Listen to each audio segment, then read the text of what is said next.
regular CEOs and stuff in charge of it. He didn't even hire them. They're not calling him tall. They're calling him stupid and small. Right. T-Mott. 10 minutes of Tony coming soon. Yeah, right. I mean, if that's something you guys want, please comment below. I don't know how much longer I can do 10 minutes of other comedians, but I mean, he's bigger than Shop. He's almost bigger than Shop now, right? 1,000,000% he's bigger than Shop. Yeah, right. Yeah. So yeah, good app. I'm surprised there's not a. Well, there's the Kill Tony subreddit, but aren't they fans? Yeah, he has an army of just redacted supporters, dude. But this one's posted by Don't Know Who to Axe. It's called Wartime CEO Dropping Catnip on the Biggest Hater of All on the Venetian Vegas Marquee. Not bad for a little web show, dare I say. See you Friday. Well, how did having a show go? Pretty good, actually. How did driving around Vegas go, dude? Yeah, imagine being in your brand new Hummer, seeing that Ariel Hawani face, and the Papa just like is driving. He'd probably wear the thick boy jersey. They can't do that now, and that's something that he'll have to with these things that he gets on the way to success. Is like a little empty. Yeah. No, I'm waiting for that Papa to drop where he's like, Yeah. I love Ariel Hawani, dude. I'm not even that master. Yeah. Let's see. The comments on the Insta giveaway post are Chef's Kiss. Congrats. Can you replace the smushed hat you sent me now? Yours came in a bag all smushed up too. Shake my head. 100% sent message on here and to customer service with the big butt crickets. Yeah, super cheap shit. So, do you want to say your story with the hat? I mean, look at it right now. Does this look smushed? That's a painted narrative. This is the best hat I've ever owned. Are you being 100% for real? It's a shitty hat. I mean, I've been seeing you wear it all the time. I wear it to work, and I want to talk to my staff because I want them to respect me. Yeah. But no, really, it's not very good quality. Nothing we've ever ordered from Shop is good quality. Wow. It's kind of shit stuff. Dude, let's not do that on the podcast, right? That's my fucking North Star. I get you talking shit about. My bad. I'm sorry to hit you with that trophy all the time. Yeah, dude, the truth can fucking go out the front door right now, dude. That's not the truth, dude. You're right. If you're like, dude, come on. Are you the fucking bluest crayon on the sharper? You know what I mean? You're not the smartest tool in the shed, so I wouldn't be taking it. This shirt from Diet Starts Monday also sucks ass. Oh, cool, dude. Just chill, dude. Chill. The only thing good on me right now is this fucking necklace I made. I didn't make it. You're like, shut up, my girlfriend. Let's see here. More comments. Is it just me, or did he not sound that happy? I'd been through the roof. Talking about the guy that won the truck. Yeah. Got a hat, will never wear it. Better quality at the Dollar Tree. Money wasted. Will not enter the next one. Fraud. Paid actor. He seems like he's real excited. Let's get the fuck out.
Just Roberto knows. I have tried uploading this like a lot, and it doesn't work.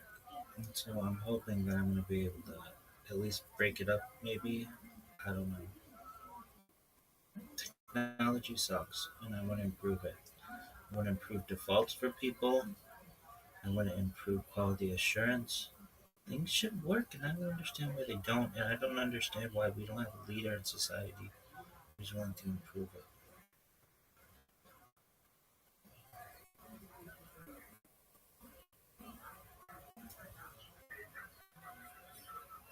Well, to say, by into our 30s and hello to our 40s. And this is a really great opportunity for me. I really, in my heart, did I accomplish what I wanted in my 30s? No. Thought chance that I would have made my first million by the time I was 30. When I was a child, adolescents are always figuring. And then I thought maybe I could be a billionaire by 40. That certainly didn't happen. But I really think that that could happen by the time I'm 50. Man, I think I could be a trillionaire. I think that's how much confidence I have. Number Benson, if you're watching this, I want you to be like, yeah, that's what Rabbi, that person, they're one way, maybe the worst person on earth, may within due time come the wealthiest person. But money really doesn't matter to me. And to have this, and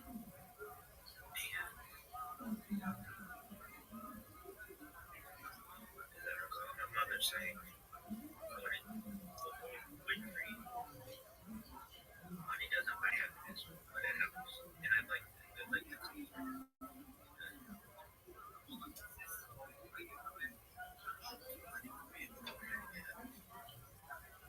Even though I live a comfortable life now,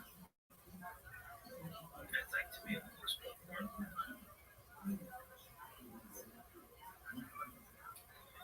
That said,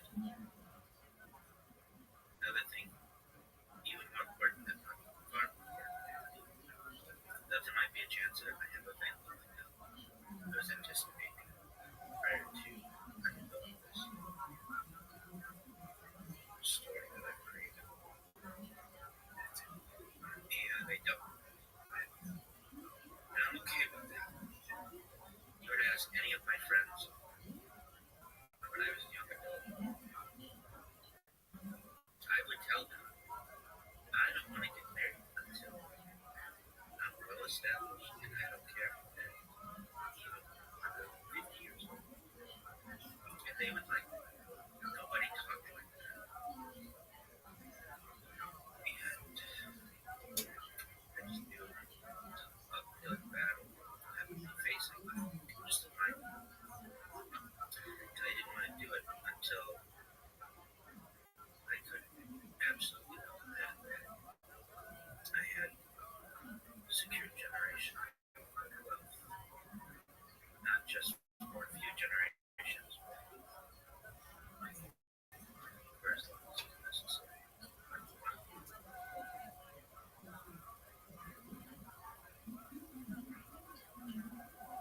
Just for veterans, I have tried uploading this like a lot, and it doesn't work.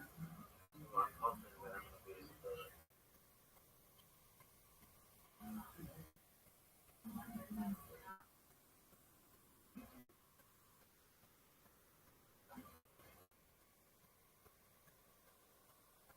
Wow, everyone, look! Look there! It's Frosty Cheetah! Uh-oh.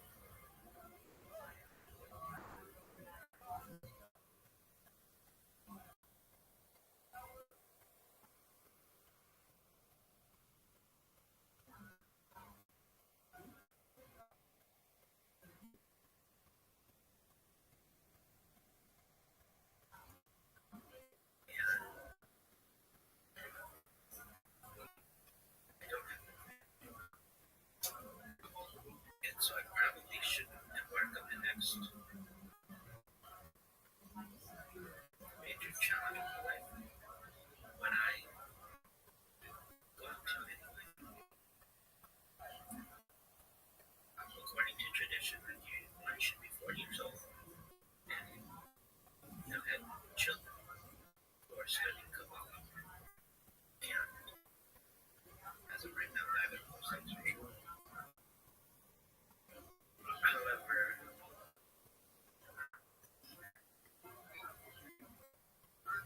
I feel like I've learned. And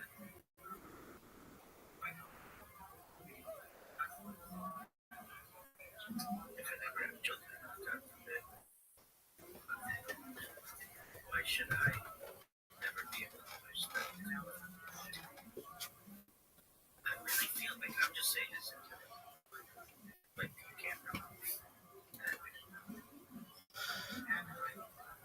I say it with as much confidence as I've ever said anything in my entire life. I think I've been the greatest Kabbalistic sage of all time.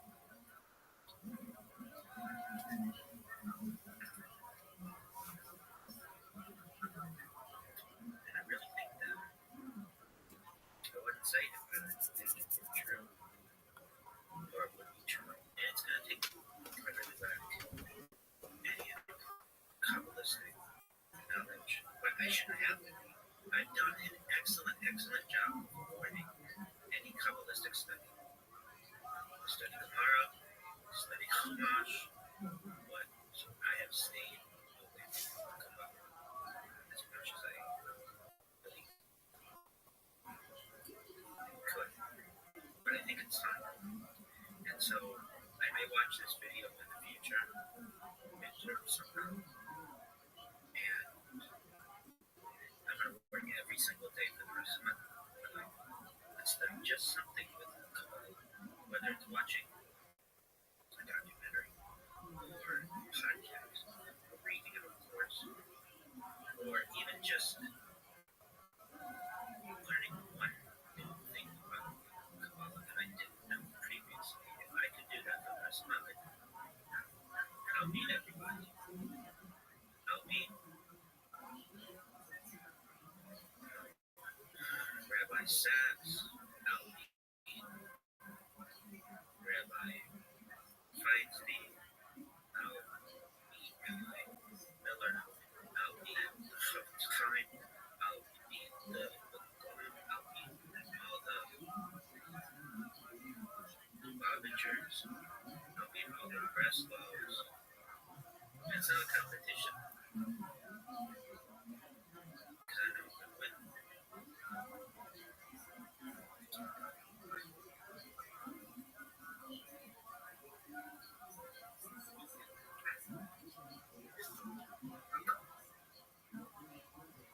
But I know far less than all of them than they all did. You know, I remember I read this book. So, at a time in my life, I was a passion by medical biographies. And I have already compiled, is a better way to probably phrase it, but the largest rabbinical biography compilation in world history. No doubt. It's longer than the Talmud. It's an encyclopedia-like compilation of simply rabbinical biographies.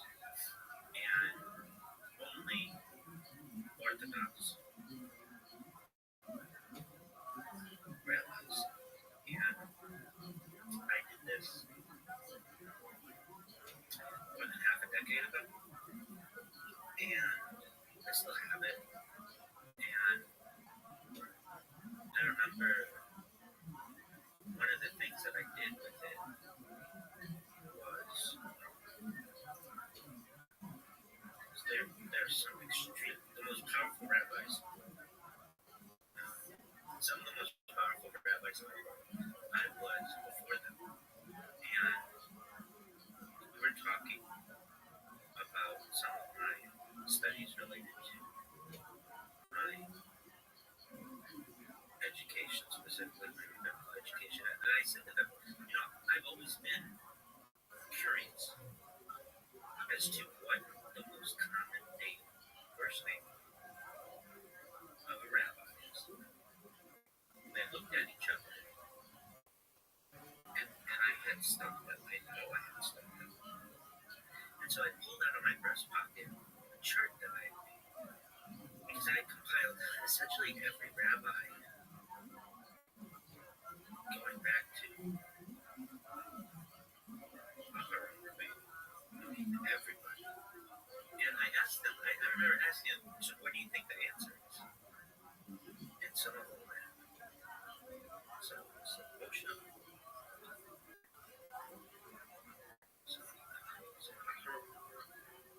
Perhaps. And I was very proud that like this was not a thing that was known within all of Judaism. Over at that time, 5,700 years of our history. Nobody had compiled this. There was no way to have done it. And using various resources, I took all the names of all of the rabbis. And it depends because I even told them that it depends how strict you're going to be on how you define the first name. Like, do they have to always spell exactly right? Or would Moshe and Moses be equivalent? Or would Abraham be equivalent? Or Yaakov and Jacob? And if you took all of the derivations of the major, well, all of the names of every rabbi that whose life had ever been archived to any extent, I mean, we're talking about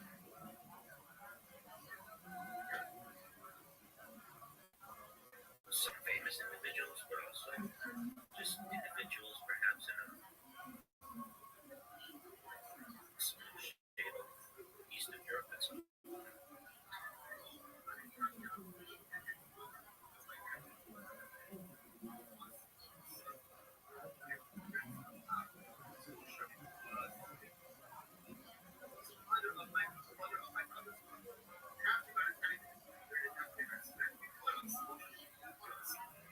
What would be the most popular name? And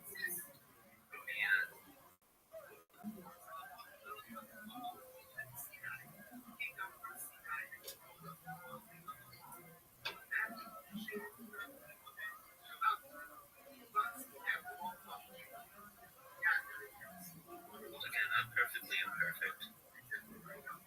And I just misspoke.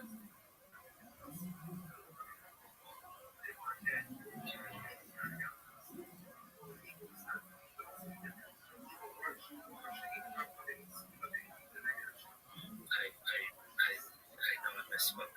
Okay. I will do this. I'm perfectly imperfect. I said Sheba. I meant Shtep. Perhaps the rabbi or referencing of the small Shtep, his wife, or Sheba. And I have a thing. I don't want to call it learning disability by any means because I think it's something that everybody knows. Is I use word association. I confuse words. And as I say this, I know that it will be funny what I just said. Nobody's laughing. I'm somewhat embarrassed of it. But it will be very funny. And if you're like, you confuse Stettel and Shagel, yeah, it wouldn't be the first time, perhaps it would be the last. Yeah, just watching this, I see. I said Aharon Rabbeinu, of course I mean Moshe Rabbeinu. Again, perfectly imperfect. But even I, who figured out this immense riddle within Judaism, what is the most common Hebrew name of a rabbi in the history of Judaism, make mistakes. That one,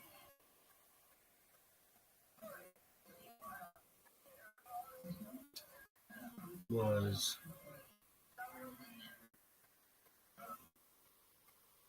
perhaps in Hashem's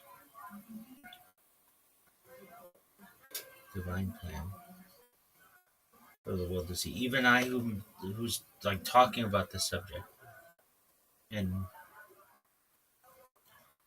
make mistakes, and perhaps in the future, this was all a learning lesson. Why I say the things that I say.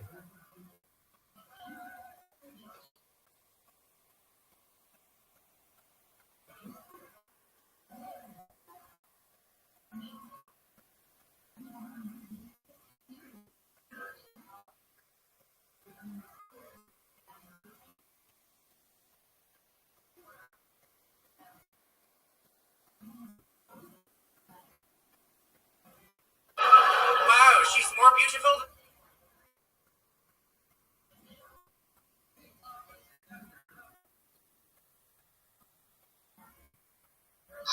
Oh my.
All right, so I just said, like, of course I meant Moshe Rabbeinu.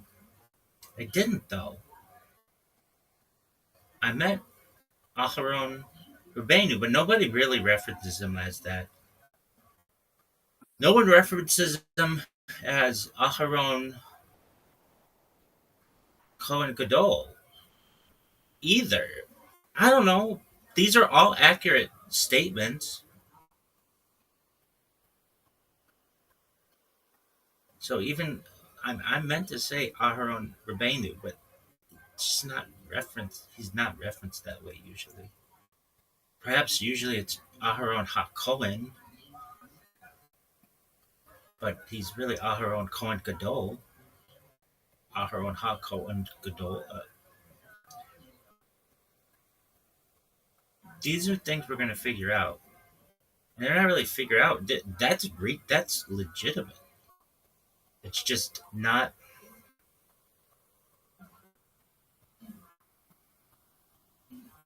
is unique, and I'm unique. I'm coming to the rabbinate of the rabbinate. I've come to the rabbinate uniquely. So if these are not things that perhaps we have heard in the past, it doesn't mean it's not correct. Aharon was a teacher. Rabbeinu means our teacher, our master. Aharon was a teacher. He was the first Kohen Gadol. Somehow, somewhere, I'm gonna read it to you.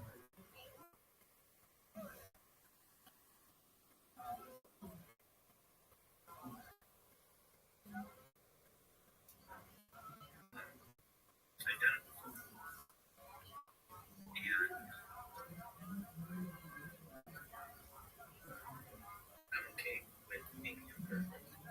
Oh, I strive for perfection. So, as I was saying, I was like some of the most powerful rabbis in the world. And I pulled up this chart after they gave all these incorrect answers. All of their answers were incorrect. And it was a bar graph and a pie chart. And I explained to them that use all the derivations of the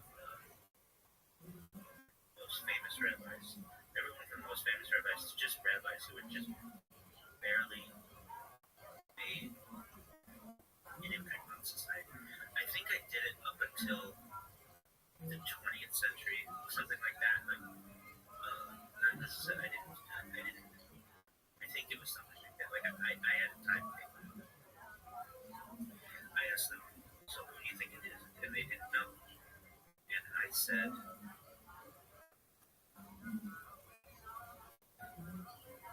it's Isaac. And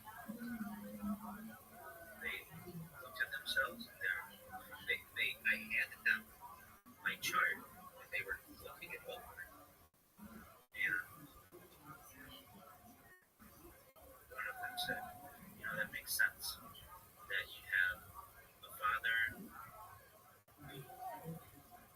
named Abraham, have a child named Esau, and that child might have another child, Yaakov. And Yaakov wouldn't want to name necessarily his child after its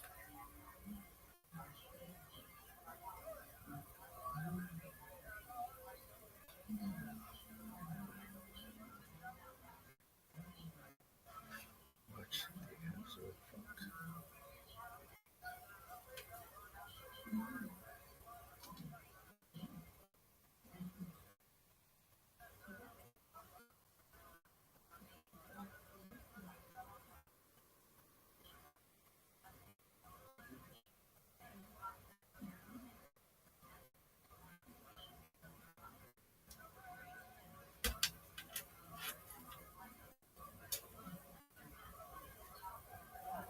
What the fuck?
Just everybody knows I have tried uploading this like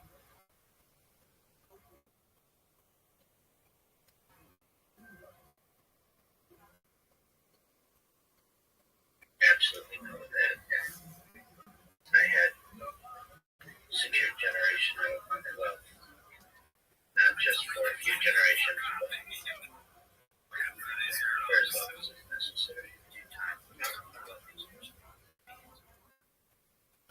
Just everybody knows I have tried uploading secure generational wealth, not just for a few generations, but that said, for as long as it's necessary.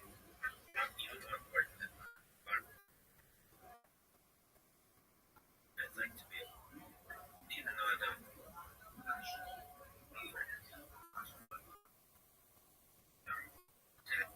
money to time, worst person on earth, their own way.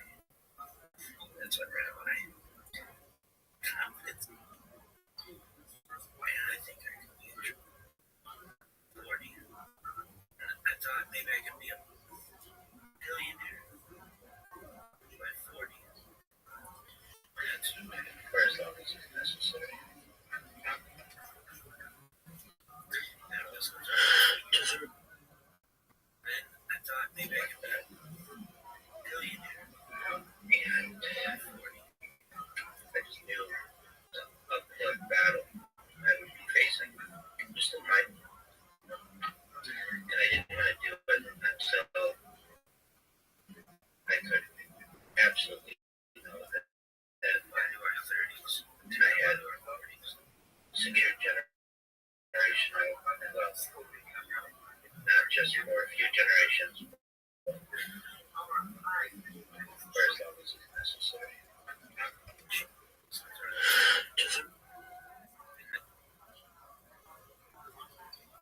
And I think I could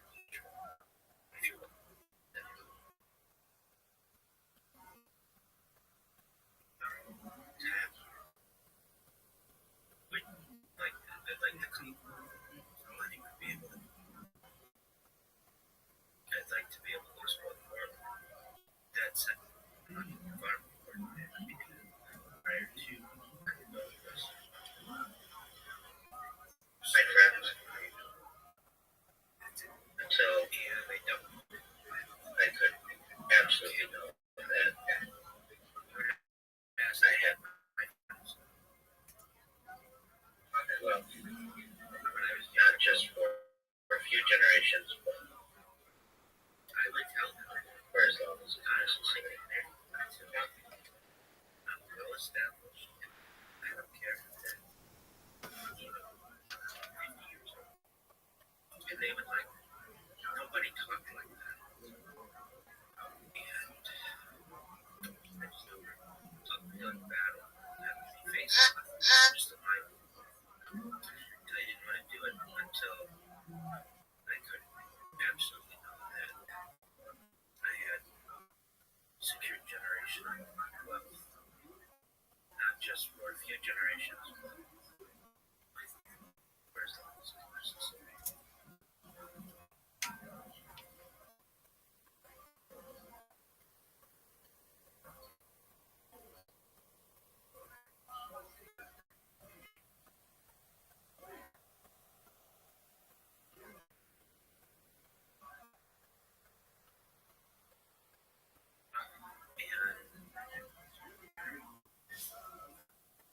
I don't have it. And so I probably shouldn't embark on the next major challenge of my life when I am going to anyway. According to tradition, when you should be 40 years old and have had children or studied Kabbalah. And as of right now, I have those things for sure. However,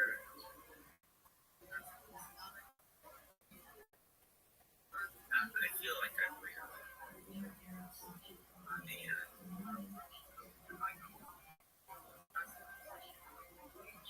if I never have children, should I never be able to study Kabbalah? I really feel like I'm just saying this into the like to the camera. I say it with as much confidence as I've ever said anything in my entire life. I think I would be the greatest Kabbalistic sage of all time.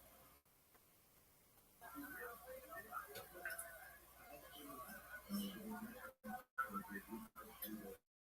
I really think that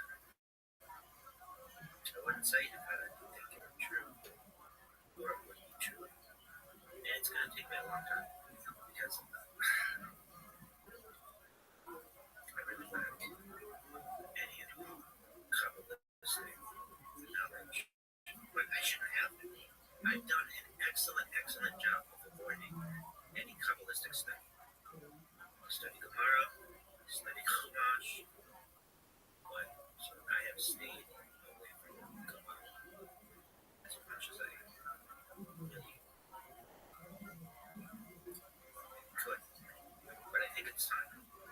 And so I may watch this video in the future, somehow, and I'm going to work every single day for the rest of my life instead of just something with Kabbalah, whether it's watching a documentary or a podcast, reading a course, or even just learning one new thing about Kabbalah that I didn't know previously. If I can do that for the rest of my life, I'll meet everybody.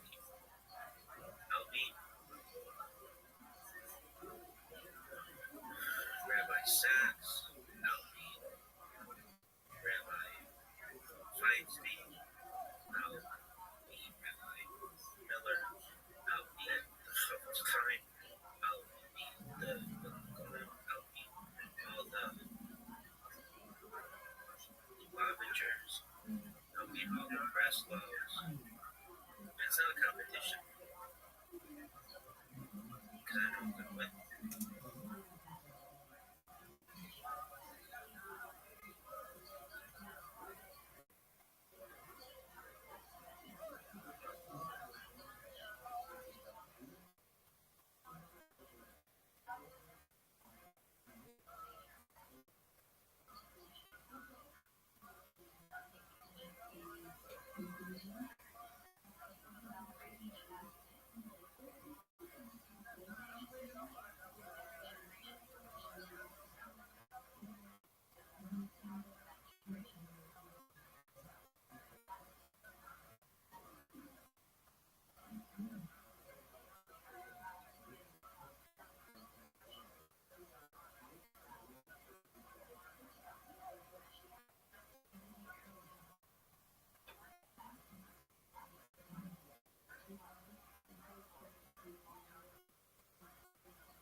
But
I know far less than all of they all did. I remember I read this book. So at a time in my life, I was a passion for medical biographies, and I have already compiled phrase it, but the largest rabbinical biography compilation in world history. No doubt. It's longer than the Talmud. It's an encyclopedia like compilation of simply rabbinical biographies. And only Orthodox rabbis. And I did this more than half a decade ago. And I still have it. And I remember one of the things that I did with it was there's some extreme, the most powerful rabbis, some of the most powerful rabbis I've loved before them. And we were talking about some of my studies related to my education, specifically my rabbinical education. And I said to them, I've always been curious as to what the most common name, first name of a rabbi is. They looked at each other, and I had stumped them. I know I had stumped them. And so I pulled out of my breast pocket a chart that I had made, because I compiled essentially every rabbi going back to Aharon Rabbi. Everybody. And I asked them, I remember asking them, so what do you think the answer is? And some of them were, some Osha, some perhaps. And I was very proud that, this was not a thing that was known within all of Judaism. Over, at that time, 5,700 years of our history. Nobody had compiled this. There was no way to have done it. And using various resources, I took all the names of all of the rabbis. And it depends, because I even told them that it depends how strict you're going to be on how you define a first name. Do they have to always spell exactly right? Or would Moshe and Moses mean, or would Abraham be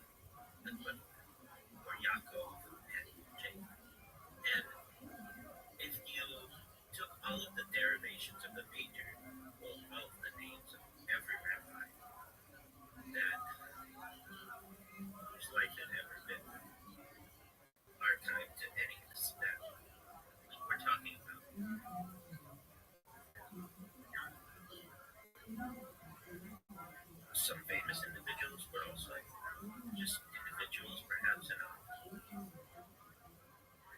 small shadle, Eastern Europe and so forth.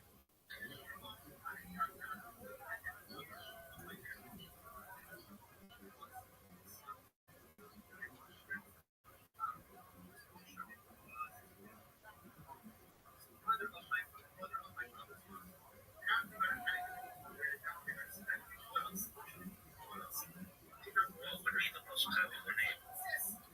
And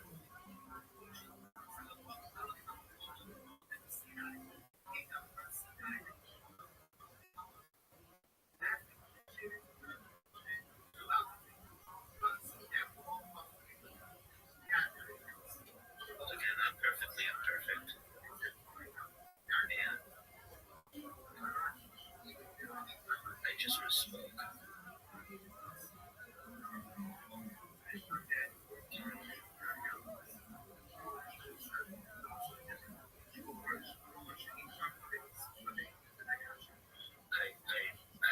I know I misspoke. I will do this. I'm perfectly imperfect. I said shadle, I meant shtetl. Perhaps the rabbi are referencing of the small shtetl, his wife, wore a shadle. And I have a thing. I don't want to call it a learning disability by any means because I think it's something that everyone needs.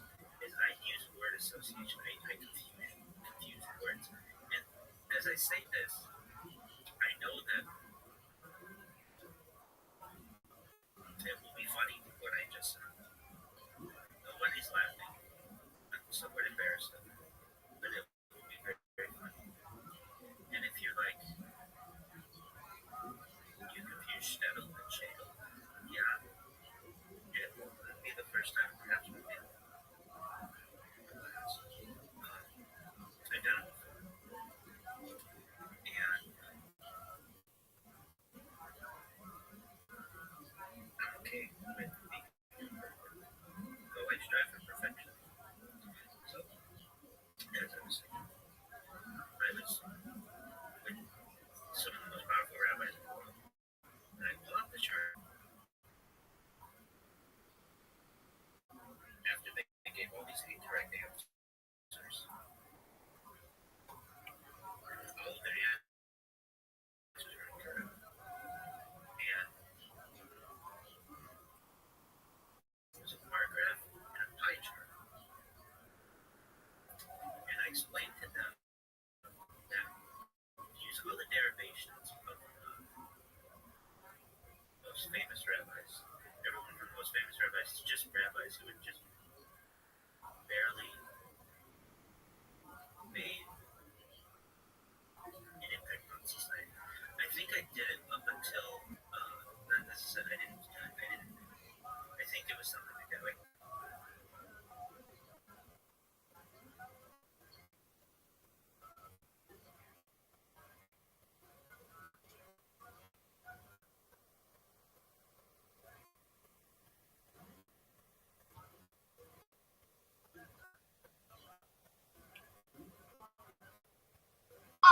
And pizza and pepperoni, black olives and green peppers and sausage. Can we eat this now? Click your heels 3 times to get a pizza. Yeah.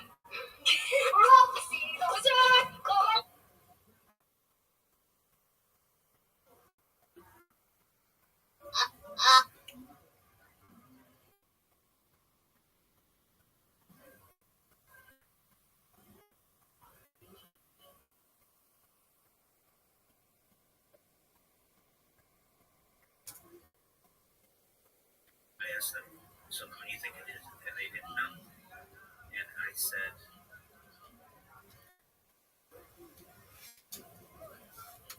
it's pizza. And they looked at themselves and I handed them my chart and they were looking it over. And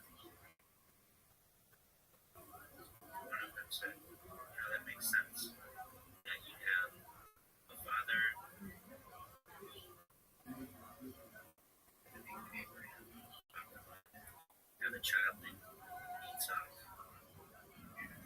and that child might have another child, Yaakov. That Yaakov wouldn't want to name necessarily his child after its father, perhaps in Ashkenazi tradition, after himself, so he might name him after his father, who died, might be Yitzhak, and then that child would have the option of perhaps naming their child anything they want, but it just came down to the fact that since we kind of surmised that Yitzhak was a important character in Jewish history, but also the fact that he sits in the middle between Abraham and Yaakov, that became a very common rabbis throughout Judaism, and no one else knows this except those rabbis. And like very few. I have had to communicate this to everyone. No one knew this before. Right? So, anyway, that name means hilarious, laughter, comedian wise. And it makes me even ponder my own name, what my own name, and how perhaps someday I may integrate that name into it somehow.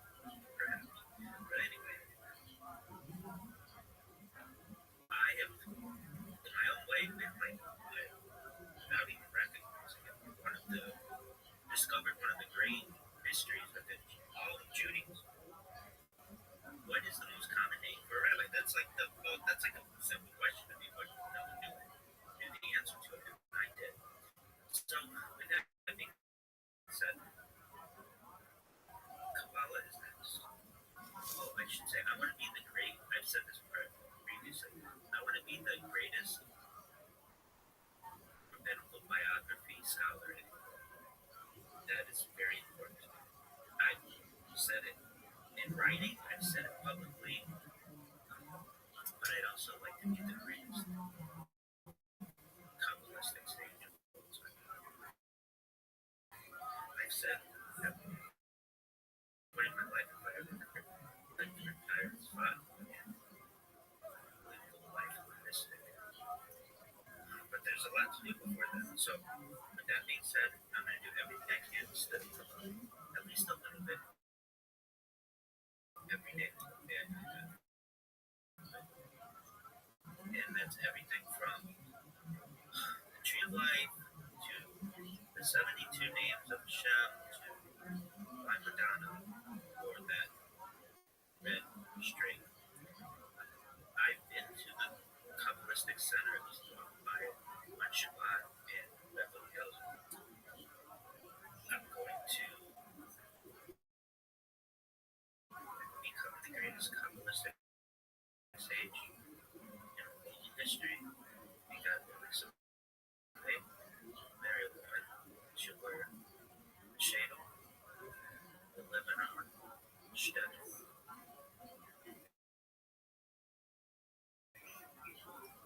Perhaps in the Jew guess. Perhaps many shtetls.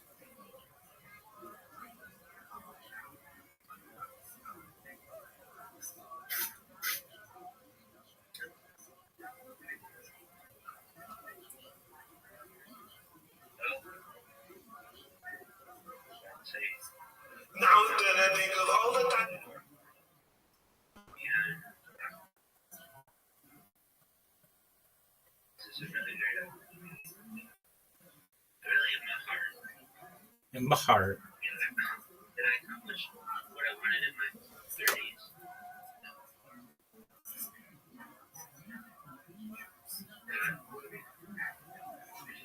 Jam.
kinds of things. What's your name?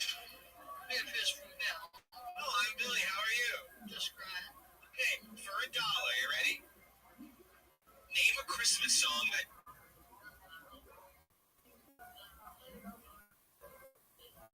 I love that too. Sneaky Pablo. Excuse me? What you're interviewing about. Oh, about all kinds of things. What's your name? Big fish from Bell. Oh, I'm Billy. Just How are you? grand. Just crying. Okay, for $1, you ready? Name a Christmas song that doesn't exist.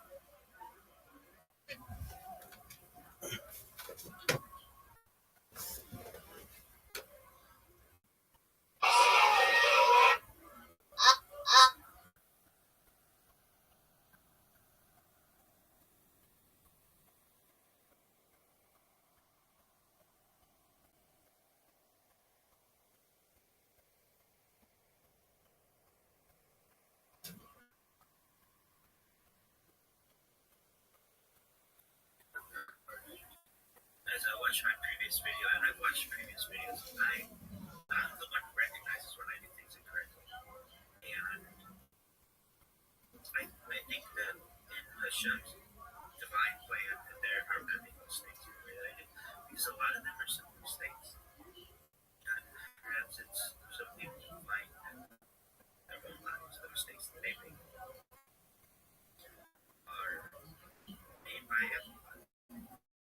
I say this when I talk about my story, where this compilation that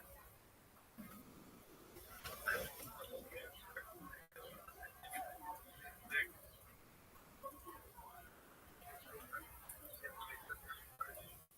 as I watch my previous video, and I've watched previous videos, I'm the one who recognizes when I do things incorrectly. And I think that in Hashem's divine plan, that there are many.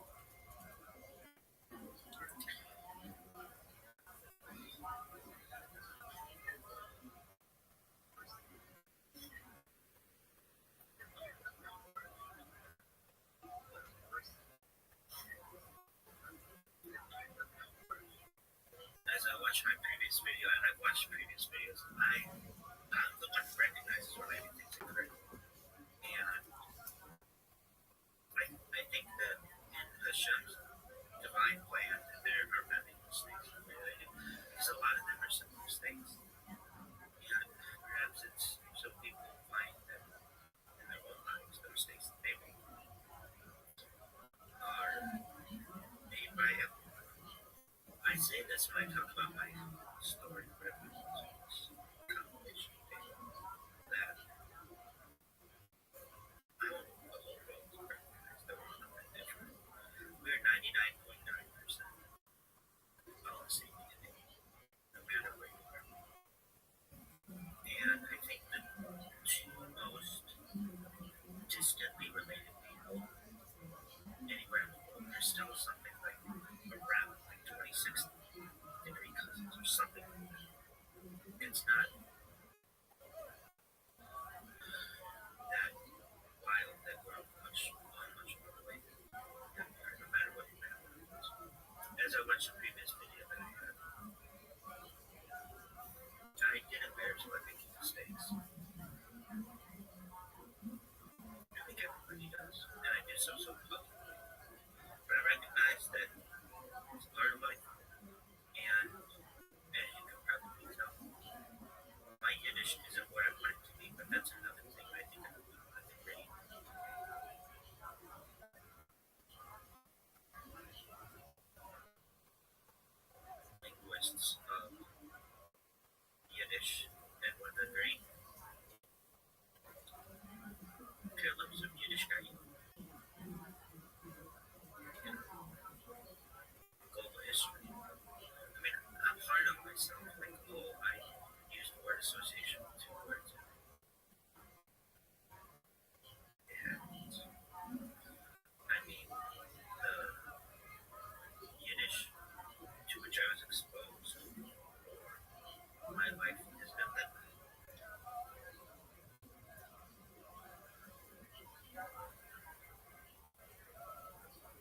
coincidentally Texas.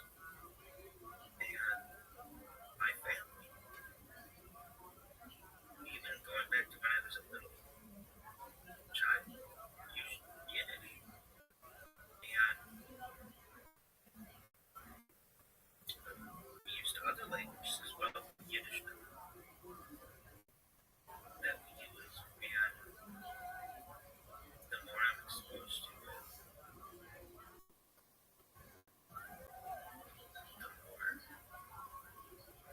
the more important it becomes to me that one day I'd like to speak primarily Yiddish.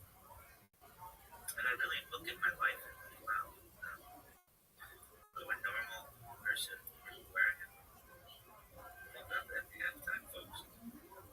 So this might be my own halftime speech I give to myself that I really need to improve in all my languages. English, certainly Hebrew, certainly Yiddish, certainly Aramaic,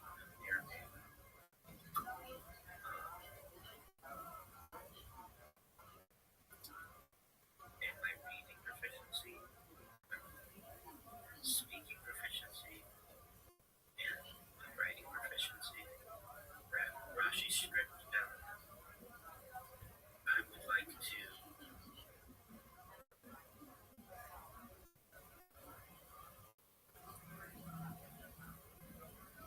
be a sofer of my own Torah. That's something one of the 613 mitzvot.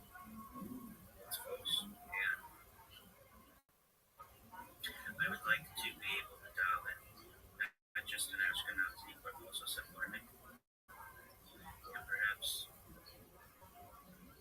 other Hebrew derivations as well. I want to learn everything. I want to know everything.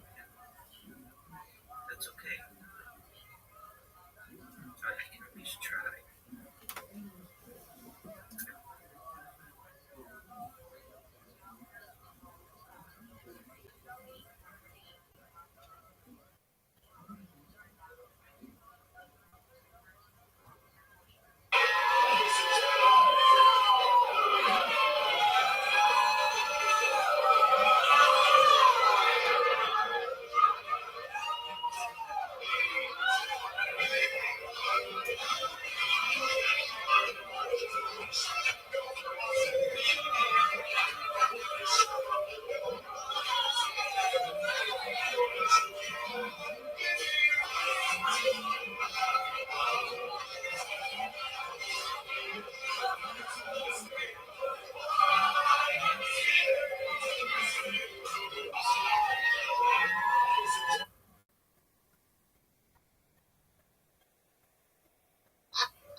Life shoots take up a lot of my life. I haven't been able to study as much as I once did, or take classes as much as I once did. I was once, I really mean this, the most. Zoot, I can't talk right now. I'm doing something. Zoot, I can't talk right now. I'm doing something. You're boring. All right, well, you don't have to be insulting. We're not supposed to count, but you got your 666 straight days. Shul attendance. We're not supposed to count, but entire prior to the pandemic. In all of Yiddishkeit, in all of the most active participant in the entire world prior to the pandemic. In all of Yiddishkeit, in all of Judaism. We're not supposed to count, but regarding your 666 straight days, shul attendance. We're not supposed to count, but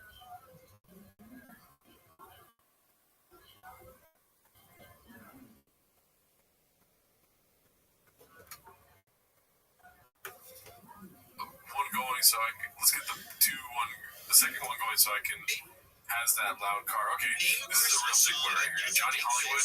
Yeah. I'm not gonna lie, I like the name though.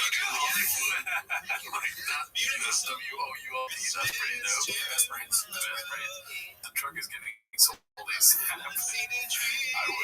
would sell that truck.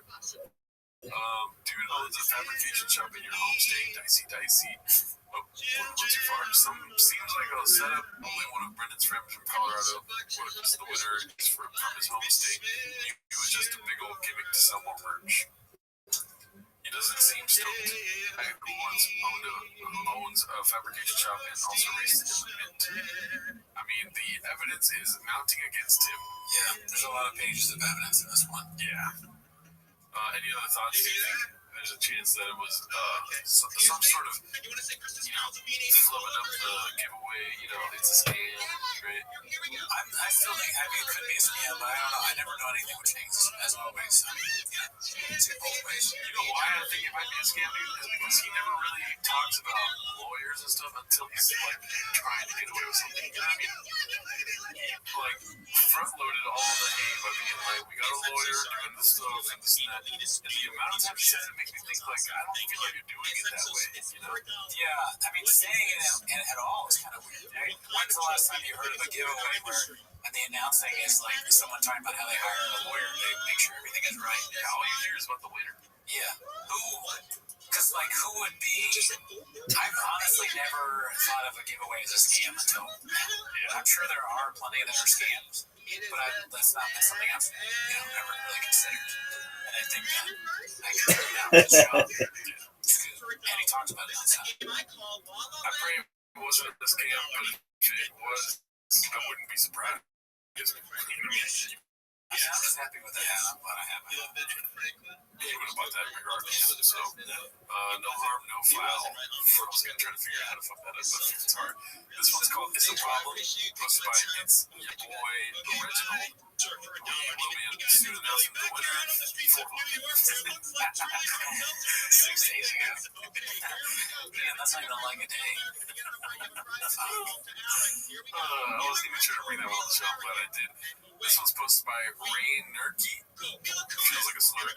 It's called Looks Like Jason Got Hit by the Old Shop Shutdown. So I'm not quite sure what the point is here, but these are the hidden by Instagram comments. Got that Humvee Hater from Jimmy X Experience. Looks like a Mad Max gift. Jason James 11, can I please get my order? I ordered a shirt on July 8th and yet to receive it. I have sent emails to Lex. Wow. But I have yet to hear anything back. These things are it's really hard for the titles. Yeah. Well, they're not, they probably just use my pen to do that.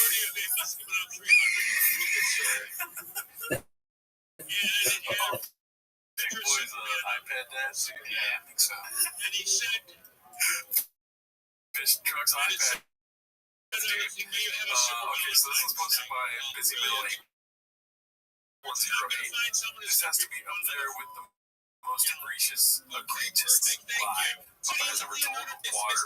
Even if he did race the Baja 500 race, as he runs his social medias himself now, and there would be a 7-minute video on Toontown about it. Look at this pathological lie. Let's see here. I know the deal on it for Carhartt. Dicey. Yeah, I mean, you think that's where the lie starts? Yeah, he didn't. There's not a chance he crosses the border without a camera on. Well, there's just not a chance he does that anyways. It's but yes, definitely did. But when I was just as he was saying that, my line meter was like, ding! When it starts, it just starts right there. Oh, I wish you had the cowbell so you could hit it every time you lies. The cowbell's in there. I drove to Tijuana for Carhartt, which is dicey as fuck. Crazy. My body, I off-roaded in the Baja 500 this past year. There was 3 dead guys on the course. Straight to get going. They put 3 more dead guys on the course. And finally, a local's like, hey, dumbass, this is cartel territory. This is the morning we think don't come there. So they had to reroute everything and go around. Oh, God, you're dealing with the company, dude.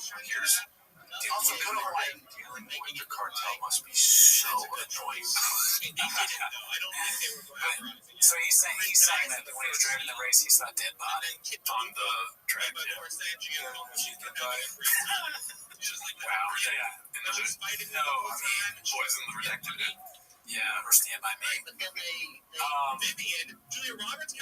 Just no, yeah, that's wild. I don't think he raced it. I don't think he went to Tijuana. A lot of this episode is like, if he didn't record a trip to Tijuana, he was going to Hong Kong, dude. Let's be honest, right? Yeah, let's see. He's going to get a rub and tug. Yeah. At the famous Rub and Tug Club. Let's see, this one's Confidence Search 8648. It's called Timeline of a Scam. I didn't watch it. I was intrigued by the title. So let's see. Giveaway. Drive fast. All gas. That feels why. Why a bunch of words late with is either by just buying an entry, $5. And there's done. I can't wait for you guys to see it done. It's been so fun, so stressful as well. Get it all locked in with the merch, with the website, shop here. I built the whole. This is one-on-one. You won't see another.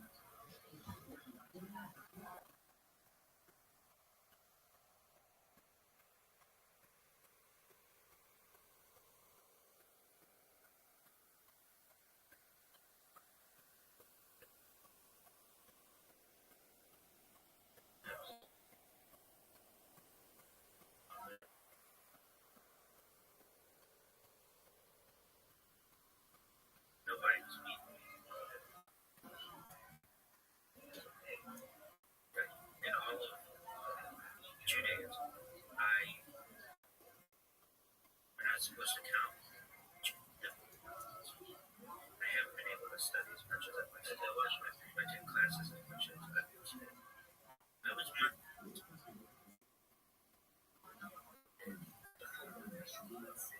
I want to say I attended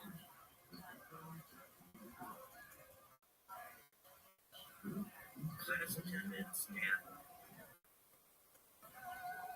Red's notes.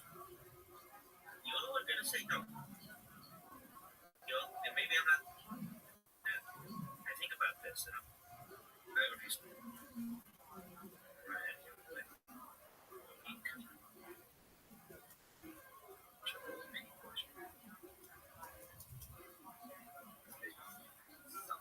We're not supposed to count, but I was.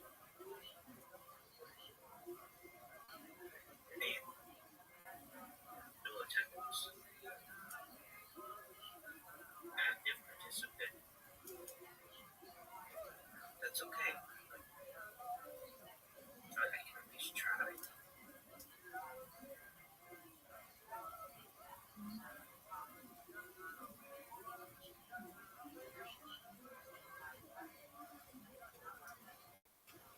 need to work harder.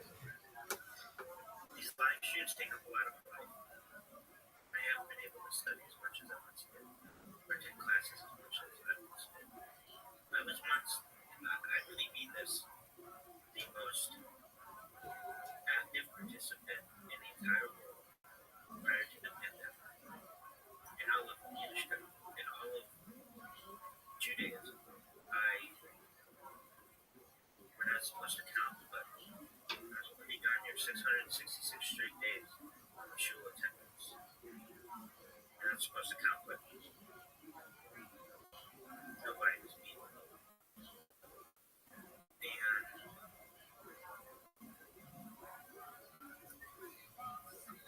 we're not supposed to count, but I was close to triple digits in continuous Shabbat attendance, and perhaps over.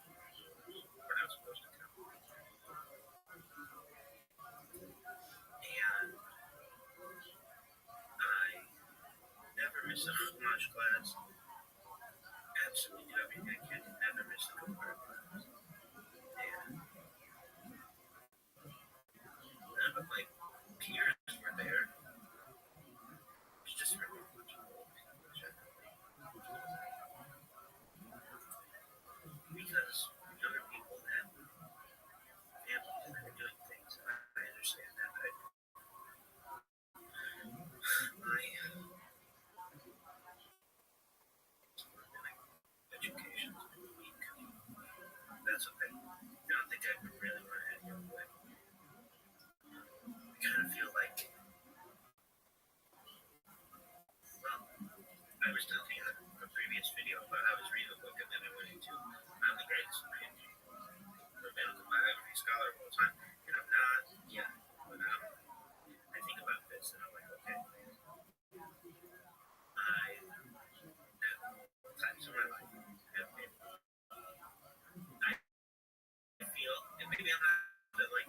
stuff.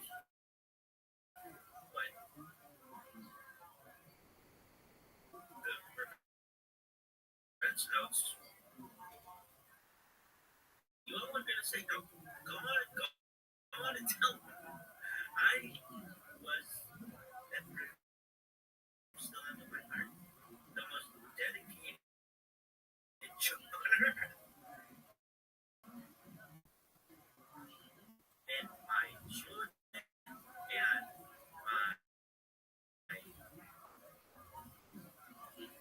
class attendants and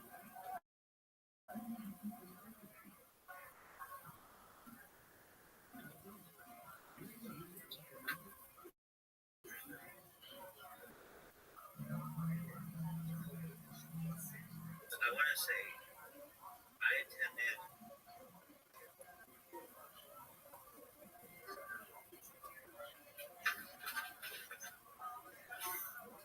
the shul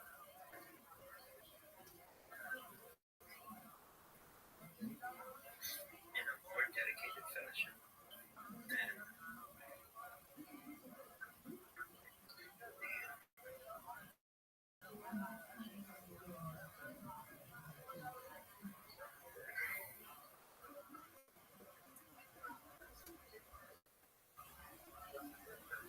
I can tell you that I have been extremely diligent at times. Other times, no, I've been extremely my life or whatever, but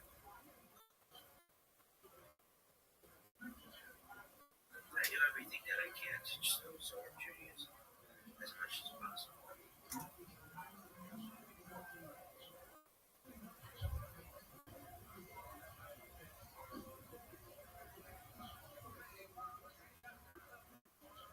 Hey, can you pass me the topper? It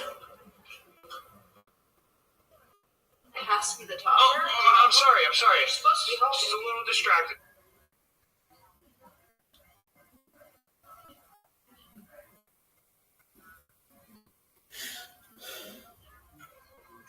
DJ play a Christmas song. I wanna go dancing all night long. Yes, yeah. DJ play a Christmas song. I wanna go dancing all night long. Yes. I will ask a series of questions about the holidays, holiday parties, holiday decor, movies, songs, family quarrels, overeating, depression. You get the idea. Now, if you get a question right, then for $1, name a woman. Jasmine got the Billy Eichner reference. I'd love to see it. Then for $1, recall the last time I saw you? Yes, actually, it's been a little while, and I've been wanting to tell you this story. I saw you at an after party this year after you hosted the Oscars. Yes. This is going to be a very name-droppy story, but there's no other way to do it. Those are the most fun ones. Yeah, they are. And so this was Madonna's after party, right, which goes very late, kind of starts at midnight, and I walk in, and, a lot of famous people there, obviously, and the first people I see standing in the center of the party are Taylor Swift and Travis Kelce, right? Yes. You guys heard of them? Silent as ever, man, when someone said Taylor Swift. Why did they in that house? This is crazy. Yeah, so they were there, yeah. They were there. I don't know them at all. Okay, I don't say anything, but I mean, I noticed, right? Okay. And so then I'm standing around, mingling at the party, and then all of a sudden I feel a very strong, throwy, pat on my back. That was me, right? No, it was not you. It was a masculine man. I turn around and I'm 6'3", right? So I'm not used to looking up at people. Actors are pretty short. And so I turn around and I feel this pat on my back, and I turn around and it's Travis Kelce. Okay, so now for many years, people may know I've been hosting a show called Billy on the Street, right? Thank you. So I turn around, it's Travis Kelce, and in a very loud, booming voice, in a house full of the most famous people in the world, Travis Kelce looks at me and goes, "Jimmy on the mother street, I love you, man."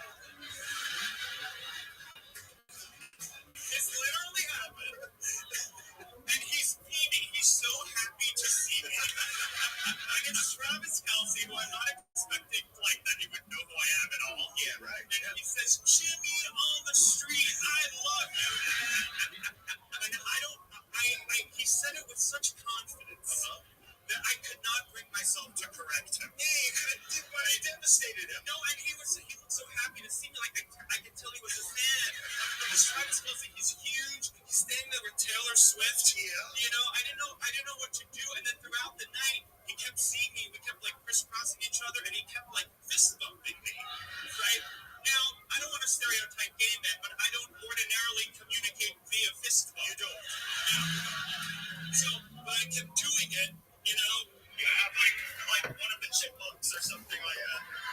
And but he was lovely, and then I kind of turned around after he said that to me, and I saw you standing in the hallway, and you were there with Molly, and I thought, well, maybe he had seen you or something. Got the names confused. Yeah, I don't think he talked to me at all. Yeah, no, I don't think I did talk to him. Well, I do want to say though, he has an open invitation to appear with me on Jimmy on the Street. Okay, that's great. And so you can join us. Yes, exactly. We can really confuse him. Yeah, and I should have. He was with Taylor. I didn't get to say hi to her. She was talking to someone, but it would have been funny if I turned to her and said, "Oh my God, Sarah Bareilles, I love you." She probably would have been complimented. They're both very talented. That's all the last.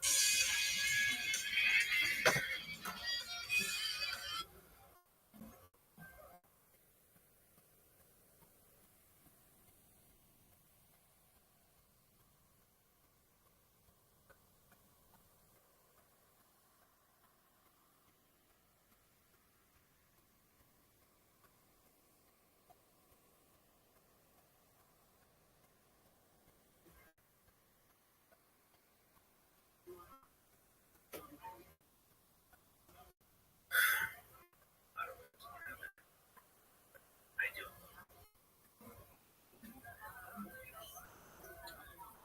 Alright, well, I was reading this book when I was like, one of the things that inspired me to become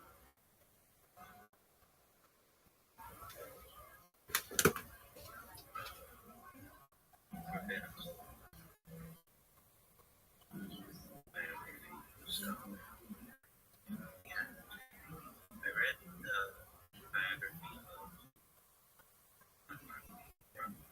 Anna. Just stop my video. My video's still going.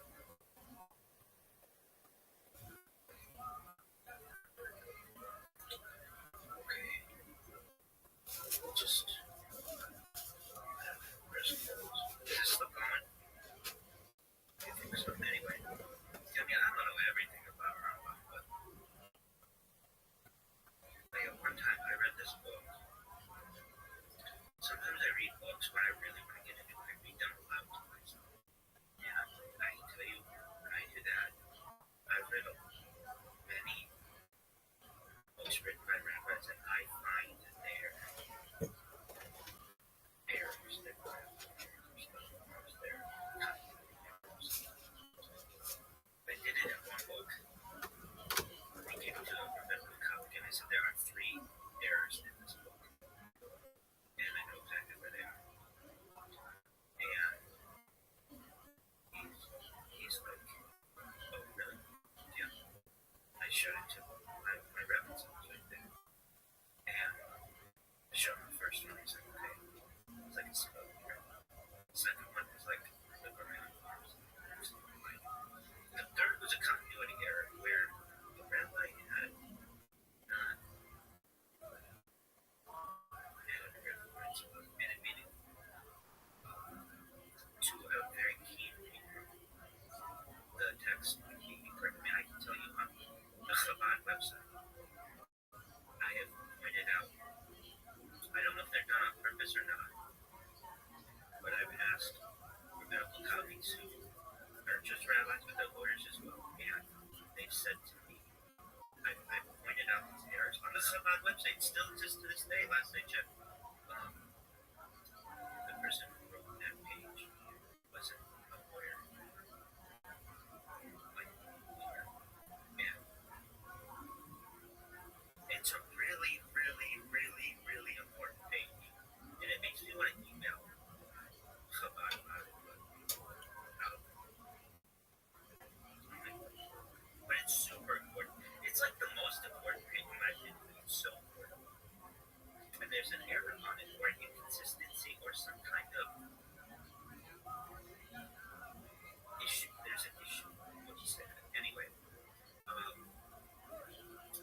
this other rabbi spoke one time that I wanted to use the same diligence that I had read in the previous rabbi. It was like the time I read the book right after that.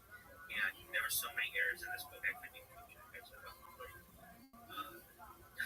this guy, but this is my personal body here to look over. I mean, there were too many errors, this small errors, but to count.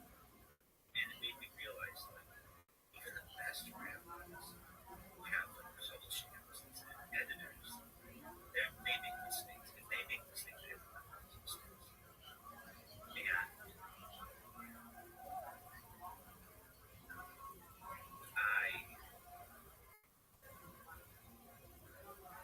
I read other books, and some of them are very good. I've read rabbinic books written by rabbis, and they're pretty close to as perfect as I can make them. But they're few and far between. I recognize most every rabbis making mistakes, and even those rabbis, I know things that they've done, and they are far from perfect. Far from. So I recognize we're all imperfect. Alright, well, I was reading this one book on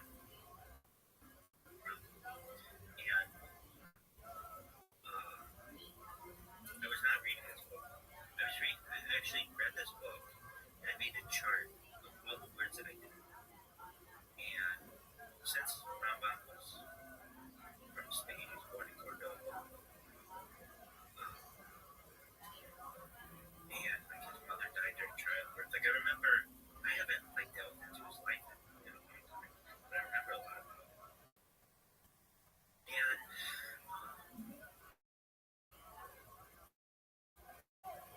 I remember a lot about it. He's very important to me. Rambam is really important to me. He should be really important to me. He wasn't just a rabbi. He was a doctor. He was a scholar. He was an incredibly talented man, and he's an inspiration to me. I want to be just a rabbi. I want to be as much as I can. I want to be a doctor myself. I want to be a cardiologist. I want to be a gynecologist. I want to be an orthopedic surgeon who's got that knowledge. I want to know everything there is. It's just a passion. And I know perhaps this might be helpful in the future with some type of great computer interface or online coding or something. But as of right now, that's a lot of work. But I know coding or something. But as of right now, that's a lot of work.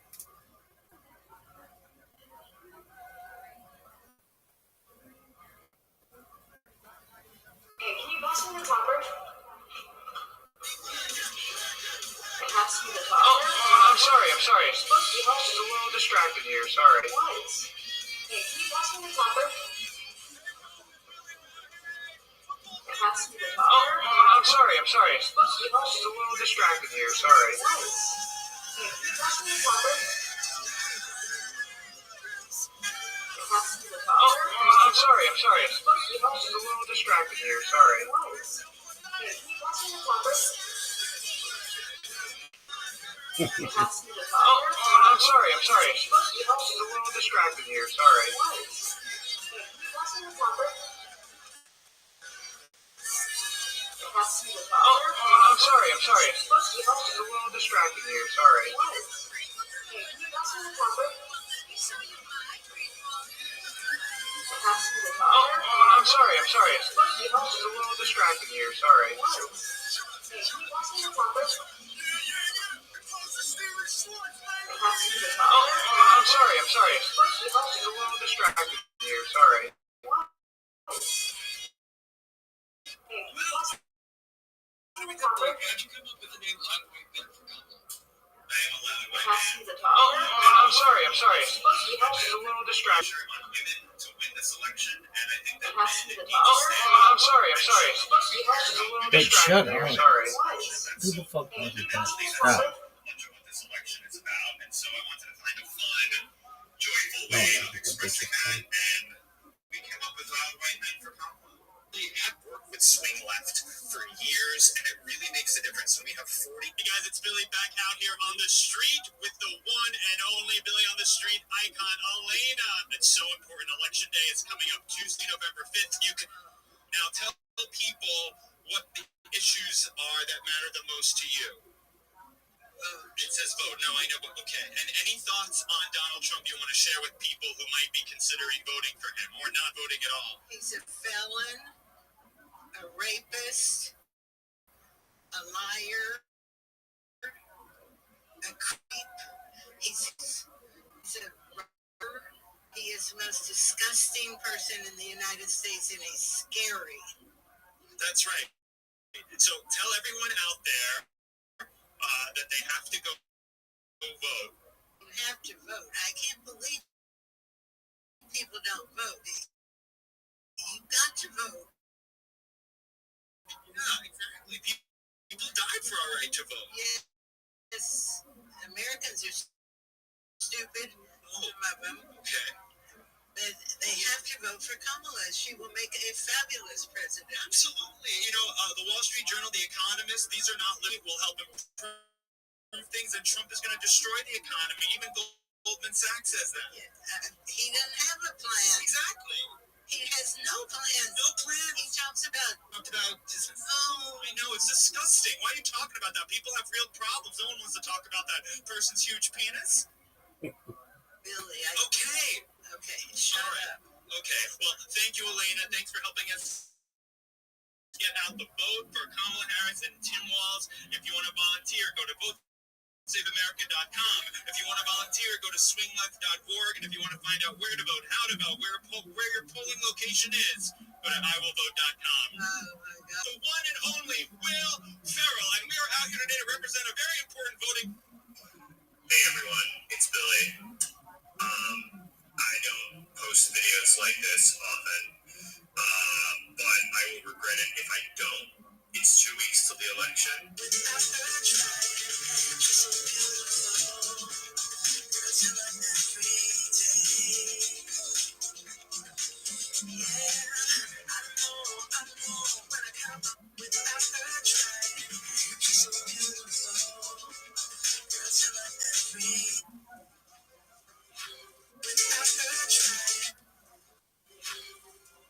I do know this. This is true. Northwestern is one of my favorite places in the world. And the time. You're excited about Madonna? Absolutely. Yes, what's your favorite Madonna song? Material Girl. Oh, that's a good one. You excited about Madonna? So excited. Yeah. Who's better, Madonna or Lady Gaga? Madonna. Thank you. Classic. Yes, thank you. Kids, you excited about Madonna? I'm so excited. Yes, me too. Can't wait to see what she has in store. Be great. Yeah, so. Do you know where I can get any Coke? Okay, sorry. You're excited about Madonna? Absolutely. Yes, what's your favorite Madonna song? Madonna? I'm so excited. Yes, me too. Can't wait to see what she has in store. Be great. Yeah, so. Do you know where I can get any Coke? Okay, sorry. Excuse me? What you're interviewing. You're excited about all kinds of things. What's your name? Memphis Rubel. Oh, I'm Billy. How are you? Just grand. Guys, it's Billy Eichner, and I'm here with a very special Billy on the Street. It seems to me that these days the world could use a bit more. What's your name? I left the cinema, and this is how good I think this film.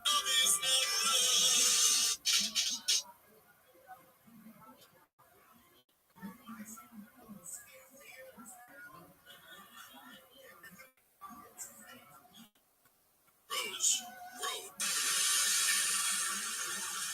billboard is insane. Hey guys, it's Billy. Today is the day Rose opens in over 3,000 movie theaters all over North America. Street people, listen up. Hey guys, it's Billy. I'm out here with Billy on the Street legend Elena, ready to talk to people about my new movie Bros, opening September 30th. Are you ready, Elena? Yes. Let's go. Excuse me. Me and Elena want you to go see my movie Bros. Oh, it's really? It's September 30th, yeah. Elena and I. Whatever. It opens September 30th. It's a great new comedy produced by Judd Apatow. We made Brad. Hey guys, it's Billy. I'm out here with Billy on the Street legend Elena, ready to talk to people about my new movie Bros, opening September 30th. Are you ready, Elena? Yes. Let's go. Excuse me. Me and Elena want you to go see my movie Bros. Oh, really? It's September 30th, yeah. Elena and I. Whatever. It opens September 30th. It's a great new comedy produced by Judd Apatow. He made Bridesmaids and Knocked Up and Trainwreck. It's hilarious.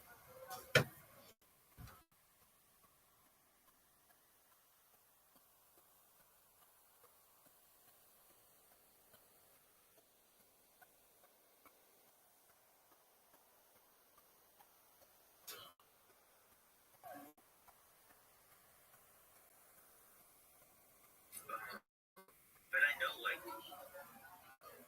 I can't be too hard on myself. My shul attendance, top, when under normal circumstances, it's like my Discord.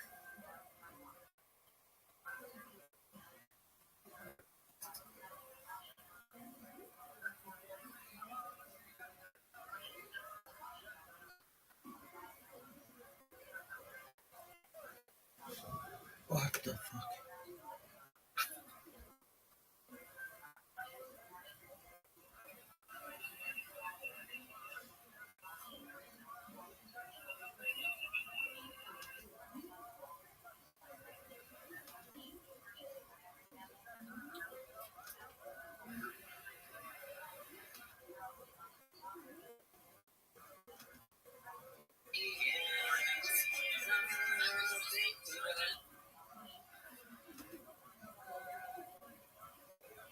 And I can tell you, when I do that, I've read many books written by rabbis, and I find their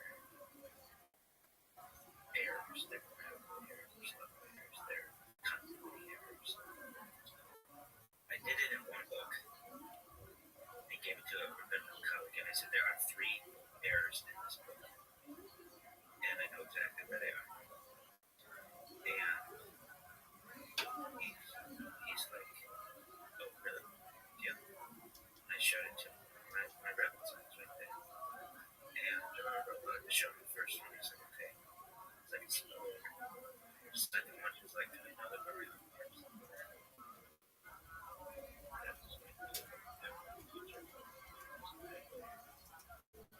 It's a pretty right now. Right now, yeah. And it made no sense. I looked at some of them are very good. I know they're few and far between, and they are far from perfect. Well, man, like his mother died during childbirth. Like I remember, I haven't like delved into his life in a long time, but I remember a lot of them. Psychologist, I want to be an orthopedics surgeon, and I have that knowledge. I want to know everything there is. Just a passion, and I know full attendance, top work, interface, mind of clothing or something. But as of right now, that's a lot of work.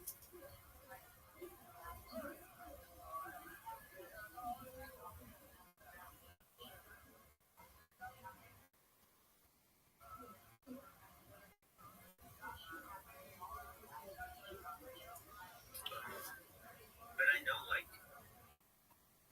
I can't be too hard on myself. My shul attendance, top, when under normal circumstances, it's like my Discord usage. It's not the number 1%.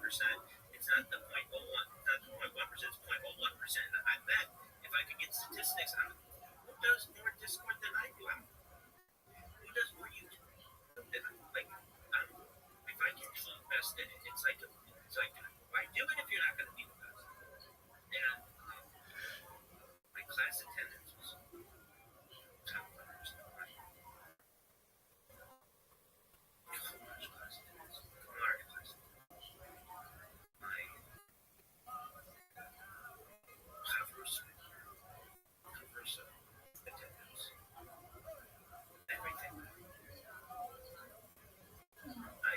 I really feel like I, in my own way, under normal circumstances, I keep kosher, but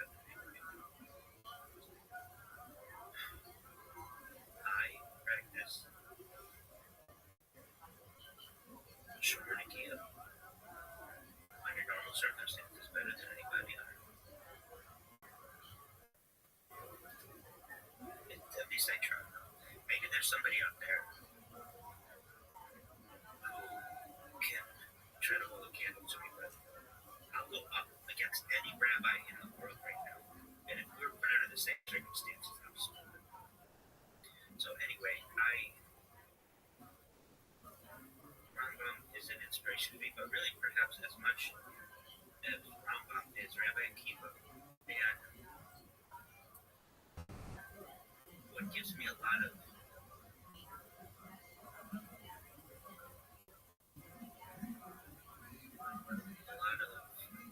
so where for which I'm looking.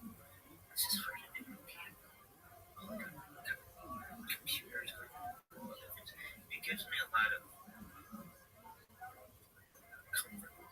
There's another word I think comfort works. Is that Rabbi Akiva did not start his Hebraic journey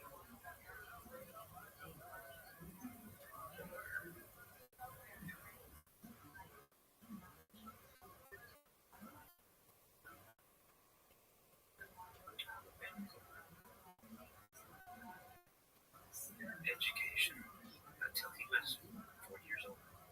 And so here I can say to myself, well, I know, and you just, at least at the diaspora, I would say I know Hebrew better than of the diaspora.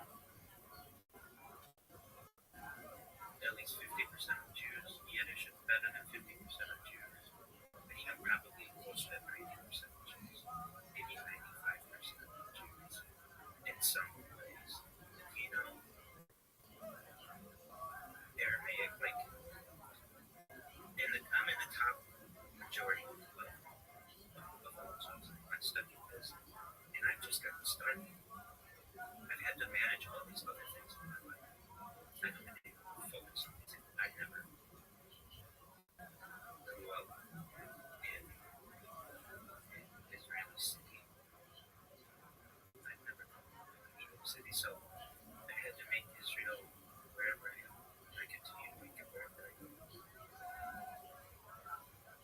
So Rabbi Akiva was 4 years old when he began his undertaking. I'm in a good spot.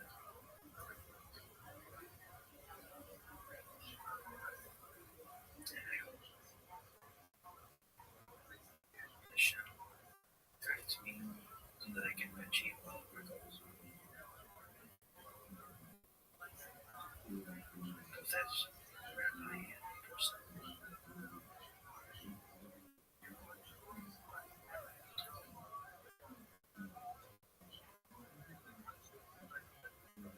Fuck. It didn't say. Fuck.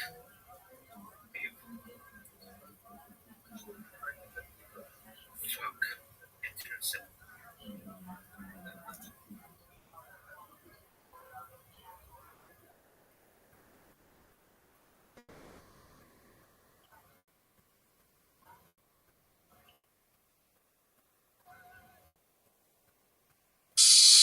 Smash. I don't know, Jim. Okay, fair enough. Smash.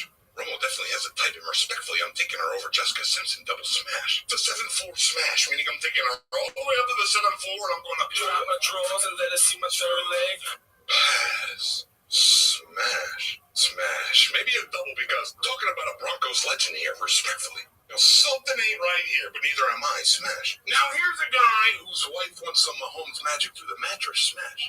Pass. It's like a 20-year-old playing Little League. It's not fair to the competition. It's a triple at least. A broadcast booth beat down respectfully. Pass. Out of respect for bro, what do you think her was? And his talent, you get the next generation of sideline smashes, respectfully. This is Jerry Jones, though.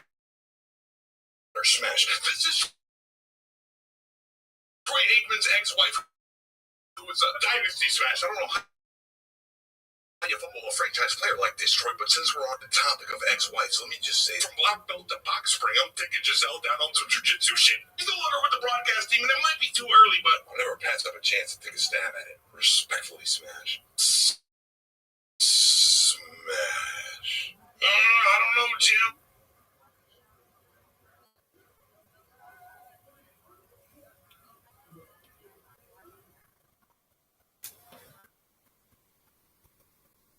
Hey guys, it's Billy. I'm out here with Billy on the Street Latino, ready to talk to people about my new movie Bros, opening September.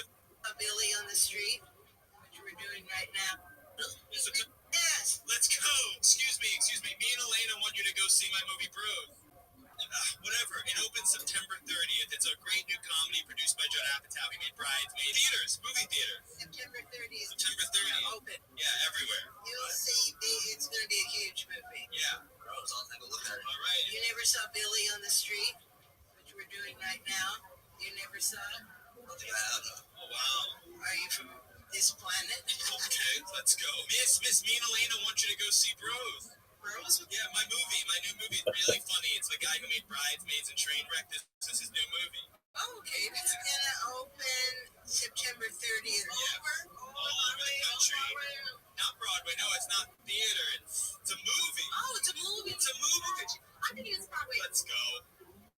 She saw a gay person. She thinks it's Broadway. Miss, me and Elena want to let you know about my movie Bros. I can't wait. It's September 30th. I'm buying tickets right now. Yes, it's What do you have to say about it? Oh, It's going to be pretty funny. Really funny. thank you, Elena. I can't wait. Yep, the whole cast is LGBTQ. I love it. Inclusion. That's right. Ally. Oh, good. Well, you're not an ally unless you go see Bros. I'll order my ticket right now. Right, you better. You're going to like it. Yeah. I think. You want to go see it with Elena? Yeah, I think you live in my building, actually. Oh, my God. Oh, my God. Okay. Never mind. Okay, bye. I see you all the time. I've never seen her in my life. Miss, me and Elena want you to see Bros, my new movie Bros. Okay. September 30th. You got to go with all your friends. Amazing. You like to laugh at a movie theater? I do. It's a very magical experience. Okay, I great. like depressing movies. Okay, well, there's a shock. That corner is where we met. We met The subway's on the corner. past the BBQ on the other side. No, we met on the corner. Because I was taking the subway. You were getting on that subway, yes. Yeah, and I think there should be a plaque there. Where you and I met? Yes. I agree with you. Yes. They tore this building down as usual. It's Yeah. hideous. Okay. All right, well, thank you, Elena. Bros, read up. Hey everybody, Chris Evans here. So I just got. Hey, guys, it's Billy. I met her on the streets of Hollywood with... I imagine you have a few thoughts on this. In other movies where gay. Bro, me and these lesbians want you to see Bros. You're gonna go see Bros. September 40th. I'm watching that shit. What? Because, bro, I don't know. They play Cardi in there? They play Playboy Cardi in there? What? You know Playboy Cardi? Yeah. Nah, they don't know who that is. I know who that is. So name one song by him. I can't name a song. Name one song by Barbra Streisand, bitch. Hey guys, it's Billy. I'm out here back on the street with famous and beloved straight man Paul Rudd. Hey guys, it's Billy. What's up, MTV? Hey guys.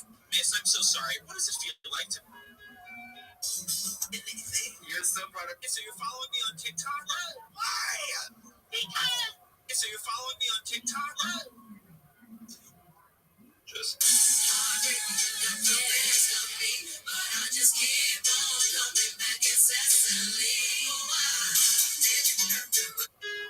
So, and what's your least favorite thing about life? Republicans. Okay. And what's your least favorite thing about life? Republicans. Okay. And what's your least favorite thing about life? Republicans. Okay. And what's your least favorite thing about life? Republicans. Okay. And what's...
insane. Fuck. Well, I mean, insane on all that other shit.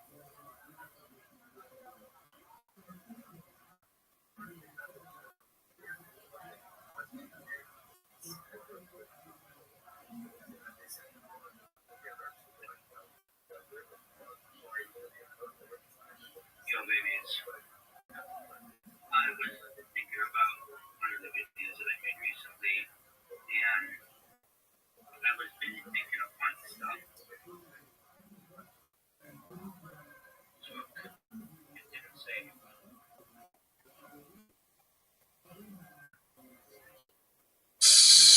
Smash.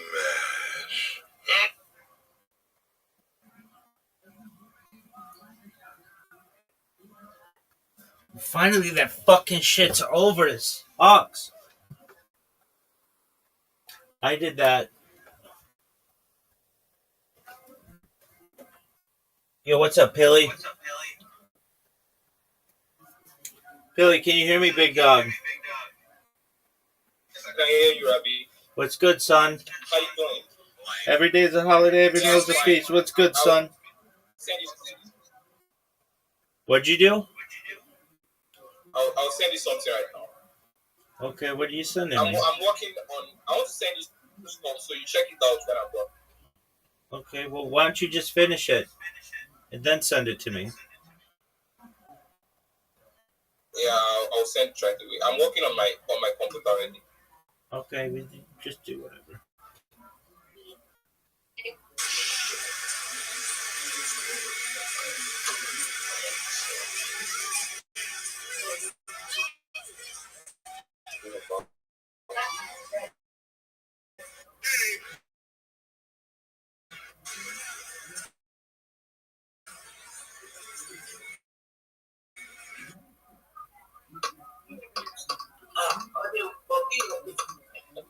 That's it.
I have tried to.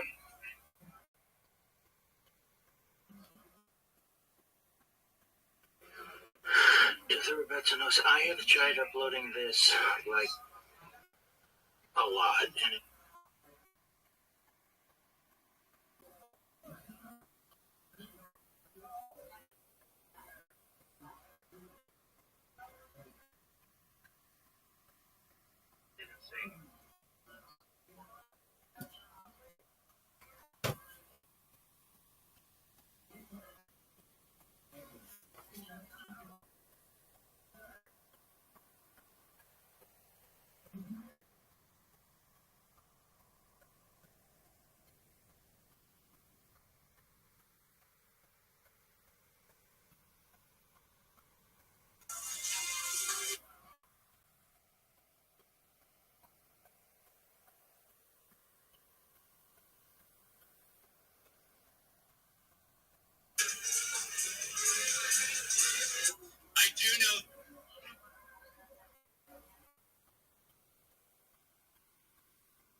rather what? They didn't know which death penalty, which means that what? When the Aiden gave him a straw, what Hasra did they give him? There has to be a straw, because you can't come to that straw. So what happens? They went up to him and said, Ruben, the coach H, stop doing what you're cease and desist. If you don't do this, you're going to be put to death. But clearly, what didn't they say? What didn't they say? What type of death? Why didn't they say it? They didn't know it. So Tanakh says, what do you see from here? You see from here that proper Hasra does not require the articulation of the particular manner of death penalty. All it requires is an articulation of death penalty. On the other hand, Rabbi Yehuda says, no, the Koshi Sharash Shaisa. Don't bring a right from the Koshi. Don't bring a raya. Right? We'll say, do not bring a right from the Koshi. Why? The Koshi was an exception. Rosh Shah means it was Yotzim Laklau. Yotzim Laklau, that Allah Khamais again, literally because they did not know what to do with it. This was the first time this happened, but this is not the norm. The norm is when Aiden give Hasra for a death penalty, Allah Khamais they have to say explicitly which death penalty you're liable to. The Kodesh is an exception to the rule. Incredible. No, let's go back. That was today, by the way. Allah Khamais. Yo, Billy, send me whatever you want to send me, but I gotta get some sleep, big dog. That Hasra does not. You know what? We'll see about Okie doke. Take care, my friend. Send it to me. I'll look at it in the morning. Bye. They just need to be able to do it. If you do this, you are going to be liable to Misas case. Incredible. So let's go like this. And it's still administrative. So let's remember again. So then of course, after we establish that principle, that by definition, Hasra for a more chomer form of Misa, by definition, it even works for a more kal form of Misa. After that, then the problem just is the devil's in the details. So again, which form of Misa is more chomer, which form of Misa is more kal? Okay, so that the Mishnah had a machlok guess. So the Gemara says as follows. So Mishnah, let's go and let's drop it. Masli or the case, Learn Beret, and it's dropping in his skull. So I'll say, if you have a group of people who are chayiv sreifa, who get mixed in with a group of people chayiv skila. I will say now, the assumption the Gemara is working is like this: the lashon of hanisrafin in his skull means the majority of people in this group are chayiv skila, and a minority of people who are chayiv sreifa get mixed in with each other. That's the case. So what happens? Rabbi Shimon says, "Yaduna b'skila." Shasreifa kamura. Rabbi Shimon says they should be judged with skila. Why? Yo, dog. Because out of skila and sreifa, so sreifa is the more. What is Kabbalah even fucking mean? Give an interception. Fred Belitnikov. The more cow. Why? I don't fucking know. Bullshit, in my opinion. Why? I don't know. Why's everything gotta be so fucking complicated? Why can't Hashem just have one fucking name? Why's it gotta have 72 fucking names? Ultimately, again, that sreifa is more chomer. There's a simple reason. What does it mean? We gotta learn something every fucking day. You just made a bunch of fucking videos that said that. You have a minority of misrafin who get mixed in with a majority of miskalin. Right? So Receive tradition in Hebrew, derived from the root meaning to receive. Like Fred Belitnikov. Told you. Alright, are you going to bed? Because this is the worst. This is the worst. No, don't say that. Don't say that. You don't even have to get into all that. I'm a man. Why should the Chaver get skila? Why should they get skila? Why? Dog, you gotta do that one. You gotta do that one. You know you gotta do that one. Why? I remember when I was a kid, well, younger, it was like 20 years ago, I saw this happen and I was like, that's so old.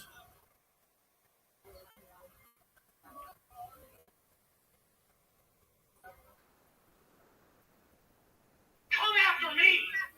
I'm a man. I'm 40. I'm not a kid. Right? So where are we at in society today? I'm a man. I'm 40. I'm a man. I'm 40.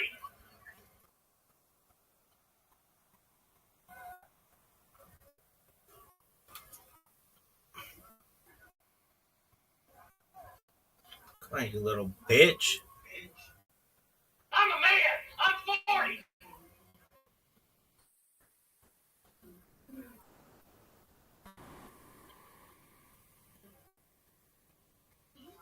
This is the worst. Come on, quit sucking dick.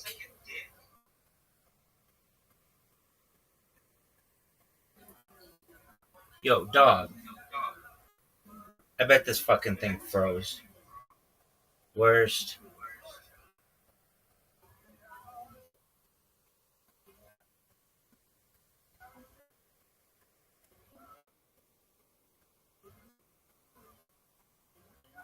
I'm a man. I'm 40.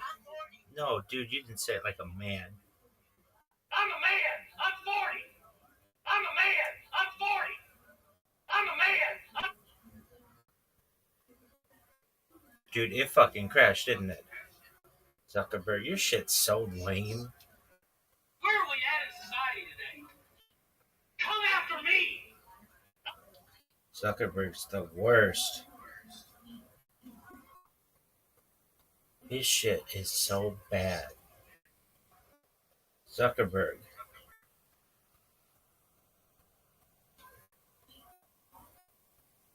Zuckerberg, you are just the worst.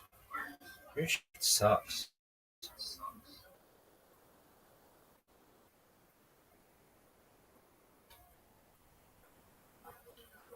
If anybody hasn't read this, where are we at?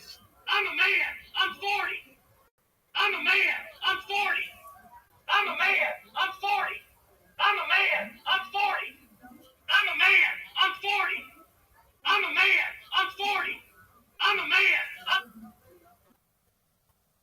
I'm a man. I'm 40. I'm a man. I'm 40. I'm a man. I'm 40.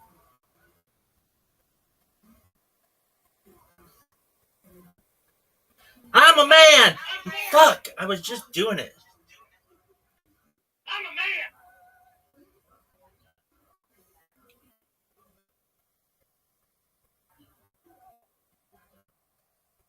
I'm a man! I'm 40! I'm a man. I'm 40. I'm a man. I'm 40. I'm a man. I'm 40. I'm a man. I'm 40. I'm a man. I'm 40. I'm a man.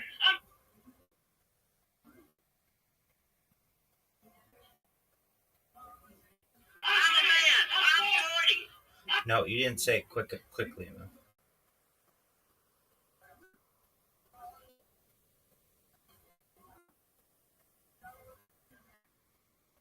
I'm a man.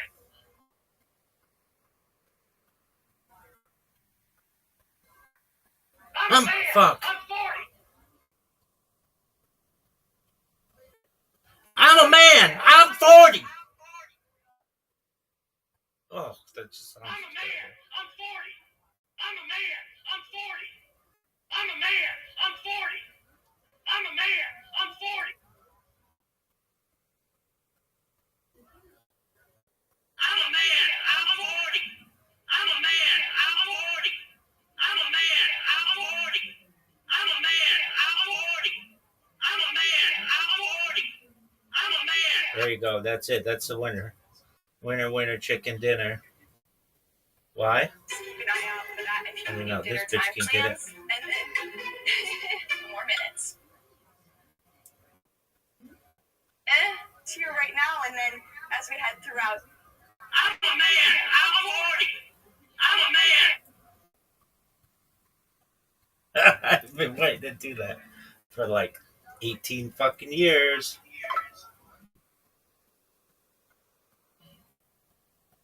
I'm 40.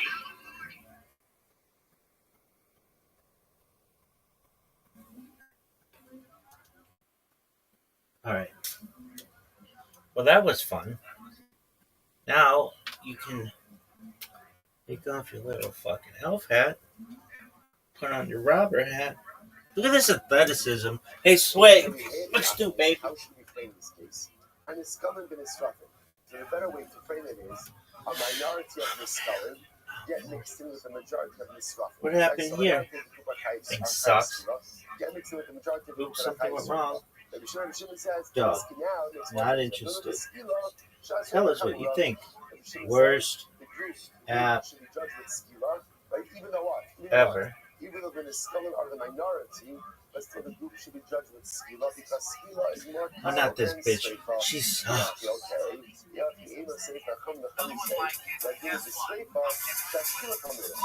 So what did we learn today about Kabbalah? It means to receive. Honestly, I think I would risk my life to flip it. And I film it, and I try to do Receive it. tradition. But I would, if It means I receive did, tradition. Like other people in my life would Fred probably Bullitt. talk me out of actually being in the truck, but I'd pay or I'd figure out a way to Can it mean reception? I'd pay to flip it, and then I'd have me in it. And I'd do Did it. he really know what that means? It means hidden. Look at this athleticism, though, folks. It's really unprecedented that we've been able to witness such greatness over the course of 40 years. Shema, Yisrael,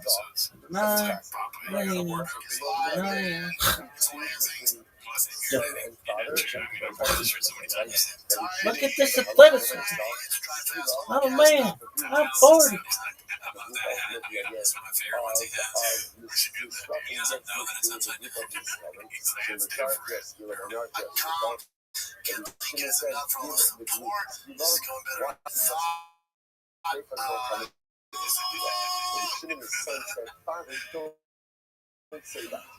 Less than 2 weeks, man. Try fast all gas. I'm sick of doing this freaking truck. The next one we do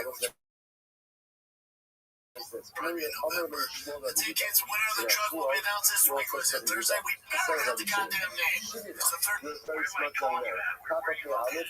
Rogers, Colorado. Joe's Colorado. You're a Colorado boy. Yeah, born in raised, dude.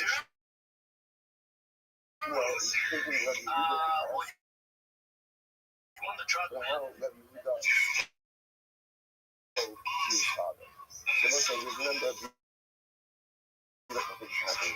Number one, generally so. If you something personal, you go ahead and just simply someone else's goods. Right? But sometimes if you see something egregious, it's important to point out It's not the same. I've always been. you know that the world gives Well, let's see what this is about. This is a haphazard clip, dude. Finally. Oh shit, we got it in the post. We got the winner quotes, in quotes, whatever, however you say it. I blame the lull for, let's see.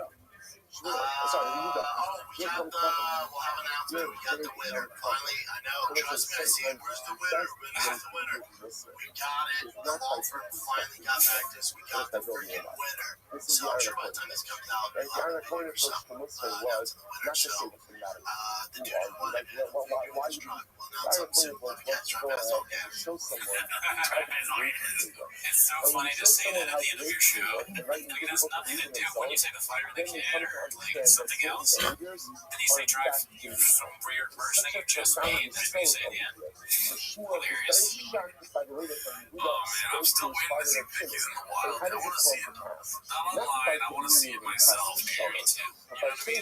I want to see Drive Fast All Gas, Calabasas Fight Club. Is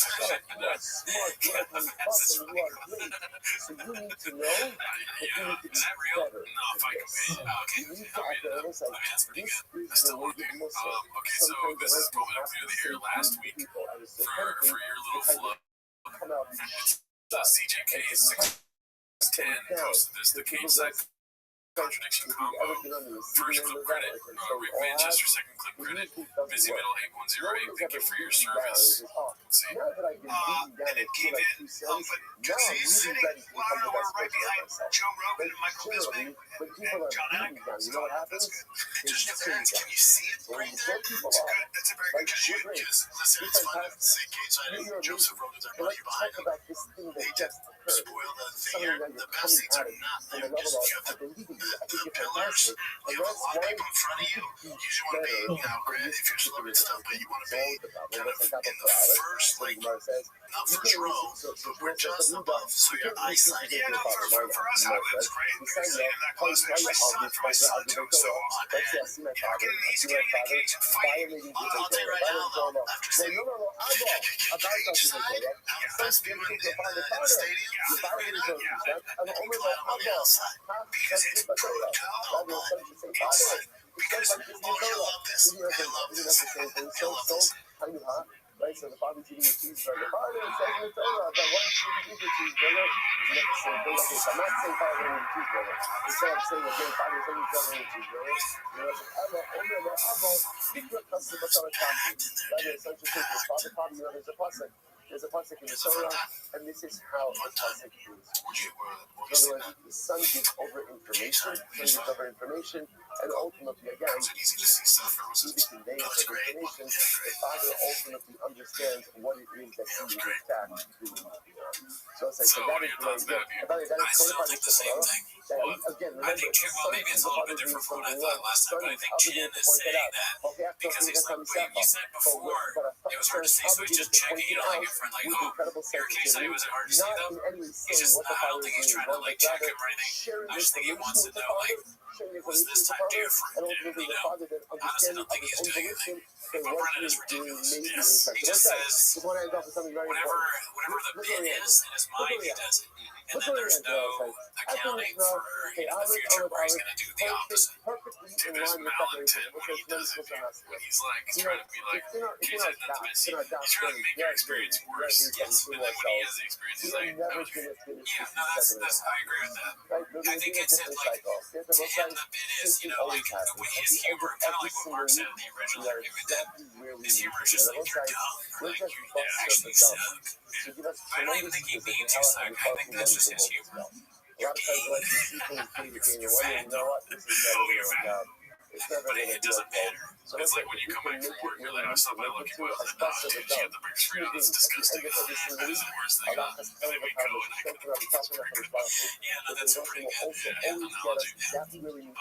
All right, so this one's Chin's second balcony. It's called Papa's Confident Incorrectness. Gets caduced by the whole staff and don't like it. Let's see. But isn't, like, the whole point of the sphere is, like, it's a giant wall, like, LED TVs, right? Yeah. Isn't it kind of weird for fighters on having cameras inside? For the fighters, the distraction. Like, what's going on when they're fighting? So it can be just black, is it? And how weird only to get sound from, like, one side? I don't know. No, it's a circle. Oh, it is? Okay. Sphere. No, that's not me. Round.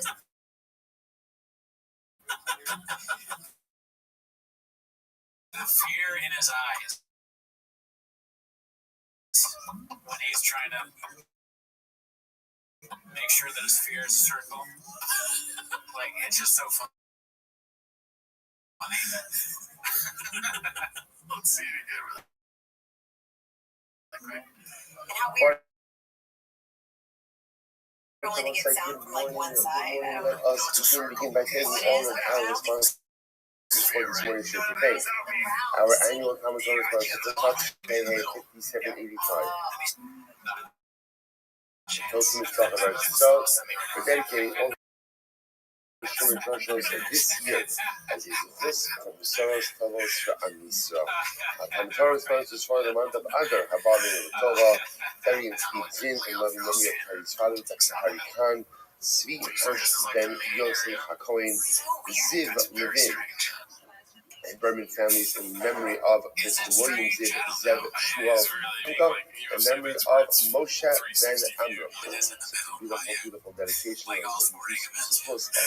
have Yosha each and every day. Working on the merit of our talent, all the Rishon, the families in the Chama, all of those in the food. Should have them together with Kol Choli Yisrael. The 12 the Miltishim bring us hostages home and their holy soldiers be successful before Maaseh. Daf Hey, 80. We are picking up at the Mishnah on Ayin Tes. Sorry, I think just reorient ourselves a little bit. So the Mishnah spoke about a very interesting case. The Mishnah spoke about a Rotzeach, a murderer who got mixed up with other people. So quite literally again, the group got mixed together, and apparently we don't know who is who. So the Tanakama said, "Kulo Tui." Everyone is potter. Everyone is potter. Comes on Rabbi says, "No, what do we do? Chulsin Oshim Kippah. We go ahead and we bring them over into an enclosure, a closed space. Rashi points out, feed them barley, and allow their stomachs to explode. Essentially, kill them passively." Kill them passively. Which the Gemara asks a very simple question: Manachim, what exactly is the piece of it? We understand that there's movement, right? And so we can't identify who movement is because if we're able to identify them, then halacha l'maaseh we don't have this problem. But the shiloh here, who are the Achim? Reuben's getting mixed into a group. Who is this group? She'ilei ma'achim she'ilin sochita.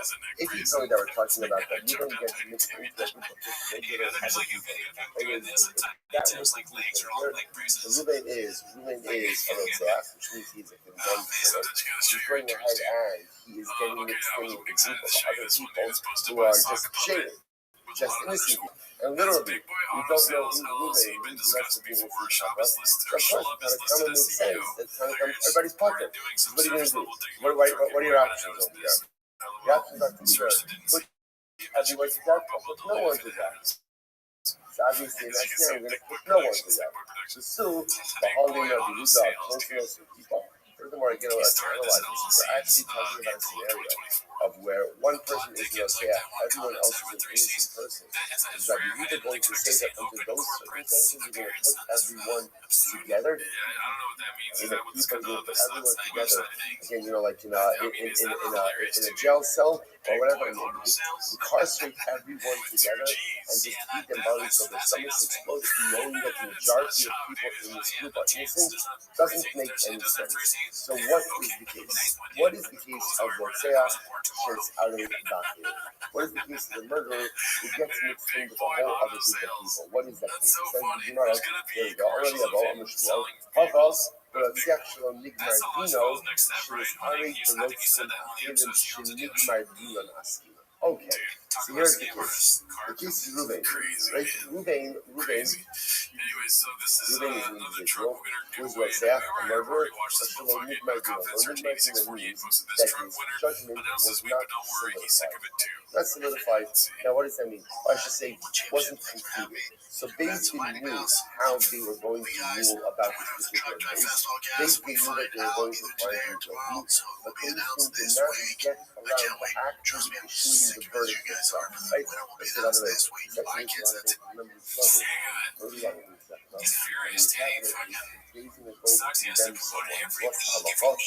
couldn't adjudicate and condemn that same day. Remember what you have to sleep on it. So you can very easily have a case where it's clear that Asian is going to convict him, Asian is going to convict him, but they didn't get around to issuing judgment yet. So what happens? He escapes. He escapes, and he gets mixed up in a group of other individuals. So Reuben himself is the guy whose judgment was not yet solidified. He gets mixed into a group of other murderers whose judgment was solidified. The problem, of course, is that what? We don't know who's who. So what do we do in this kind of scenario? So watch this. Rabbanan Tzaddi is going to do it for other part of Hilchach Reuben's team. So Rabbanan hold law. You cannot go ahead and pass a finalized verdict on someone unless, of course, they are present in front of the case. In other words, or essentially, saying over differently, you can't pass a verdict in abstention. So because the defendant is not there, therefore Basin is unable to go ahead and pass the verdict. So because they're able to pass the verdict, what's the only other option? What do? I go fuck it. Because if you can't number one, you're going to That's the verdict of extension. Number two, you don't know who Ruvain is in the context of the group. So what are we supposed to do with this? Now, again, so we know everyone in this group, by the way, crazy part is, everyone in this group is murder. Everyone's been murder, right? Everyone else besides Ruvain already has a verdict passed against him. Ruvain didn't get a finalized verdict. He can't pass the verdict in extension. So the problem is, we're stuck. We're stuck. So therefore, the Tanakh says the only thing to do in this situation is allow everyone to go free. The Gemara says, Rabbi Yehuda, turning the Gamri Nanilo, Kevin Brodsky. Rabbi Yehuda says, no. You cannot allow everyone to go free. For one simple reason. What do we know about this Rabbi? What do we know about them? They're all killers. They're all murderers. So we are not good. On the other hand, you can't actively execute them. Why not? Now we'll say now, remember, according to the Ruvain, even Ruvain, right? He did not have his verdict passed against him. That's a technicality. Right? Bezdin didn't get a chance to go to pronounce the verdict in front of Ruvain. But for Maisa, it's not like there's a suffix about his status. We know how Bezdin was going to rule. So Yehuda says you literally have a cover of murderers. So what do you mean you're just going to let them go free? So Yehuda Mitrino and Gamri Nanilo gave a Nordsky. Yehuda said this. Let everybody go free. You can't do that because the murderers built off coats and oaths of the people. Therefore, what do you do? You go ahead and you put them into an enclosure, or essentially incarcerate them, feed them barley, and their stomachs to kill them passively. So let's say, so this is the first interpretation of the Mishnah, Rabbi Avo, and therefore it turns out, that Halacha L'Maisa, what it comes down to is the inability to pass the verdict in extension. So the Rabbanan said because he can't pass the verdict, therefore again you have either essentially his quote unquote not guilty, because you have a not guilty party mixed in with a whole bunch of guilty parties and you don't know who's who, there's no choice but to exonerate the federal. Rabbi Yehuda says absolutely not. I understand you can't pass the verdict. I got it. But at the same time, they're all murderers. All murderers. They kill them passively by keeping them in closure and feeding them barley. Okay, that's the Rish Lakish says no. But ultimately, I don't know if we do this too. So Rish Lakish says that can't be the case. If we're actually talking about a person who's a murderer, right? We're going to be talking. I don't really talk to why. We're going to last Rashi. The priest, all of you that all of this says Rabbi Avo says that is simply not true. Right? Rabbi Avo says like this. Halacha L'Maisa, everyone agrees that the verdict cannot be passed in extension. Right? And the lack of a Gemar din, by definition, is what in halacha is either one of two states. You're either chayiv or you're patra. Right? You either milk this or you're gracious. Right? There's a parable in the kitchen. There's no other place in right where there's a therefore, again, and we've always said like this, the lack of a Gemar din, by definition, says what? You're patra.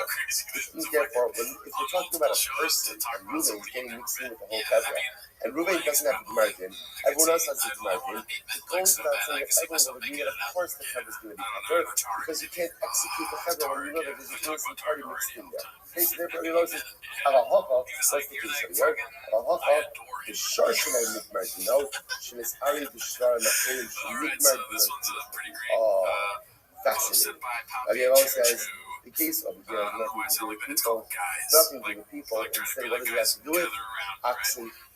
The case ultimately again of oxen. So Halacha L'Maisa, you have an ox, Shelo Mikmar Dino. So I have a glorying ox, right? Shar not Klan.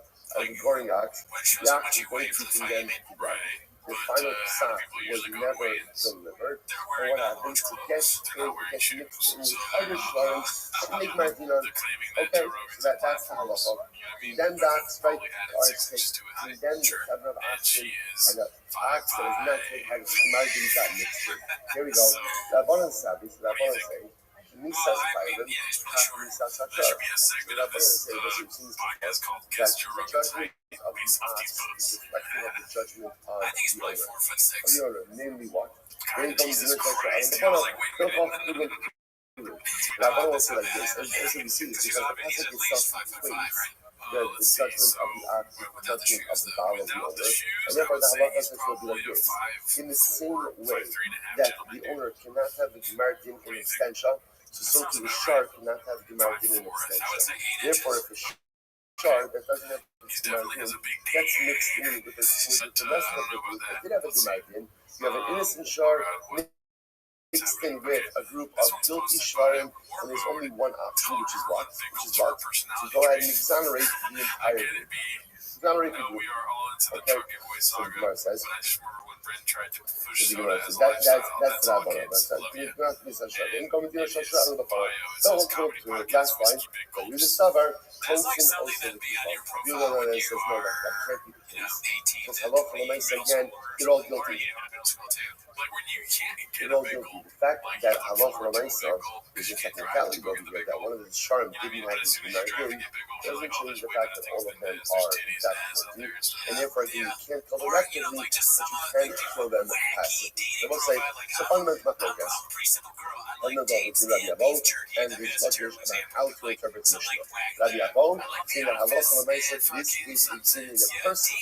Ruben was about to have his verdict delivered. He got away from days and sin out before the verdict got delivered. He got mixed in with a whole other group of convicted murderers. We don't know who is who. But Rabbanan is saying, can't convict the person in absentia. Ruben doesn't have the Gemara din. Chas doesn't have the Gemara din. Effectively, halachically, he's still considered to be like an innocent party. So you have an innocent person mixed in with a group of murderers. There's only one choice to do with the group, which is what? Exonerate everyone. Rabbi says, come on. I understand you can't actively execute everyone. Like on my son, you have a group of murderers. Therefore, kill them passively, bring them into the kippah, eat them barley, let their stomachs explode. And Shlokish, no, this is not a person. This is not a person. Because if it was a person, everyone would agree to that bonus. Rather, this is a case of shar, and the din of shar is the din of Torah. Good. Some of the Rabbi says it's like, what's the top of page? 88. Ihoki. I know the Tanya. So listen to this. So therefore, Rabbi says this makes sense.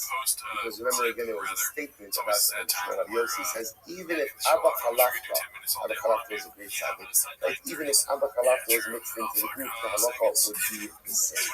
So what does this mean? Look at the top Rashi. Even the Reish Lakish came to Shmuel. The post is called Brennan showing us all his 32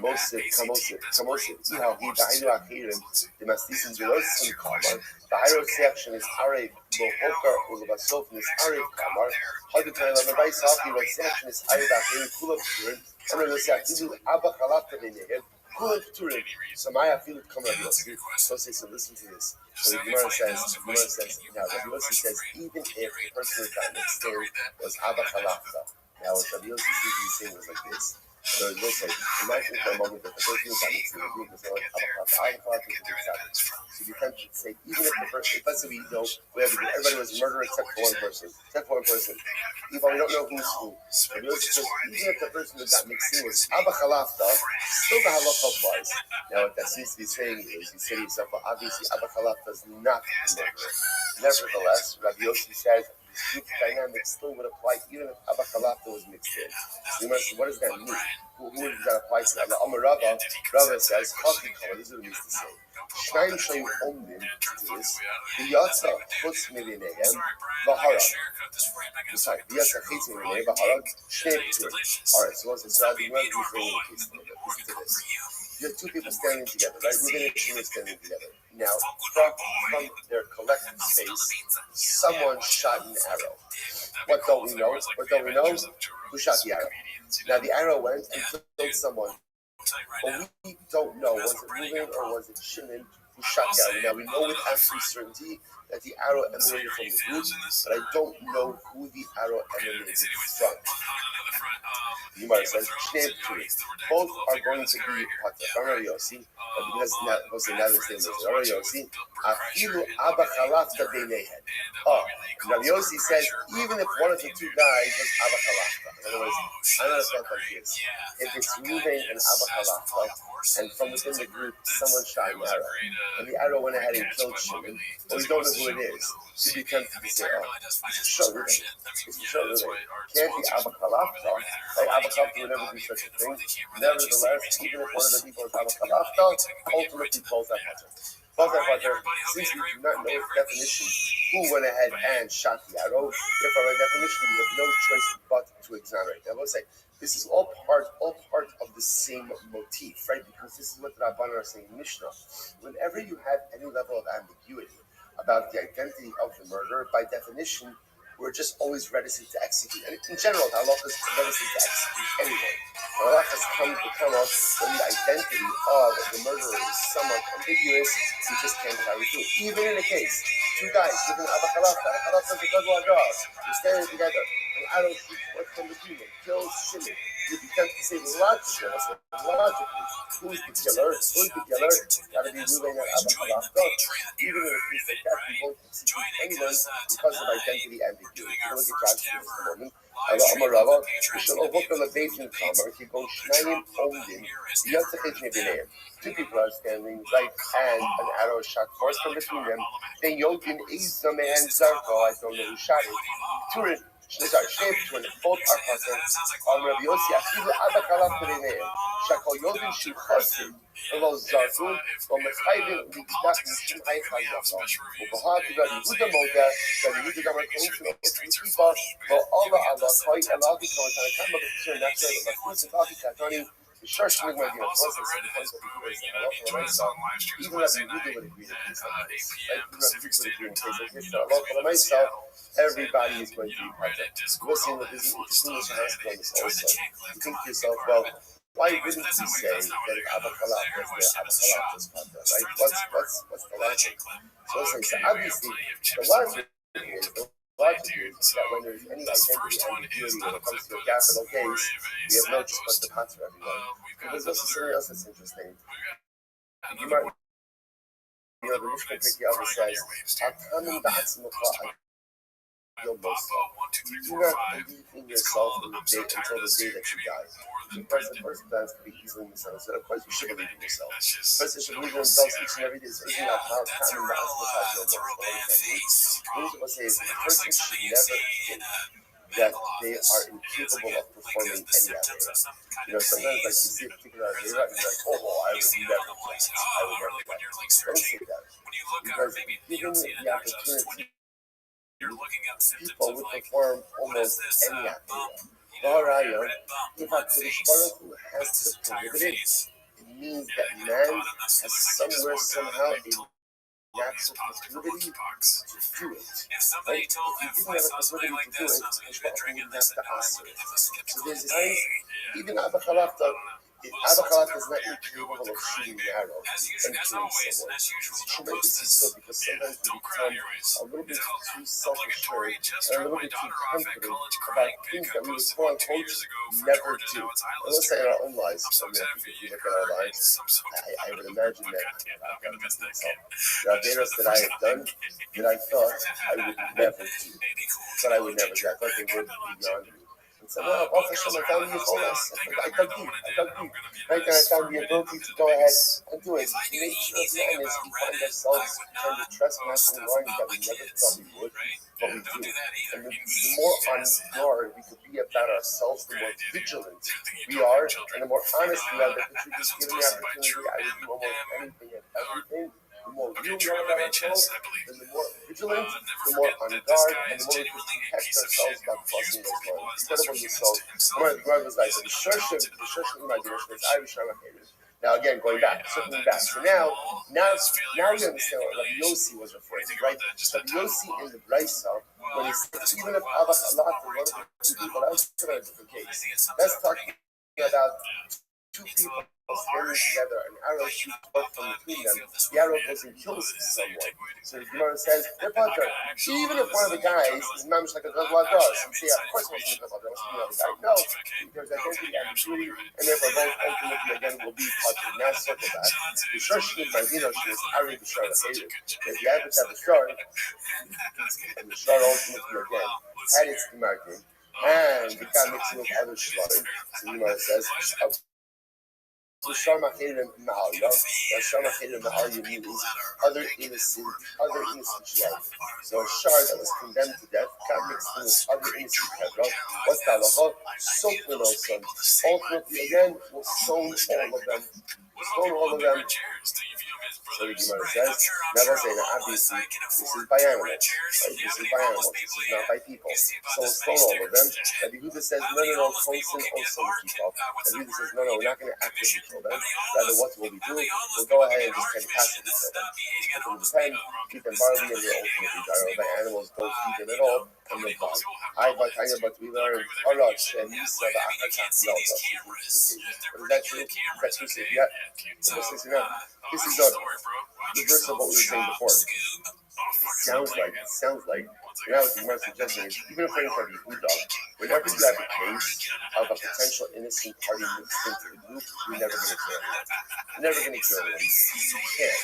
So what's the case of Machnisin also with people? That's the case of a Shar. If you have a Shar, ultimately again, that killed someone, and it got mixed in with the innocent Shvarim, so Rabbi Yehuda Tanakama says, kill everything. Rabbi Yehuda says, no, Machnisin also with people. So the Gemara says, is that true? But listen to this.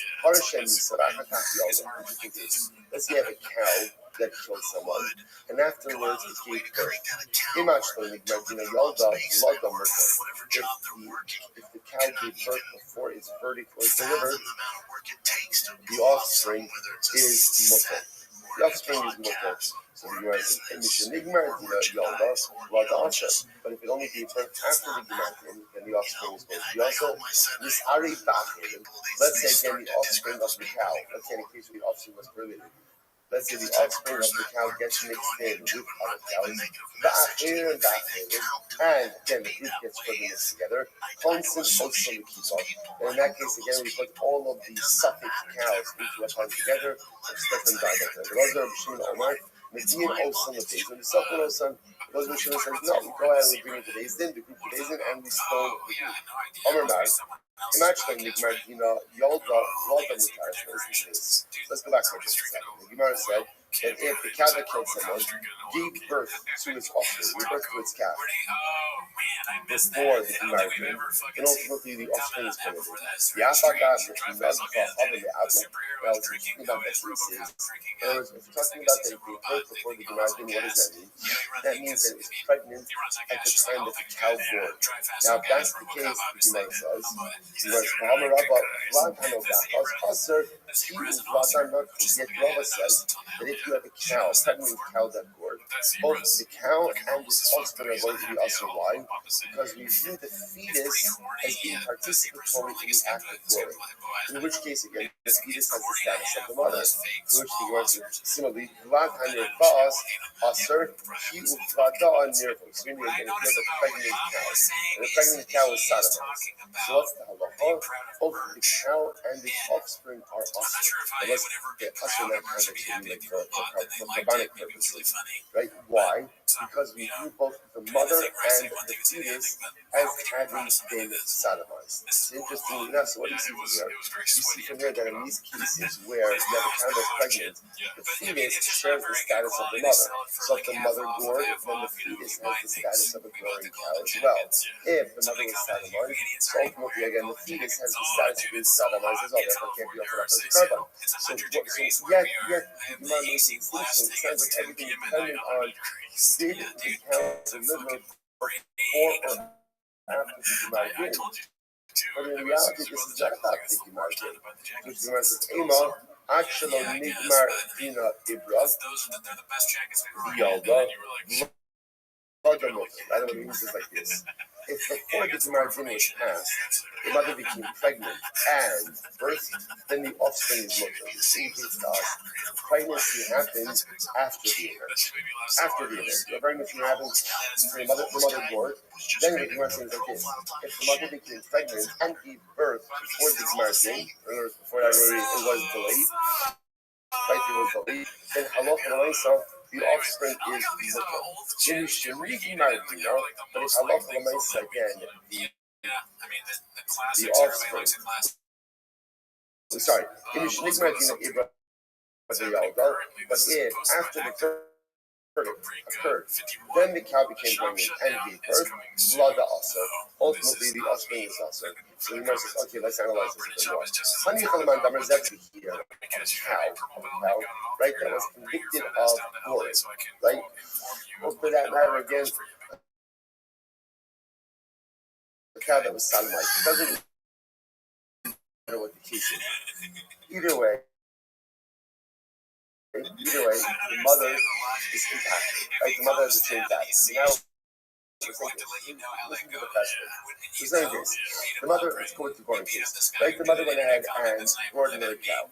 So now we're saying is as follows: if after the act of goring, the mother became pregnant and birth, pregnant and right, either became pregnant and birth after the verdict, or even became pregnant before the verdict and birth. No, let's analyze this, right? In order for this mother to give birth, what has to happen? Well, yes, we should have a talk. You know, how these things work. We're all scheduled differently here, right? But obviously, in order for the mother, right? In order for the mother to become pregnant, so again, there has to be a father. Right? So the Maisa, now the assumption over here is that the father is an innocent party. Which means that in this child, there's two forces. There's a mother who's guilty, and there's a father who's innocent. So in halacha we call this zeh golden. Two forces creating one product. So let's say this is interesting. So now you're automatically, the Gemara is operating under the assumption that what? That the status of the child is automatically determined by who? By the mother. But there's a father also. Right? There's a father. And the father's status is totally mutter. So the Gemara says this whole thing makes sense according to the opinion that says zeh golei asr. Right? Even though you have two forces, a mother clause, a father clause. The mother clause is guilty. The father clause is innocent. So again, if you go with the opinion that says that as long as one of the clauses is not a word, but as long as one of the garment. If I got like super jacked, you know, or like in really contributing forces, right? In order, if one of the contributing forces ultimately again is culpable, is liable, but not liability is passed down to the offspring, then this whole thing makes sense. You must obey the right? Hello, the man comes that golden mutter by greater. There is another school of thought. Another school of thought ultimately is why when you have two contributing forces, one of them is innocent, one of them is guilty, that Allah against the offspring, bears the guilt of the guilty force. What is there to say? Here's Michael Neyman. Look at Rashi. Michael Neyman. Rashi says, "Gahar kishnota la'achad ma'akin la'yu l'chudei gama la'shat min ha'sachar l'bal gehetzer ve'esus garbu lo'shiyabal." So again, if you hold, so this hopefully makes sense if you hold zeh gorein faster. But if you hold zeh gorein mutter, then the Maisa, why should the offspring automatically be offspring? Which the Maisa, Allah Amradina, the Rabbi says, Ima, if I'm Shalom, Nidmartina, Ibra, Yalda, Vlada Mutter. ואם actually Nidmartina, Ibra, Nidmartina, Yalda, Vlada Aser, Ubar Yaref. The Maisa is right. The Venus says, let's rephrase this a little bit. In actual meaning, if the verdict has not yet been passed, right, in what? After Limardina, they grew up in Yalda, so if the verdict has not been passed, yes, and the mother becomes pregnant and births, the offspring is going to be mutter. I will say now this is in line with the idea, a very simple idea, that when does liability occur, or when does culpability set in, only when? After Mardin. After Mardin, even though the mother already committed the act of quarrel, but again, you're not liable until there's Mardin.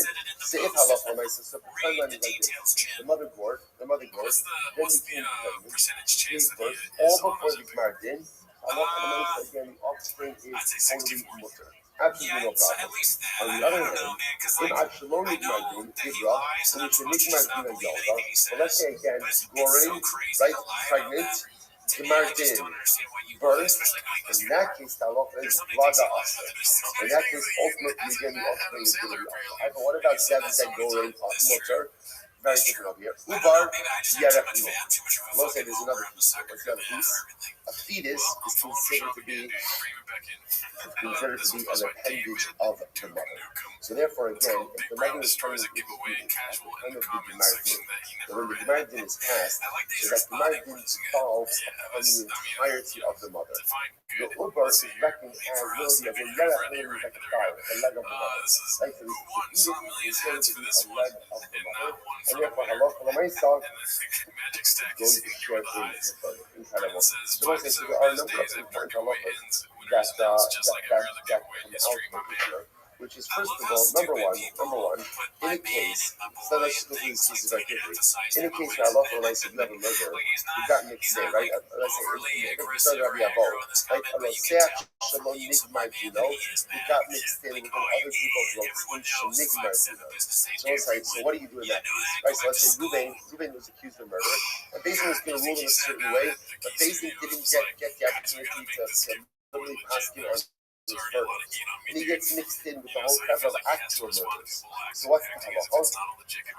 So it's like, listen, so you pass in, but you cannot pass a verdict in extension. At least for now, that's how it has to be. Right? You can't pass a verdict in extension. And therefore, again, the only thing you can do with that kebra is exonerate all of them. Exonerate all of them. So that's indeed, you end up passing really like Rabbi. Okay, fine. So without the case, we'll leave for now. Let's go back there. So the next part of the Mishnah was, let's say, so in part one of the Mishnah, you had someone who may be guilty, but his Gemardin wasn't passed, mixing with the rest of the Tevra guilty parties. The next case of the Mishnah was as follows. So let's say you have a group of guilty parties, all mixed in together. So the difference is they have different death penalties. And we don't know who's supposed to get which death penalty. So what's the halacha? Very simple halacha. What do? You administer the most lenient death penalty to the entire family. Now, what was our problem? The machlokas, which is considered to be a more lenient form of death. Okay, so the Gemara says as follows. You're not explaining the word Shemamina. You see from here is Musor Davar Chamar and Musor Davar Kal. Here's what's fascinating about this. What's fascinating about this is no one is disagreeing with the principle, right? So if you have a group of convicted murderers, all right, you get mixed in with each other, but yet they have different resources and different verdicts. Every one of you is the principle that you can execute the laws, right, using the most lenient form of death penalty. So what you think about it is that in order to go to what you need Asra. Now, Asra is usually the very form of death with which you're going to execute the person. So how can you give someone a lesser death penalty when ultimately you didn't give them Asra for that death penalty? It's still a very friendly soul, which is Musra Davar Chamar, having Musra Davar Kal. Asra for something more Chamar, more stringent. By definition, work to administer something more lenient. The way it works. So, in other words, once you receive Hasra for a Chamar death penalty, then automatically makes you warrant for a lesser death penalty. Yeah, she seems drunk. What seems drunk? Yes. The issue about stam. Interesting enough, the Uriah says maybe the case over here is where the agent warned the person's stam. In other words, they said, Ruben, if you do this, you're going to be liable to a death penalty. But what? They didn't say which death penalty. Interesting. The high time of it, in respect to the following, the Samuel, who shared having the social Torah in the meeting also elevator. For any kind of reason, right? For any that kind of reason, or actually, for example, the effective right across the national, shared having the social, puts the name.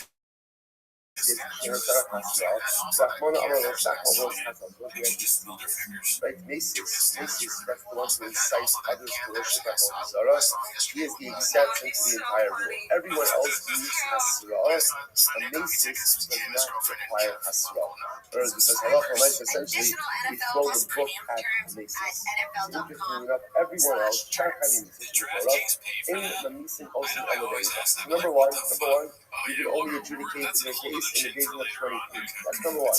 Number two, Ve'edin, those in the Hasra, and halacha by Sasra. So we'll say this is Ve'edin 101.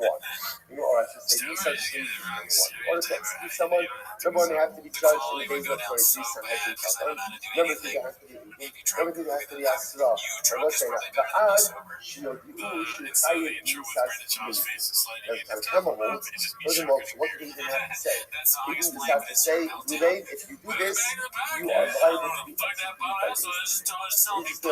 They don't have to say what type of mutation, but they just have to say mutation.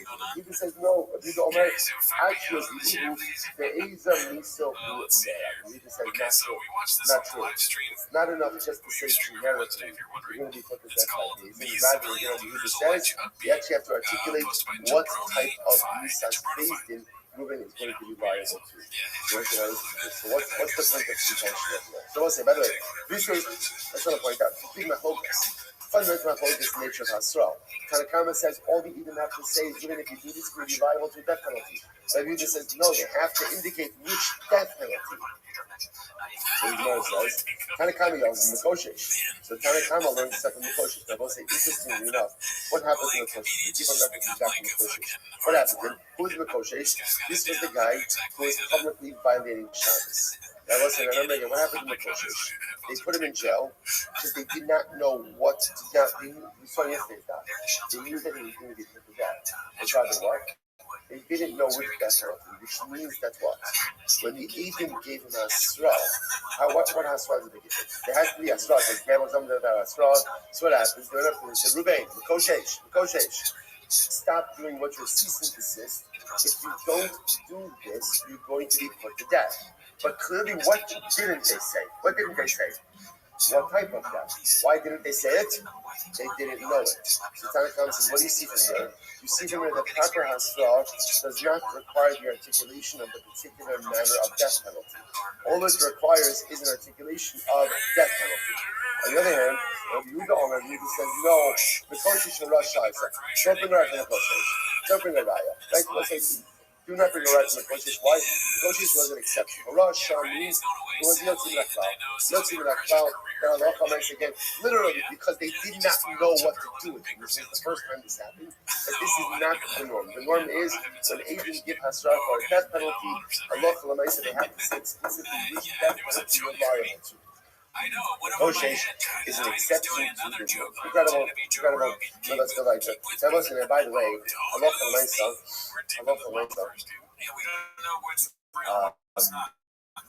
that's where it's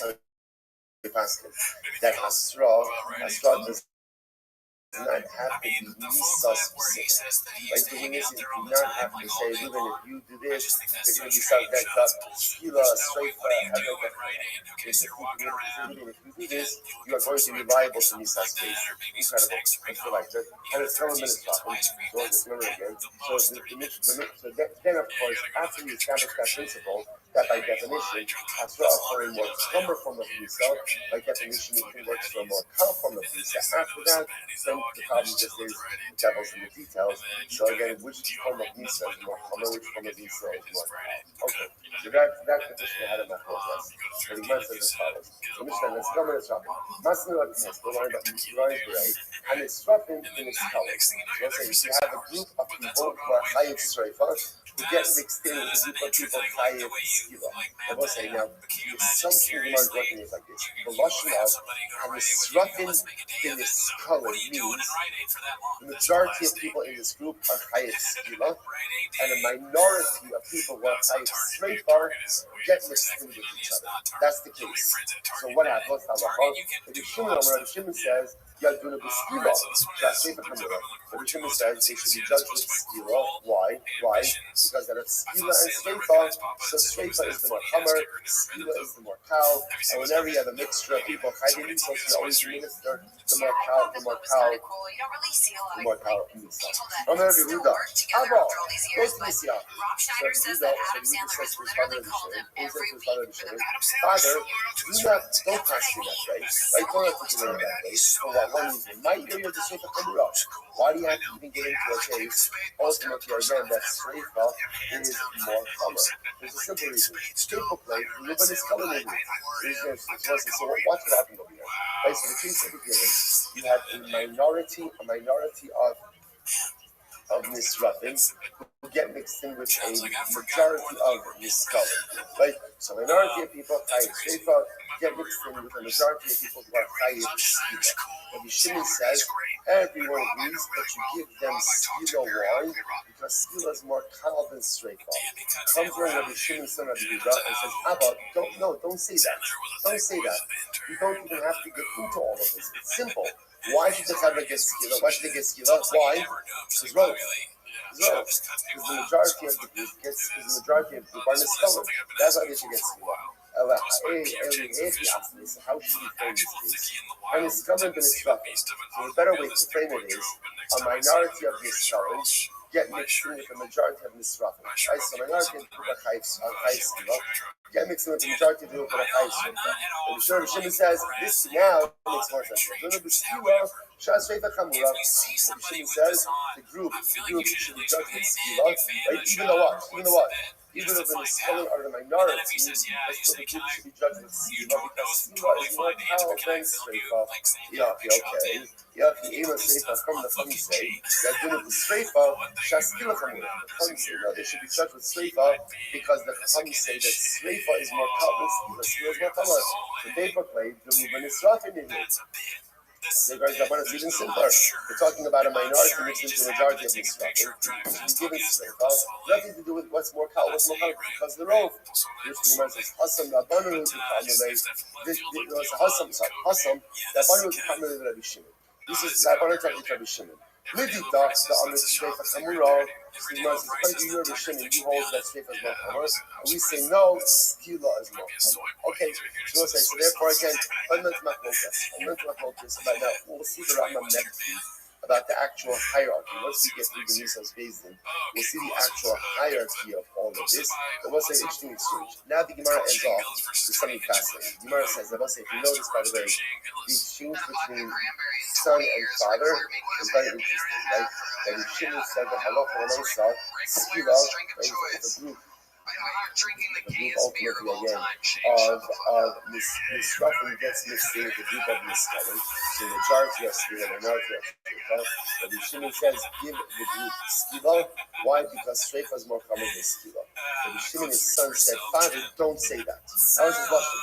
Father, don't say that. Don't say that. Because you're going to get Grintis, you just use Rov. So that was the translation. I'm going to make Shmuel Rabbi Yehuda. So now Shmuel says to Rabbi Yehuda, the son of Rabbi Shimon. Shilin, sharp one, which means very Rabbi Yehuda, you're a very smart young man. Tapa Pe Aleph, Lo Tima Le La'avucha. Why are you talking to your father that way? And let's say we're going to see over here, so ultimately again, Shmuel is taking Rabbi Yehuda to task for how Rabbi Yehuda spoke to his father. So let's say there's a number of beautiful things. Number one,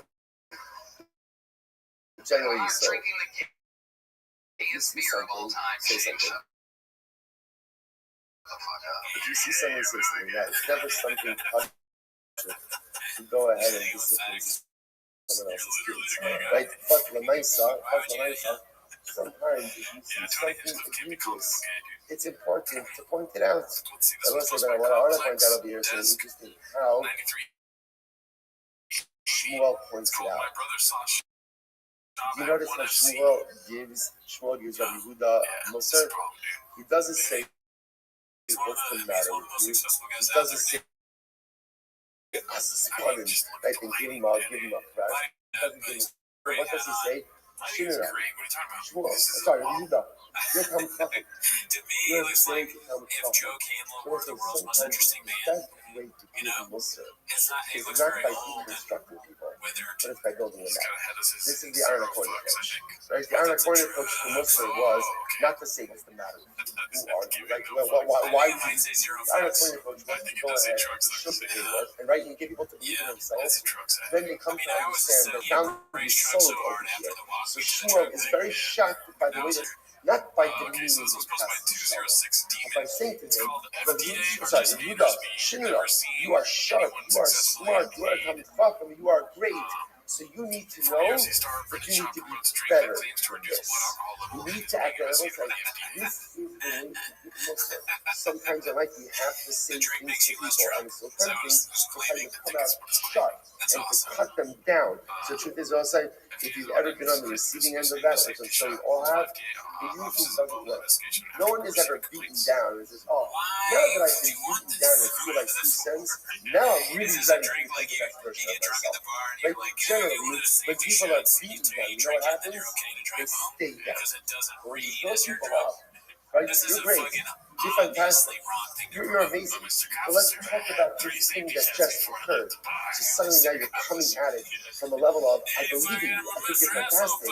And that's why you could be better than this particular behavior. So what was the problem? So the Gemara says, you can't really, so Shmuel says, you can't really speak this way to your father. Why not? The Gemara says, let's say I see my father violating different Torah, violating Torah law.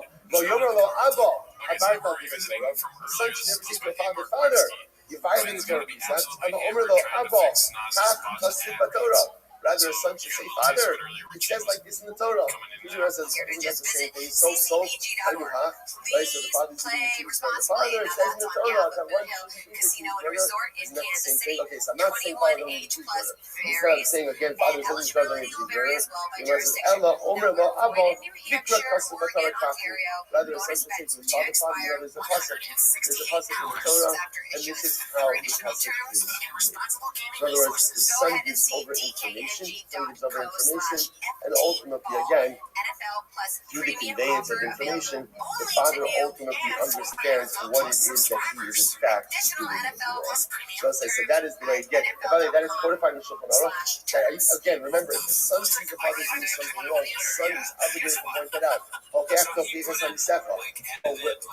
son is obligated to point it out with incredible sensitivity, not in any way saying what the father is doing is wrong, but rather sharing information with the father, and ultimately the father then understanding of his own volition that what he is doing may be incorrect. What's that?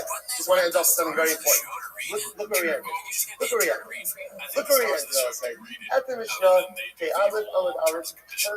perfectly in line with that. Okay, tremendous you know, it's in our daf journey. There are days that we say to ourselves, we are never going to finish this in 7.5 years.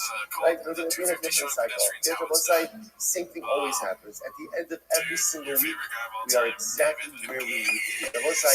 We're just busts of the dumb. She gives us tremendous physical in how this person runs the world as well. A lot of times we like to see things day to day and wondering, you know what, this is never going to work out. It's never going to be okay. So let's say, if we can make it where we need to make it to, as busts of a dumb, human beings, at the end of every single week, Allah has come to the concept to strengthen our becoming for this powerful, that the devotion will also always get us exactly where we need to be. Choreographed, exactly how we need to be choreographed. At some point, all the pieces drop and everything comes together. What's that? Doritos has been spilled off the floor. You look like a human version of Yoshinoya. That's bad. Joe Rogan laughs, dude. He sucks. Yeah. He has the worst taste in comedy that there is. Man, you must be gay then, motherfucking gay. You're fat. man, you gay like you gay like a dude that kisses Ben over there. You're fat like a guy that eats a lot of sandwiches. So that's what the whole thing is, over and over again. And people like that? Out of control, dude. You look like the type of nigga that'll sit on a Venus flytrap, bitch. He's the type of person that sits on a Venus flytrap. No, he's grasping for his straws by now, dude. Does that make you? He's saying that makes you gay? I don't know. I really don't know. I honestly don't know. Yeah, sitting on a Venus flytrap, I'm assuming that you're just gonna, I mean, if he sits on a Venus flytrap, then there's no more Venus flytrap. You know what I mean? You looking like a motherfucker that be putting his asshole on quicksand. Did you notice your favorite comedian? Oh, man, it's the worst of the worst. Your favorite. Man, yo, bruh, David Lucas was fire on that show, bruh. That line about how he was gay like a dude that drinks Bud Light, bruh. Savage. Boy. Was that name? I think they're just in front of a lot of people and they're trying to be funny. Stole Christmas, is it because it's like a racist thing? Probably, yeah. Okay. Yeah, you made it make sense. Yeah, Took me a second. you made it make sense. I never thought it made sense. I feel better now that it took me a while to get that. Because if I understood it right away, there might be a problem. Yeah, you're not on the same frequency. Yeah. You need to take some alpha brain. Maybe these guys are just hammered drunk and we're being too hard. Like, if we were hammered drunk, we might think that Rhinoceros ass booty was funny. You look like you sit on a Venus flytrap, motherfucker. The sober mind just doesn't kick. Not a good look for Shane, dude. No, but he's got, I mean, it's like a very popular show. He's just like soaking in the fucking whatever you get from this. Yeah, but he's laughing. I mean, you have to sort of kind of laugh at this thing, right? Just to be polite. I love Tony's like, and you find second Zimmer. He does like the fucking Johnny Carson laugh. It's out of control. What's going on? Yeah, greatness. Man, Greatness. fuck. That made me angry, kind of. Are you gonna quit comedy? No. Oh man, that made me quit comedy. It's just gonna make me podcast that much harder. Looking like a motherfucker. Looking like a. Yeah. That's all they say. Yeah. And it's never anything that clever. No. There are some things that are funny. I can't think of any off the top of my head, but I've definitely heard some very funny look like, you know. Yeah. Like what? What do I look like, dude? Looking like a fucking Gerald ass fucking. See, I'm not good. I can't do it. Yeah, you looking like a red hat wearing green shirt, having bitch. Oh, I see you're doing David Lucas. I see. Looking like a motherfucker guy that be sitting up in a red shirt, gay. You look like you got shorts on, gay. Anything that we do, yeah, it's like, well, that we're gay. That's the punch. Oh, headphones, your ass gay. Yeah, you look like the kind of guy that brings Diet Cokes home from work every day. You know what that is. I'm gay. I got inside information you do. Bro, it's so funny to say people look gay, though. Like David Lucas breaks down how to do comedy with James Lipton. What is your favorite curse word? Gay. David Lipton looking like a gay Roger, what's his name? Roger Ebert. Roger Ebert ass gay dude. That's so clever, David. That's so funny. Students, if you ever wanted to see a brilliant mastermind at work, please do yourself the favor of watching Kill Tony, where a young David Lucas makes his first appearance and says that Tony is gay like a cheetah seeing the old cheetah or the male cheetah with it cock out. God damn it. It's good though because it feels redacted when you did David Lucas. I know. Pretty good there. The funny, if you want to see the best I've done with David Lucas, check out the Patreon because I think that the thing right. I forget how I say it exactly. Trump as a gay man doing David Lucas. Yeah, Trump as a gay man doing an impersonation of David Lucas. Yes. I think I did pretty good there. Yeah. Solid shit. Let's see here. This one's called Batty Sent Me This Deal Breaker B, posted by Environment OK 6384. Matched with the baddies on Hinge. Matched with the baddie on Hinge. Moved over to text and sent me a pic of her apartment. I can't swim in these deep waters. Yeah, that's a no-go. Yeah, I can't take that ride. It looks like a nice place, but then there's that. Yeah. I like the candles. The candles are nice. Stuff's gonna go wrong with a chick like this. Yeah. Cable management's good, which makes me think like it maybe just. I mean, come on, I'm a producer daddy. They got artwork on the walls. Nice little what's it called? This fourth wall here has a different color, so it's like a what is it called? What is it called? When you paint like a color wall, what is it called? Like I have no idea. You know what I'm saying? Interior design and shit, but you get. I mean, the thing is, you're beginning with this girl, and she takes her shirt off, and then she's got a life rips tattoo somewhere. You know, a CD on her neck. It says DS's deity, or whatever dummy had made women tattoo themselves with. You're inside of her, and she's like, "Can you call me baby?" I have to call my daddy real quick. Hey, yo, dude, where you at? What's going on?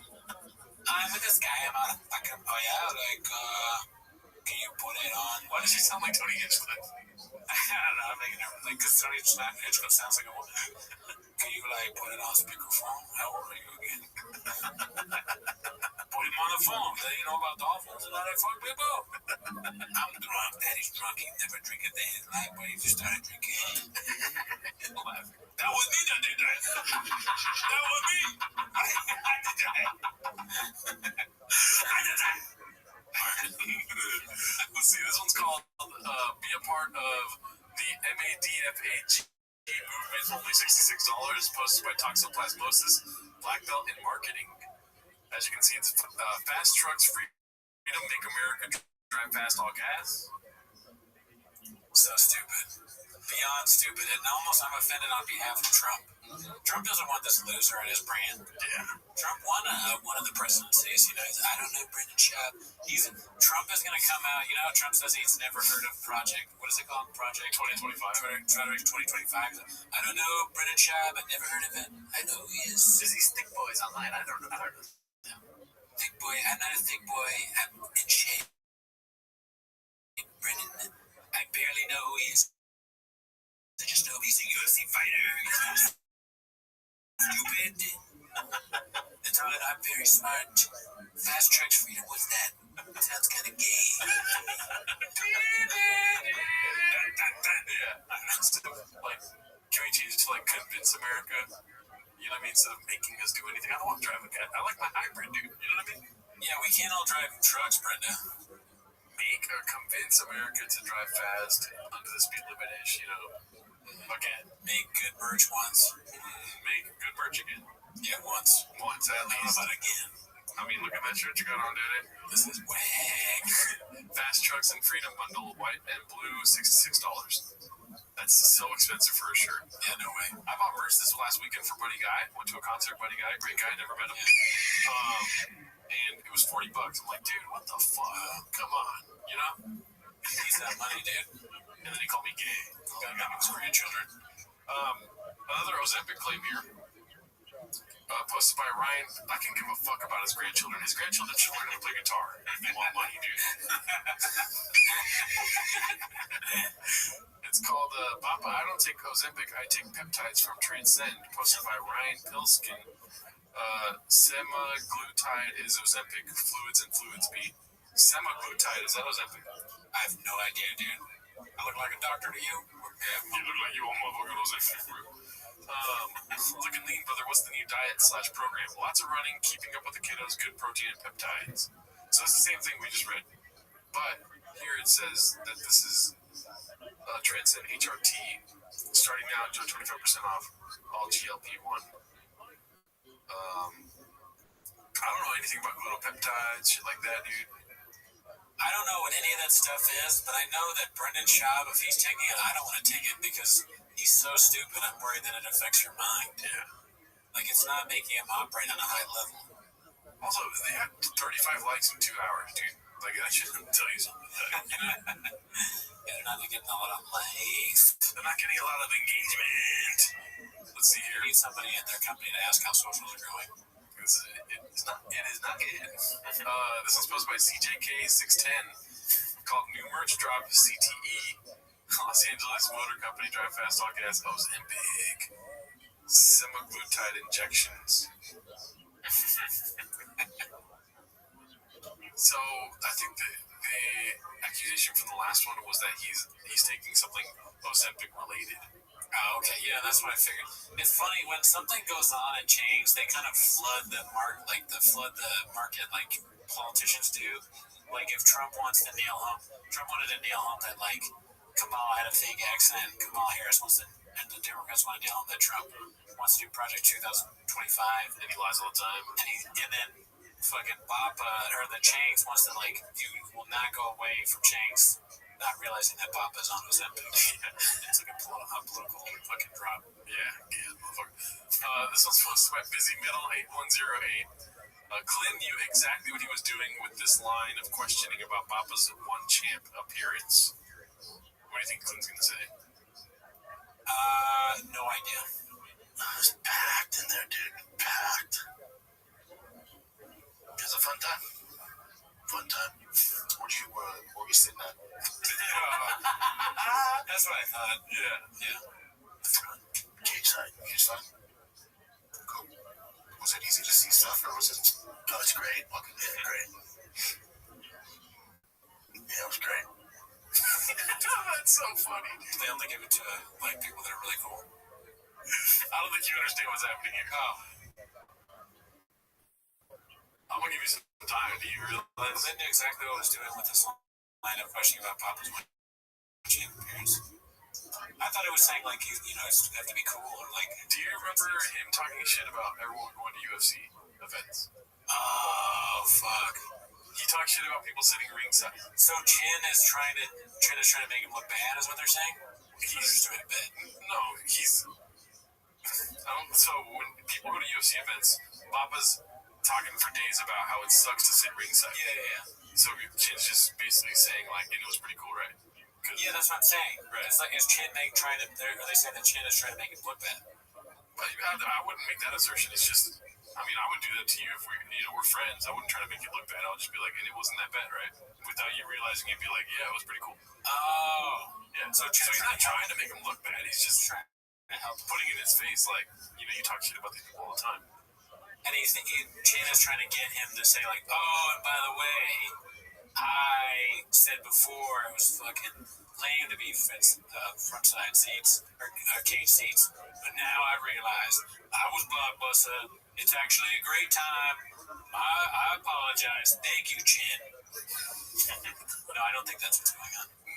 No, I think for sure Chin knows that he talks shit about Brian Callen. It just happened with Brian Callen where he was sitting ringside. He's like, those seats suck. You have to be 6 rows back. Right. So I think Chin's just sitting in the sidelines being like, what are we going to do?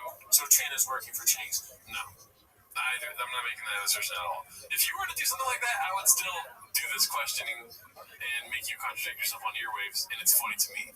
See, that's why you're just as disloyal as Chin, because they're saying that Chin is keeping my eyes on you. No, because then you'll go to the comments later and be like, I'm so stupid, dude. That's true. I would just obviously be like, oh, my mistake. Let's see here. There's not a chance that Papa's going to fucking realize. Let's see. And I'm giving Chin's a lot of credit by thinking he's smart enough to think so. Alert Spirit 2453 posted this called Toe Brogan attempting to create an everlasting joke for 9 years. Let's see. But what's it like to bomb? That must really be so. Anybody ever ask you that? Obviously, it's like sucking 1,000 bucks in front of your mother. That's the best way to describe it. But the problem is, that kind of time. Maybe that's a lot. Would you read real quick? I'm not saying it's a climax. You can get through 10 in a short period of time if you got a good head movement. One of the best things that can happen to a comedian is bombing. When you bomb, that feeling is so bad. I always describe it as like sucking 1,000 bucks in front of your mother. But the difference is that there's probably someone out there who would enjoy sucking 1,000 bucks in front of their mother, but nobody enjoys bombing.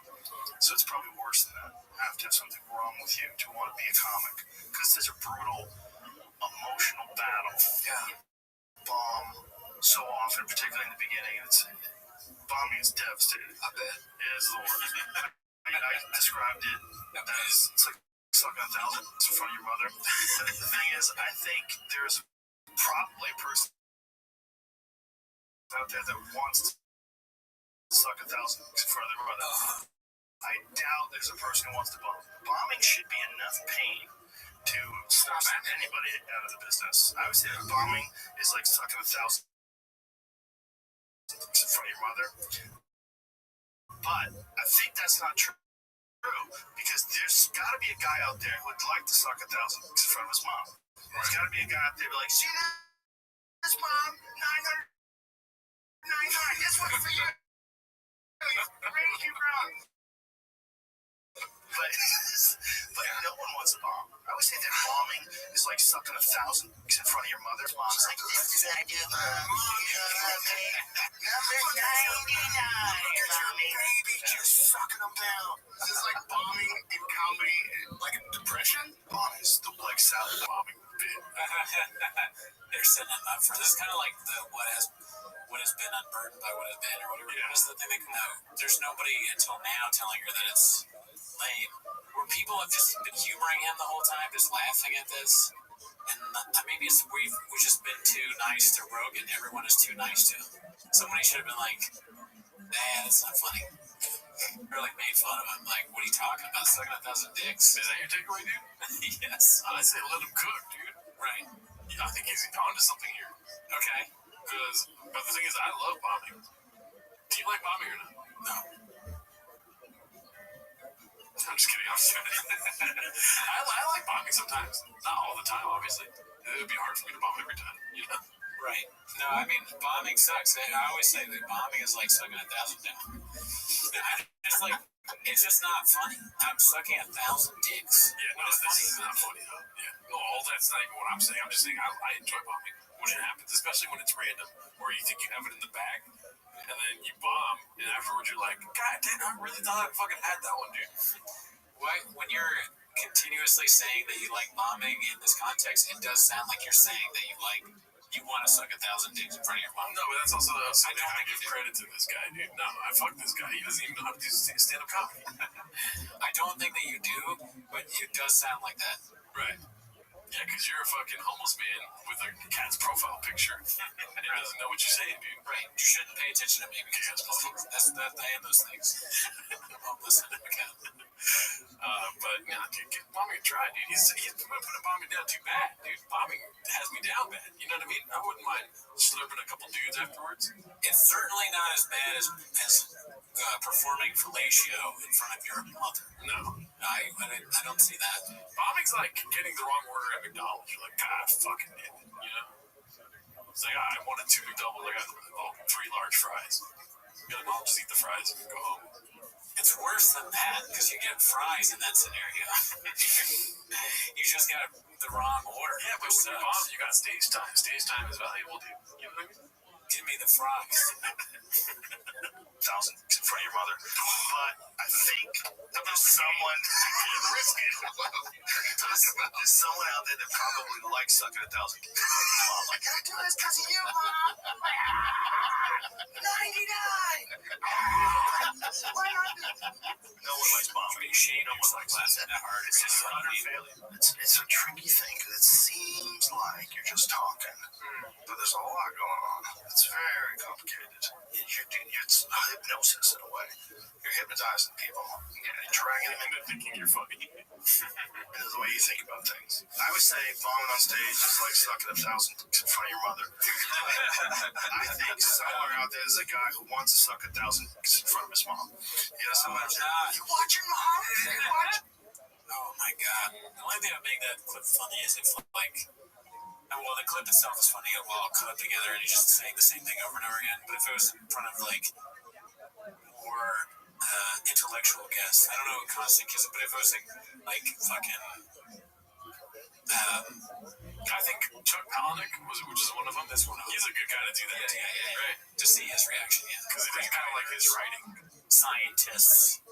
Oh, you mean because he does like he writes that sexual stuff, like Snuts or whatever, Snuff or something like that, whatever that book was. Yeah, there's a lot of sexual stuff in those books. Mm-hmm. This one is something we watched in the live stream, but this is the clip that's more, what is it called? It gets it all in one. It's posted by Bright Bread, called number 249 of 250 comedians universally KOT. What is the O for? Kill Tony, I think. It's just KT. Yeah. Hall of Fame roaster versus 17-year-old podcaster thing. Some context, this is halfway through a 40-minute pod where Lucas can't handle being trolled. He literally resorts to the tactics of a 5-year-old.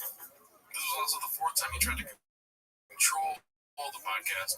Apparently, Sam Hyde, who is not affiliated with the podcast, set up Lucas saying they would pay him $10,000. The interviewer, Matan Evan, is like, what are you talking about? I never texted up to this point. Lucas has been apparently calling goons to the studio. I highly recommend watching and posting your favorite clips because there are so many.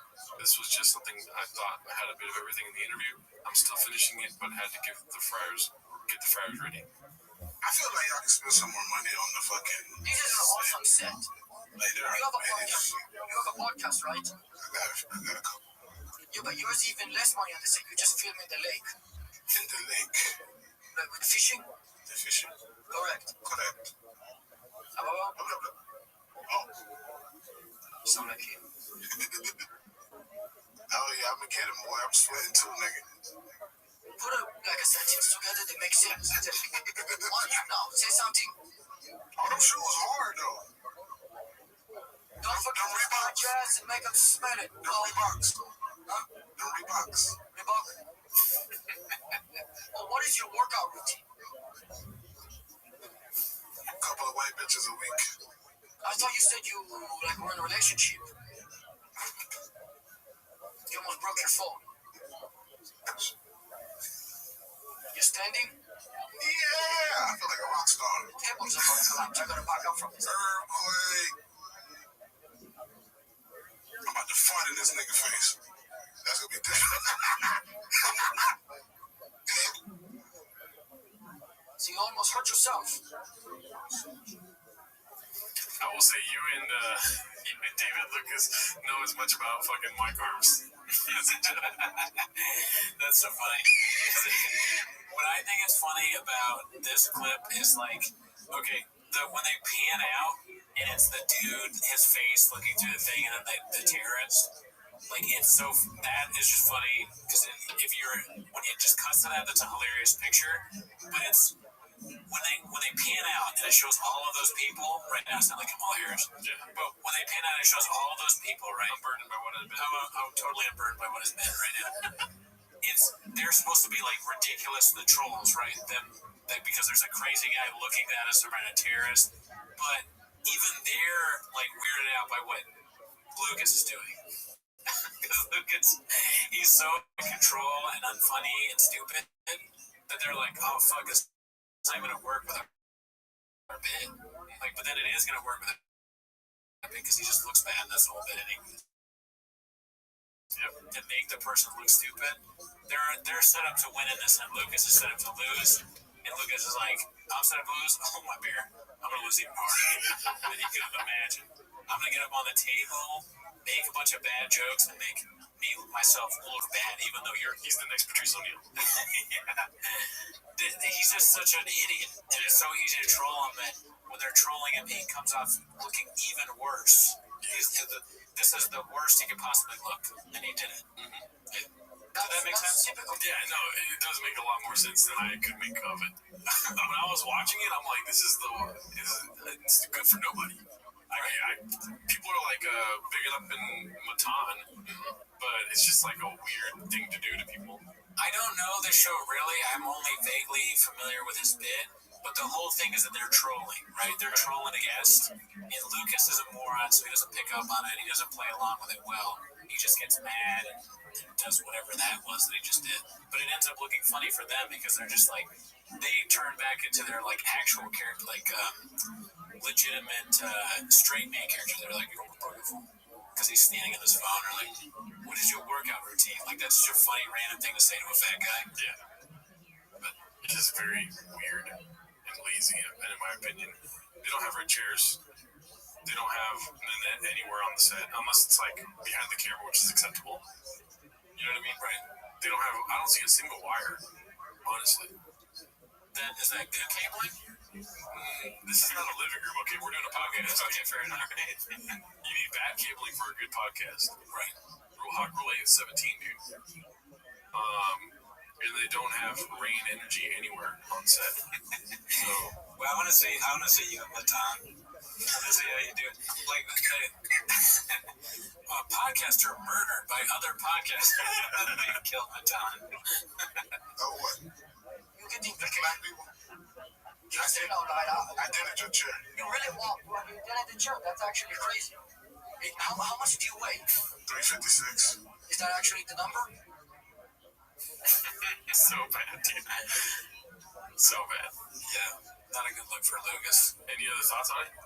No, I mean, this is the downfall of Lucas, I think. And it's been happening. Yeah, it's part of it. Is part of anyone's downfall now if a minor celebrity is going to be going on Baton. Yeah. Let's see here. I'll be on Baton next week. Let's see. So this is posted by You My Ninja. It's called I Can Prove That I'm Actually Straight.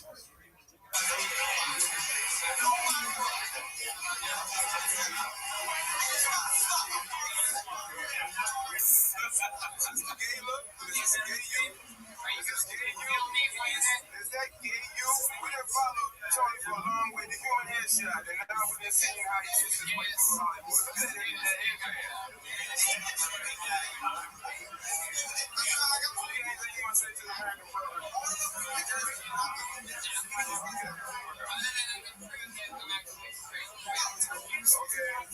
Random girl.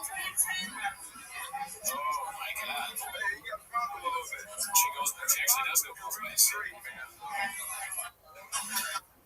Yeah, so any thoughts on that? That is an old school clip. That looks. He kind of looks like those inside baseball. He kind of looks like Boone Shakalaka. Oh, yeah, he does. It's a bit of a Boone vibe to him. Those are the fucking early days of Tony, I guess. 2011, it said. But you could say, yeah, it's a long time ago. You can see, though, he even had the comedy shots back then, dude. He went, first thing on camera, first thing he does is, just like Rogue with the ball. Yeah. That's the funniest thing you can do, right? So, I mean, I'm not going to fire shots at the king. No, I'm the best roaster.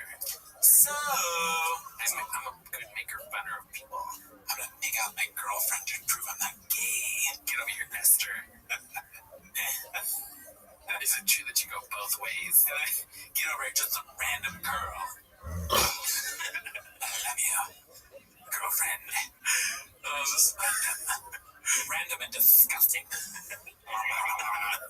He goes right back to blowing that other guy. This one's posted by Mr. Eisenman. It's called BCEO and Luke going back and forth cooking up a tasty dish for Chang's. Yeah, dude, don't you dare disparage men. Reef is where it's at. Shout out, Reef. No, how much money I'm spending. Al and Dawson took me to a place in Vegas near Fremont, near where all the homeless area where there's just streets lined up with it, where they have this outdoor place where they have a live comedian. They got some food trucks, and you can buy J's, smoke them right there, and you can get cannabis-infused cocktails right there. I'm gonna guess those comedians. They probably have podcasts that are also. Yeah, the boy network. It's a little much. We're just having fun with Reddit there. No one got hurt. Nothing I really couldn't figure out. Indeed. Let's keep it going with the PM. The Thick Boy Network. That's so funny, dude. We're trying to get on the Thick Boy Network. Yeah, dude. So, I mean, we love to be on, dude. Yeah. This one's posted by Toxoplasmosis. It's called Clint totally not A, being inebriated, B, waving a loaded firearm around a campsite.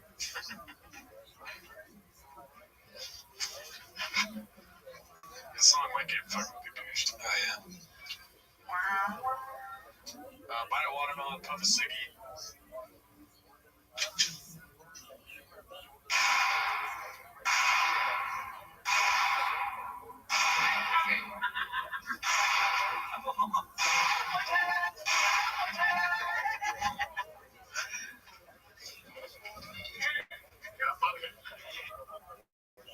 Crazy.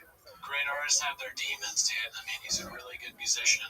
He sings really well. He's not like Waylon Jennings or fucking Charlie Daniels or something like that. Yeah, Johnny Cash.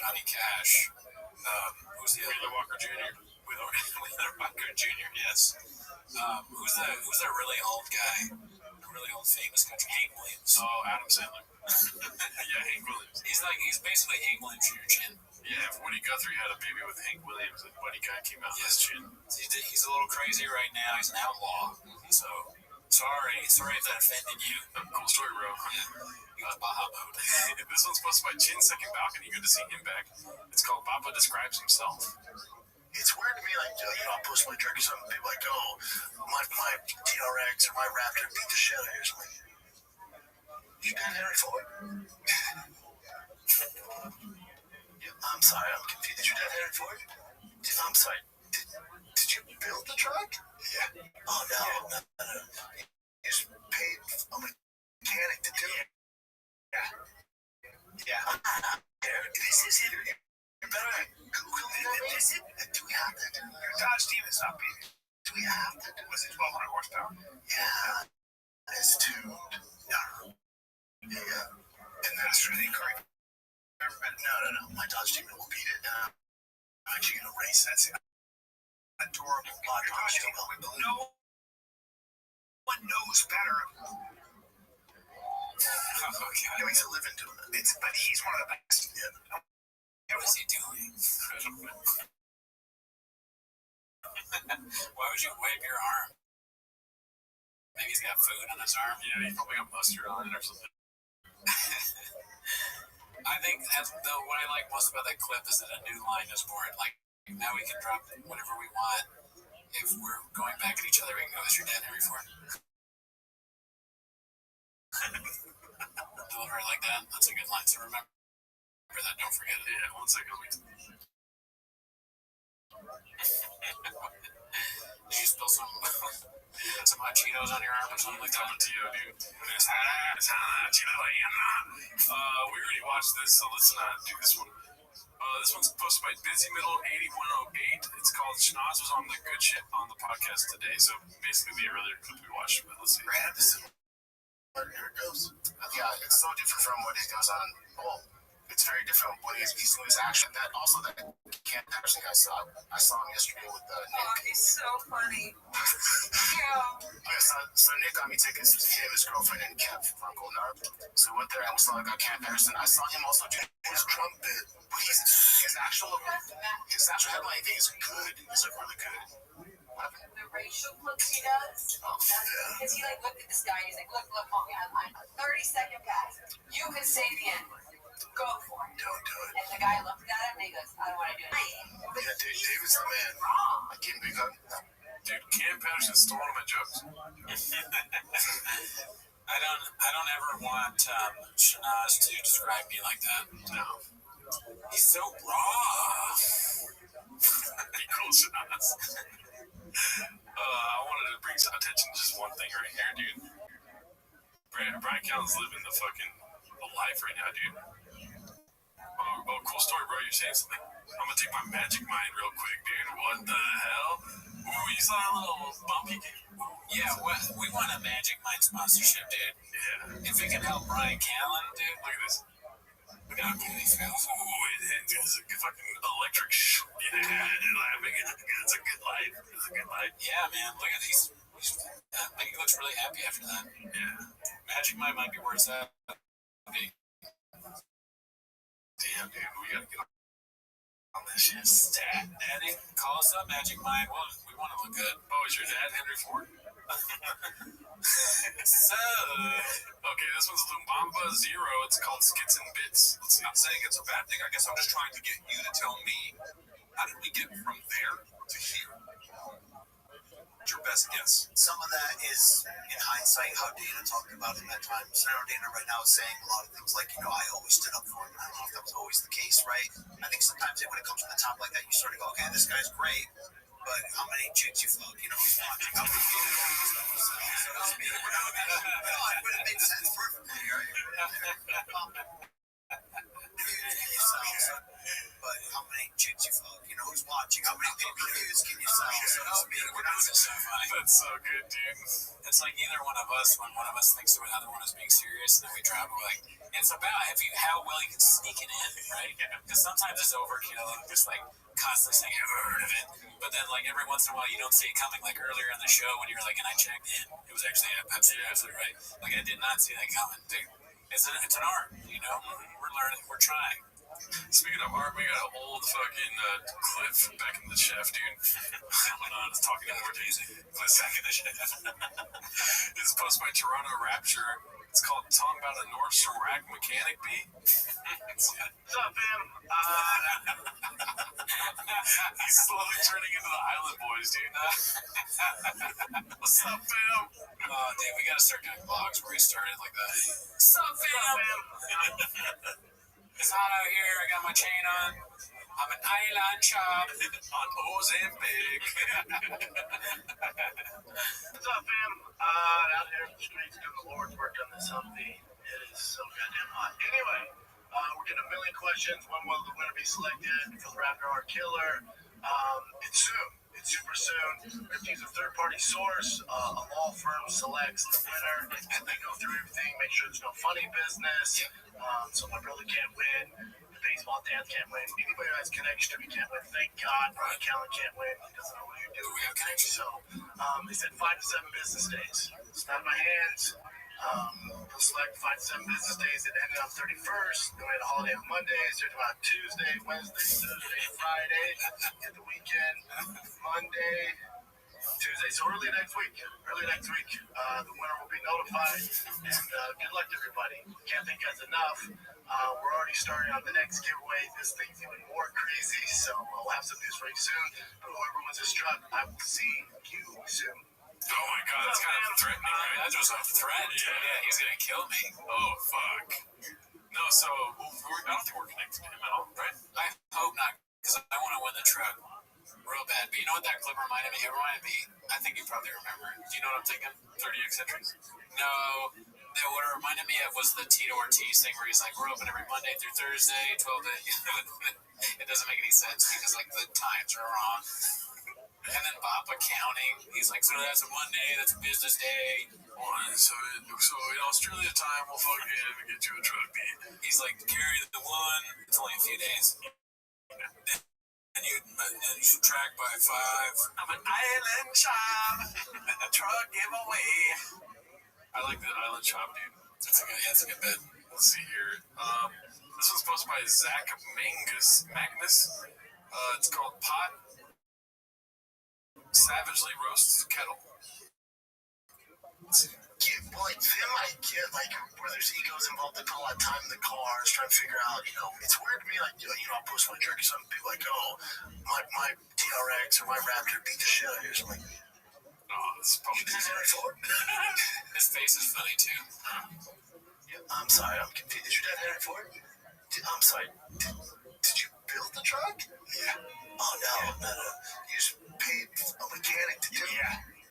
Yeah. I don't care. This is it. You're better at Google it. This is Chris. This is vintage TV.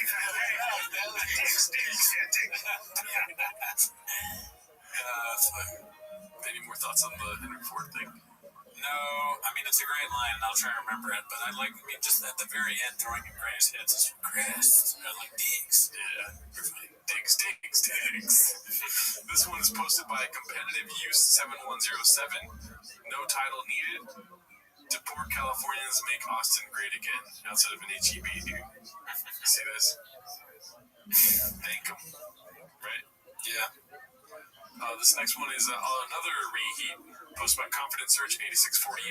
He really was bad at comedy. I would think showing Brendan's vagina on this podcast would demonetize. Don't you think YouTube's going to demonetize that we show the vagina? I don't think so. It's kind of a woke movement. You don't know my pronouns. Yeah. All right. The silence, dude. Just the complete silence. Oh, that's so funny. But the vagina? I don't think so. It's kind of a woke movement. You don't know my pronouns. This guy doesn't move at all for so long. He looks like one Mississippi, 2 minutes. How many Mississippis before? Do you want to see? Man, you don't know my pronouns. 1 Mississippi, 2 Mississippi, 3 Mississippi. Yeah. Who says yeah? The guy next to him. Okay. He's trying to help. Yeah. I was like, nah. Good. How are you looking like a smart Joe Rogan?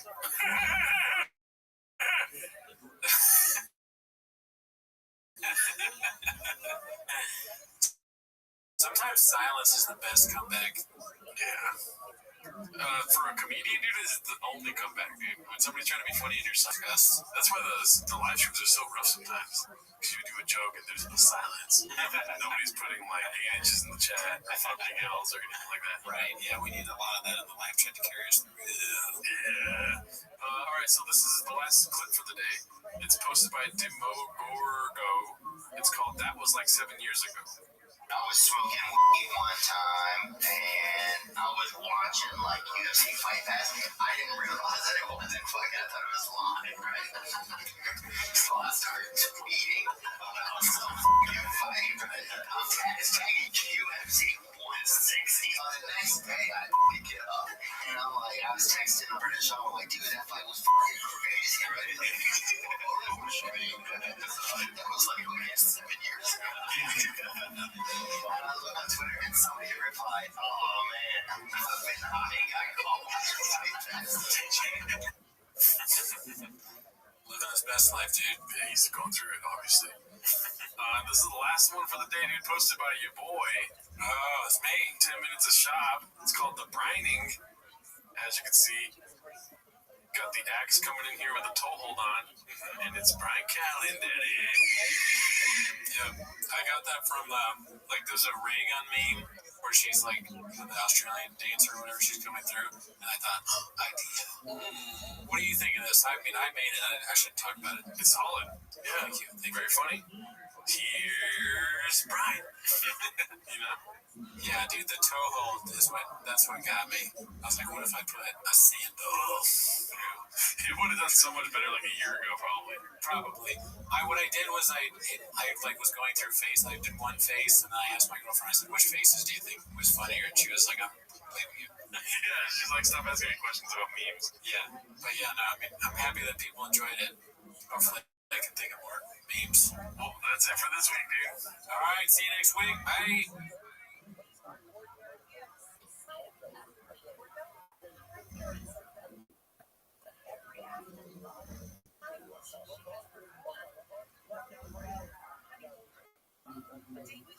It's now on Netflix. Come to my truck.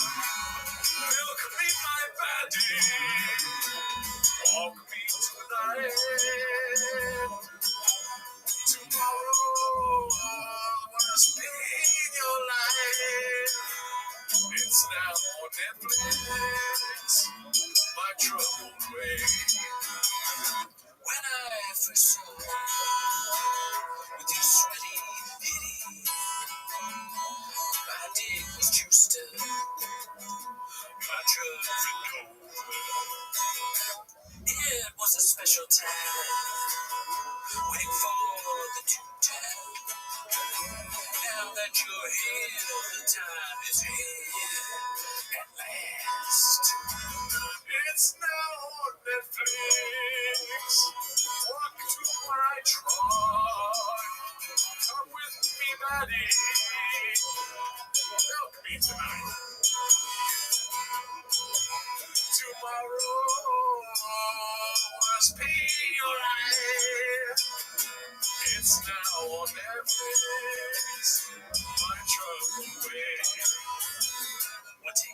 It's time of my favorite time of the week. When you get near Papa, try to speak. Release surprises today. You better actually watch 10 minutes of shop. Welcome back to 10 Minutes of Shop. Thanks for tuning in.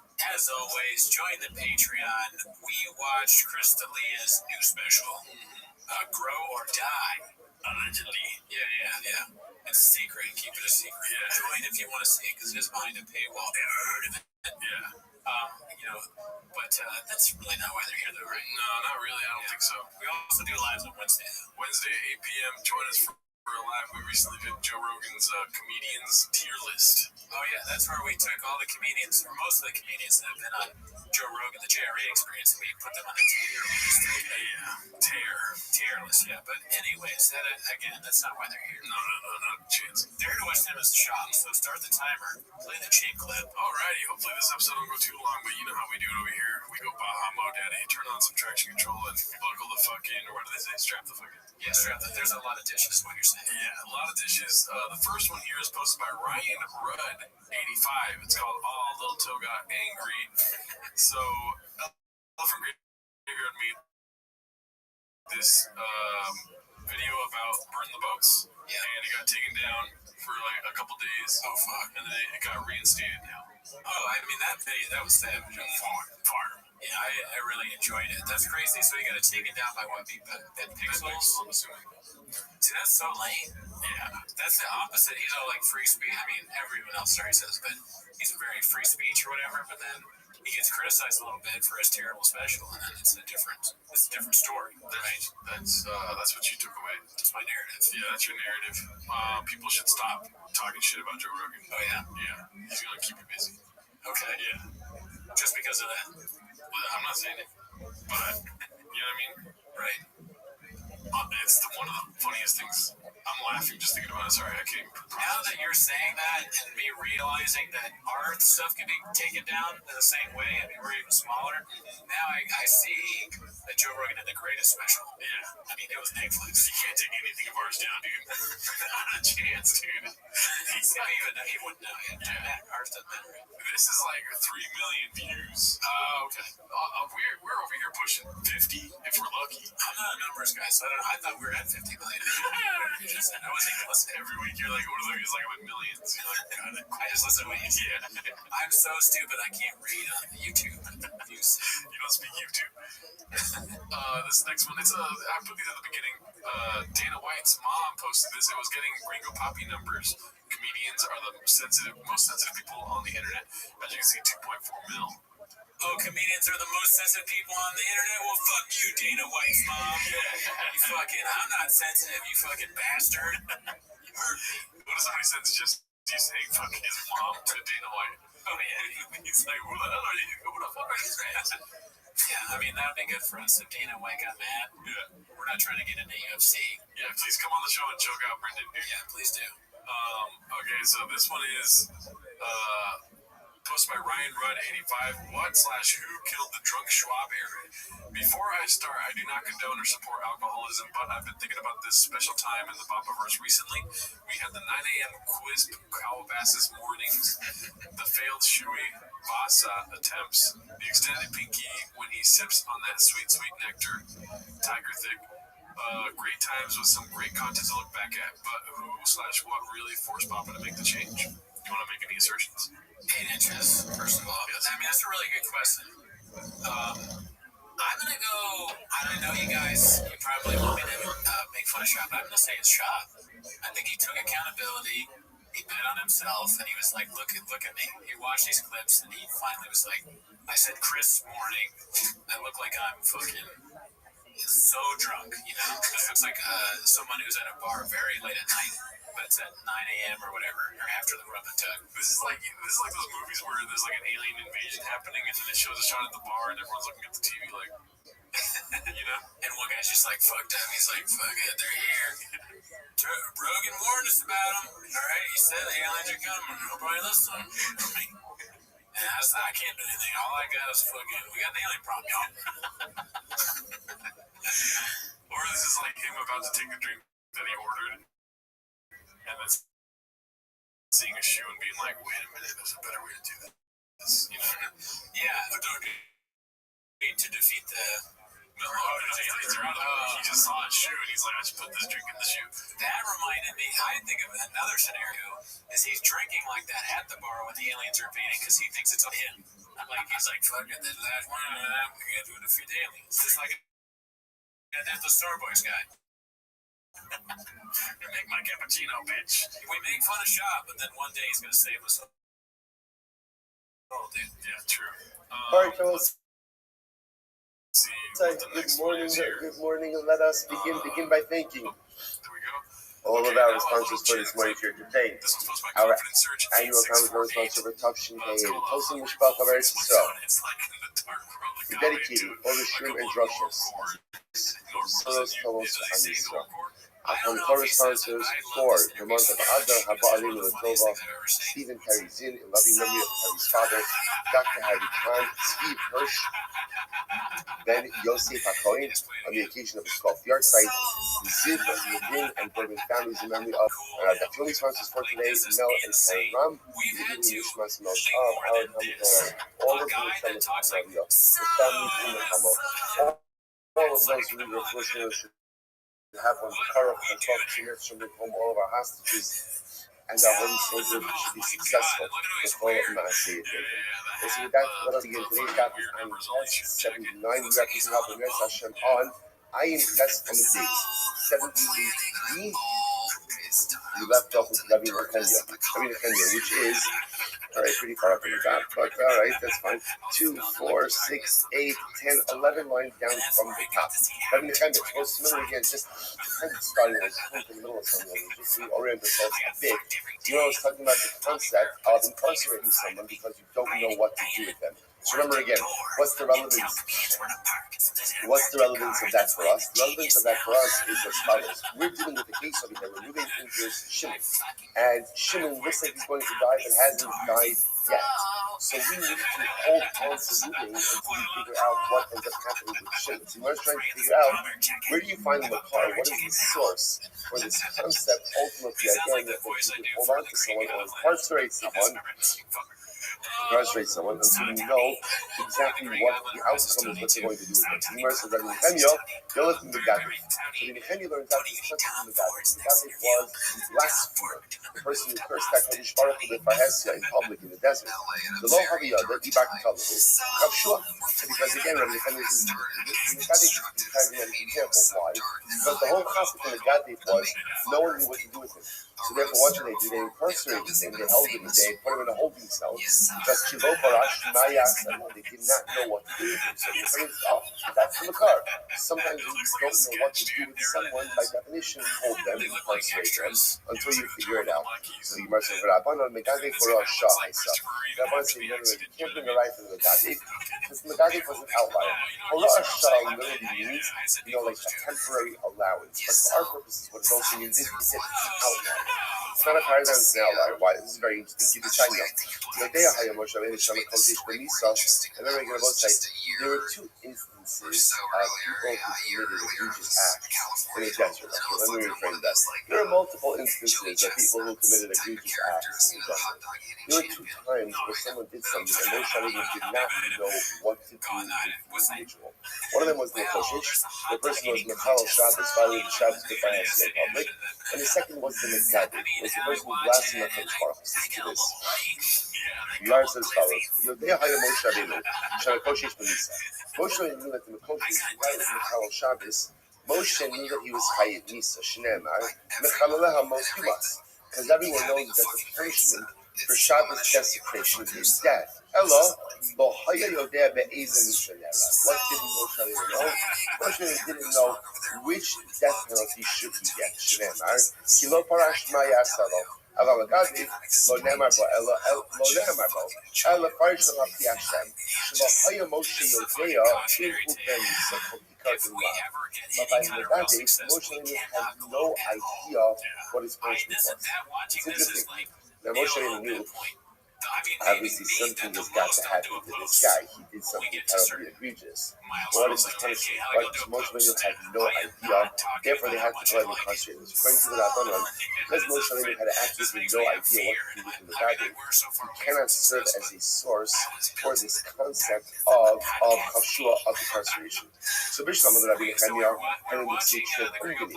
So Moshe said, here's what's interesting. So now, going back for just a moment. So, we had this concept. We had this concept of Ungani.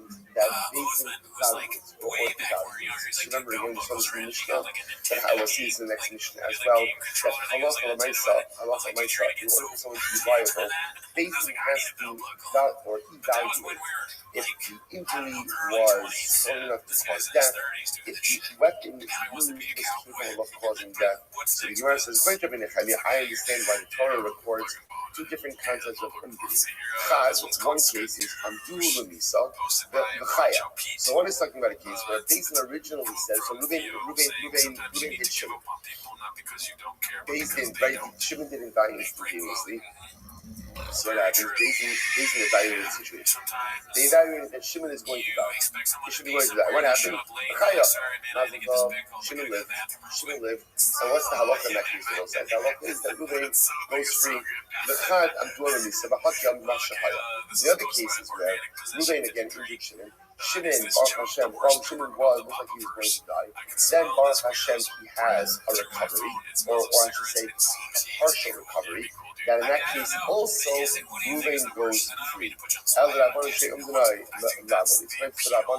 Why do you need two of these evaluations? So what is talking about a case where literally again Ruben injured Shimon. Shimon was going to die. Beis Din evaluated that he was going to die. Baruch Hashem, he recovered. And the halacha therefore is that Ruben goes free. And what is talking about a case where Ruben injured Shimon, and then what happened? So Beis Din said, okay, he injured him, but halacha didn't injure him in a way that's threatening to his life. And then Shimon ends up dying. Even in that case, Ruben goes free as well.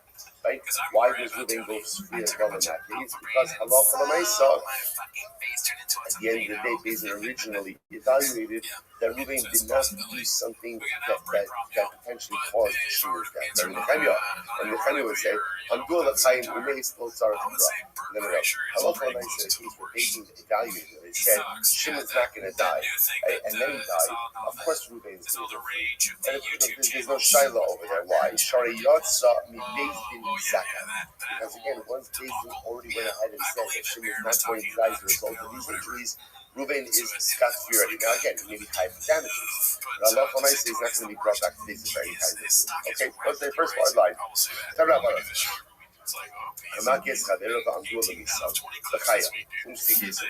Ruben injures Shimon, right? And what happened? Beis Din evaluated, and they said that Shimon is going to die of these injuries, or this is the type of injury that could bring about Shimon's death. And what happened? Shimon lived. Shimon lived. What's the halacha? Potrin also. Ultimately, given his pater. Again, also, we'll have to see exactly what the pater means. Pater, obviously, what does pater mean? What does it mean? Pater from death penalty. Right? The shaila is he going to be chayav in damages? Alright, we'll get to that. I'm doing misa. The hakim mashahaya. And conversely, let's say again, Ruben injured Shimon. And then what happens? Beis Din evaluated and said, okay, Shimon is going to die as a result of these injuries. And then what happened? The hakim mashahaya. Then Baruch Hashem, Shimon's what's the halacha? Only also omer sheni l'mama. Very interesting. At that point, I will say, obviously, if Ruben injures Shimon, and Beis Din says, okay, Shimon's going to die, there's no financial judgment against Ruben. Why not? Can't make it out of death penalty and monetary compensation. Now the sentence is very interesting. So Ruben injures Shimon. Beis Din says, okay, Shimon's going to die. So therefore, again, we're waiting for Shimon to die. But we'll execute Ruben. There is no monetary judgment against Ruben. In this case over here, interestingly enough, then Baruch Hashem, Shimon has a shticker for Shimon. He has a little bit of an improvement in his condition. In that case, the Raisa says, we bring Ruben back to Beis Din, Omdin also Omer Sheni L'Mammon. Okay, Baruch Hashem, now Shimon's not going to die. No problem. Baruch Hashem will bring Ruben back to Beis Din for a second judgment, which says monetary damages. But in the Achar came Hechbet in Beis. I'm sorry. I'm sorry. So let's say what happens afterwards again. Now, this is the case, right? So we're getting into Shimon. At first glance, so basically says Shimon's going to die in increase. So obviously, we're going to wait till Shimon dies to execute Ruvain. Then Shimon's condition improves. So Allah, what do? We bring Ruvain back to Jason for a second evaluation for monetary damages. Then what happens? Shimon becomes ill again, and his condition worsens and he dies. So what's the halach in this case? Halach achad omed ha'isai direg Nechemia. And Nechemia says, okay, in this case over here, we're not going to put Ruvain to death because there's too much going on over here. So we'll go after the second evaluation, which is damages, and Ruvain will pay those damages to Shimon's heirs. The Chum say, ain't omen after omen. Chum say, no, we don't go ahead. We don't do valuations after valuations. That's confusing. Can you eat another brisa? Another brisa. Amdua v'misa omdin oso l'chaim. So listen to this one say. If halach l'maisa, Ruvain injured Shimon, and again, and Beis Din judged Ruvain, and he's going to the death. And then what happens? Omdin oso l'chaim. If Shimon's condition improves, we'll change the evaluation. All right. L'chaim ain't omdin oso l'misa. But interestingly enough, if Ruvain injured Shimon, and Beis Din initially says Shimon's going to live, and then Shimon's condition worsens, we do not change the evaluation. In other words, essentially, what we're saying is like this. We'll change the evaluation for the benefit of Ruvain, which is in line in general with the general motif that we are reticent to put people to death. That's what's happening over there. So therefore, if Ruvain injures Shimon and Beis Din says, oh, Shimon's going to die, and then Shimon's condition improves, we'll change the evaluation from capital to monetary. On the other hand, if Ruvain injures Shimon and at first glance Beis Din says Shimon's going to survive, therefore this is a monetary case, not a capital case, and then Shimon's condition declines, we will not go ahead and switch the evaluation. What happens if we originally evaluated the situation and we said that, okay, Shimon's going to die, and then Baruch Hashem, Shimon's condition improves. Right?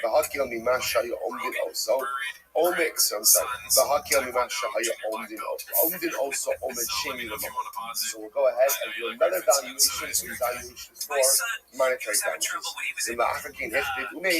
And if halacha afterwards, Shimon's condition worsens and he dies. So that halacha is Shali Nezek Tsar Liyarshin. We'll go ahead and we'll make, so again, in that case, this is going to be a monetary judgment against Ruvain. We'll make Ruvain pay the damages to the inheritors. Me'ema sign the Shalim, just in general, by the way, we're assessing damages. Also, especially in these kind of cases where there's an injury, maybe he's going to die, maybe it gets better. How do you evaluate damages? Shashi Kut, from ultimately from the time of the injury.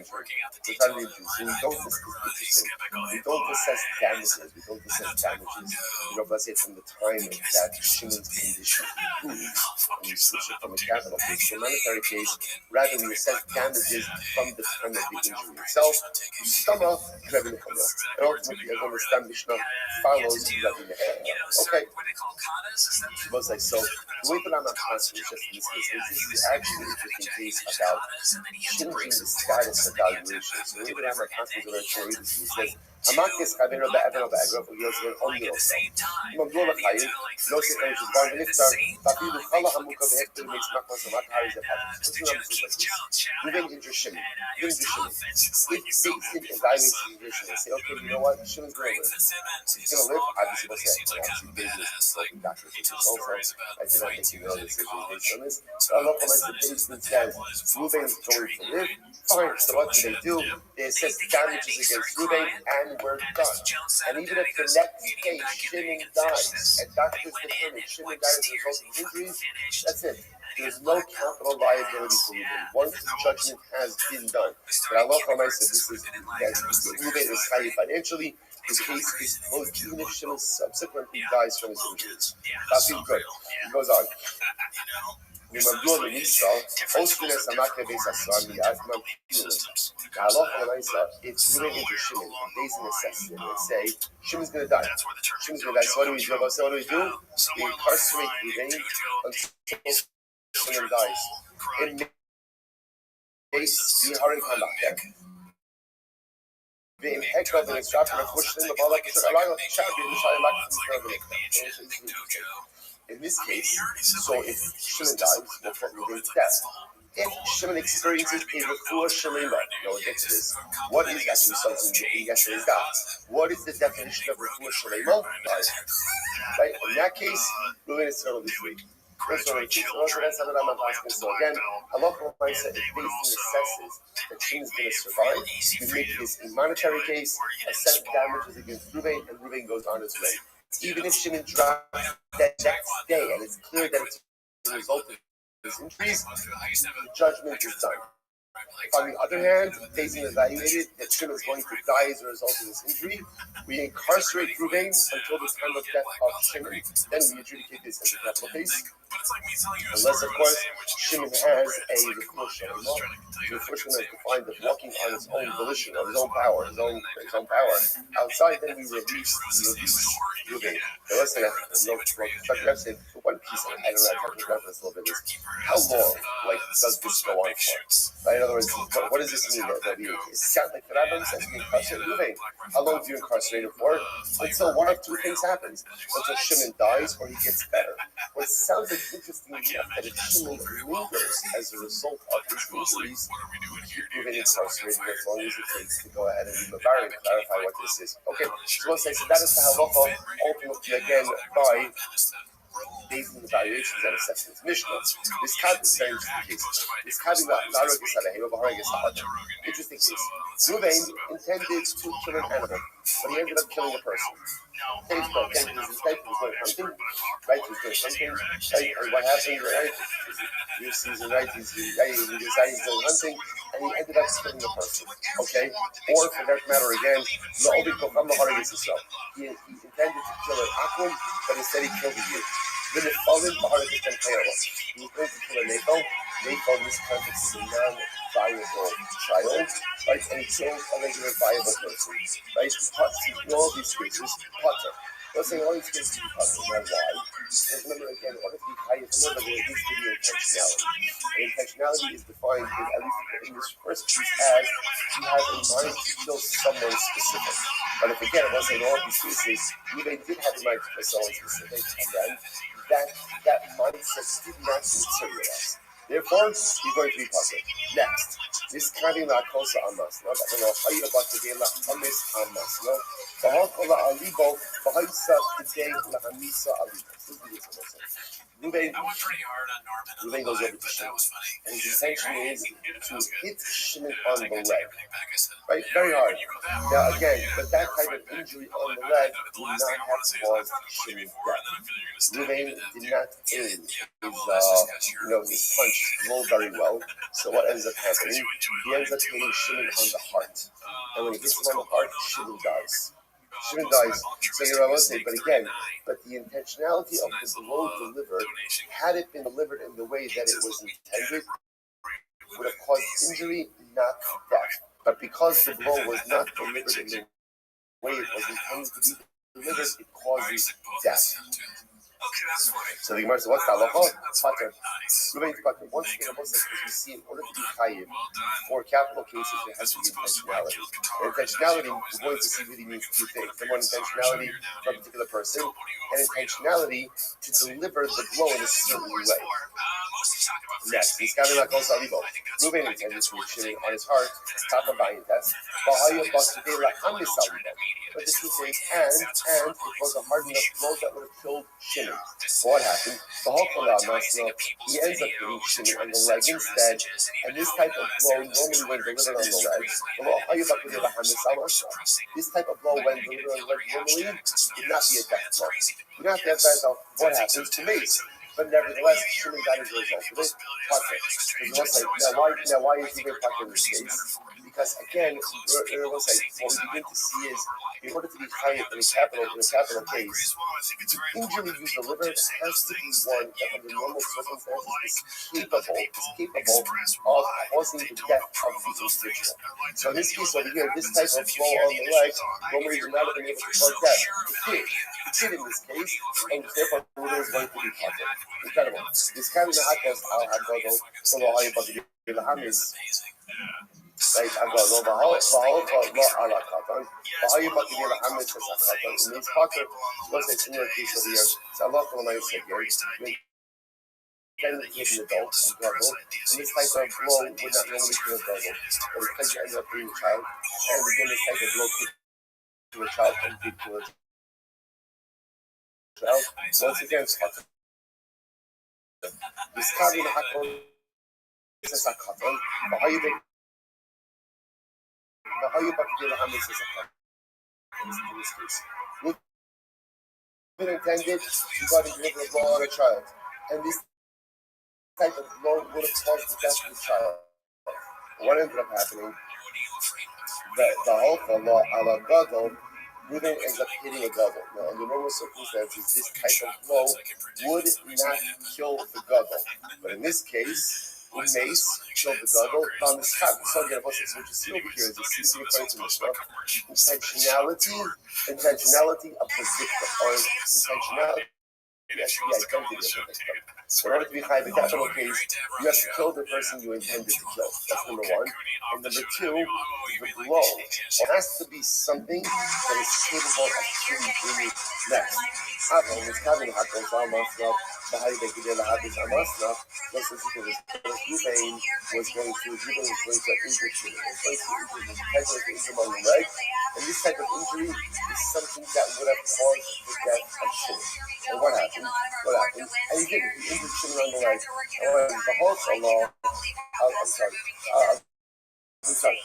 I said that. Ruben was going to injure Shimon on the leg. And the type of blow delivered would have normally brought about the death of Shimon. And what happened? The whole law, Aliba Umace. But instead, Ruben delivered that same blow on the heart. And what? And Allah again, he ends up killing Shimon. Why? Why? Because it was a death blow. It was a death blow. Since, again, had the injury been delivered in the way it was intended, it would have caused the death of Shimon. Therefore, this is called a death blow. And even though it ends up on a different part of the body, if it results in the death, it is going to be tied. Very interesting. This cabin is a gadol. It's the same idea. Ruben intended to kill an adult, and he injures the adult, or the death blow was delivered in a way that it would have caused the death of an adult. The whole kala ala katan umace, and then he ended up going out and killing the katan died. Chayiv. Ultimately, again, Ruben is going to be chayiv. Now we'll say, now this is interesting. Here we'll have to see exactly what this means. But again, the Gemara says chayiv. Shimon says, "Afilu is kabin larag ezeh, v'harag ezeh pater." It really does have the energy of right? If you had intention to kill A, but instead you killed B, ultimately you're going to be hot. Okay, so let's analyze. It says in Gemara. Rabbi Shimon here. What is Rabbi Shimon going on? Is Rabbi Shimon going on the Reisha, or is he going on the Seifa? So the Gemara says, if you want to see that Rabbi Shimon is going on the last case, we're reading this place in the Mishnah, the problem is, it should say, Rabbi Shimon poked anybody. It should just say, Rabbi Shimon poked him. That's it. You don't have to say, this Kavi Larok is ever hard as that. Just say, Tanakama said that if I lost my son, he intended to hit a katan. And the death blow delivered was strong enough to kill a katan. And instead you killed the gadol. Tanakama says you're tired. And then if Rabbi Shimon's arguing for that, just say, Rabbi Shimon poked him. Rather what? The Gemara says, Ella Arisha. Rather, Rabbi Shimon's way on the Reisha. What's the Reisha? This is fascinating. The Reisha was, it's Kavi Larok is Havei Mavar and Pesa Adam. Like, moving and but instead he killed a person, or he killed an akum. And instead he killed a Jew, or the Nephalim, Baharag is Ben Kiyel. He had intention to kill a non-viable baby, and instead he killed a viable baby. In all of these cases, Potter. All these cases, Potter. Now, let's say, now what can you infer from this? One is Kavi Marog Gezeh, Baharag Gezeh, Chayiv. I will say, interestingly enough, which you can infer from the Tanakama, which is indeed what the Tanakama says later on. The only reason why you're touching in that case from the Tanakama is because your action ended up resulting in the death of an entity in a different category, right? You had intention to kill a behemoth, you killed an Adam. You had intention to kill an Akum, you killed a Yehudi. You have the intention to kill a Nefel, you killed a Ben Kayam. Okay, so your intention did not materialize. But according, listen to this, according to this kind of Kama, if I intended to kill Reuben, but instead I killed Shimon, I'm chayiv. I'm chayiv. Because the Tanakh Kama says the threshold for liability is intentionality to commit an act of murder, even if I end up killing a different person, as long as that person is quote unquote in the same category as my intended victim, I'm chayiv. I'm chayiv. Bro said, and that comes from Rabbi Shimon. Rabbi Shimon says, no, you're not. Rabbi Shimon says, I feel it is having Lalo Gezeh Bahara Gezeh. Rabbi Shimon says, no, that is not true. That is not true. In order to be chayiv for murder, two things have to occur. Number one, you have to deliver a blow that is capable of causing death, and your intended victim must be killed.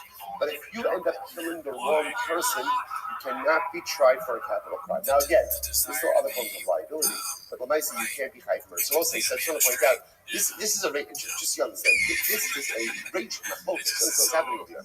According to Tanakama, as long as you end up killing someone in the same category, you're going to be chayiv. Okay, if it's different categories, Adam Behema, Akum Yehudi, Katan Gazal, Nefel Ben Kayama, two different categories. Okay, you're not going to be chayiv. But in the same category, even though again you end up killing the wrong person, you're going to be chayiv. Shimon says, no, that's not the way it works. In halacha, you're only chayiv for a premeditated act of murder with the death blow that is capable of causing death, and with the victim you intended to kill. Incredible. Crazy machlokas. So Pshita, the Gemara says it's obvious. Koi Ruben and Shimon, listen to this. If Ruben and Shimon are standing together, so Amar, one of them you think Kanakabno, Shimon no Kanakabno, and what happens? Let's say again, Ruben and Shimon are standing together, and it will become cloning, like murder. Murder comes along and guys, I'm going to kill one of you. I'm going to kill Ruben. And by the way, I only have kavanah for Ruben. Even the use for the Muzimon, right? Right? And I only have in mind for it's my kavanah to kill Tayyip. So what's our case? That's my kavanah. Tanakama and Rabbi Shimon. According to the Tanakama, you'll be chayiv.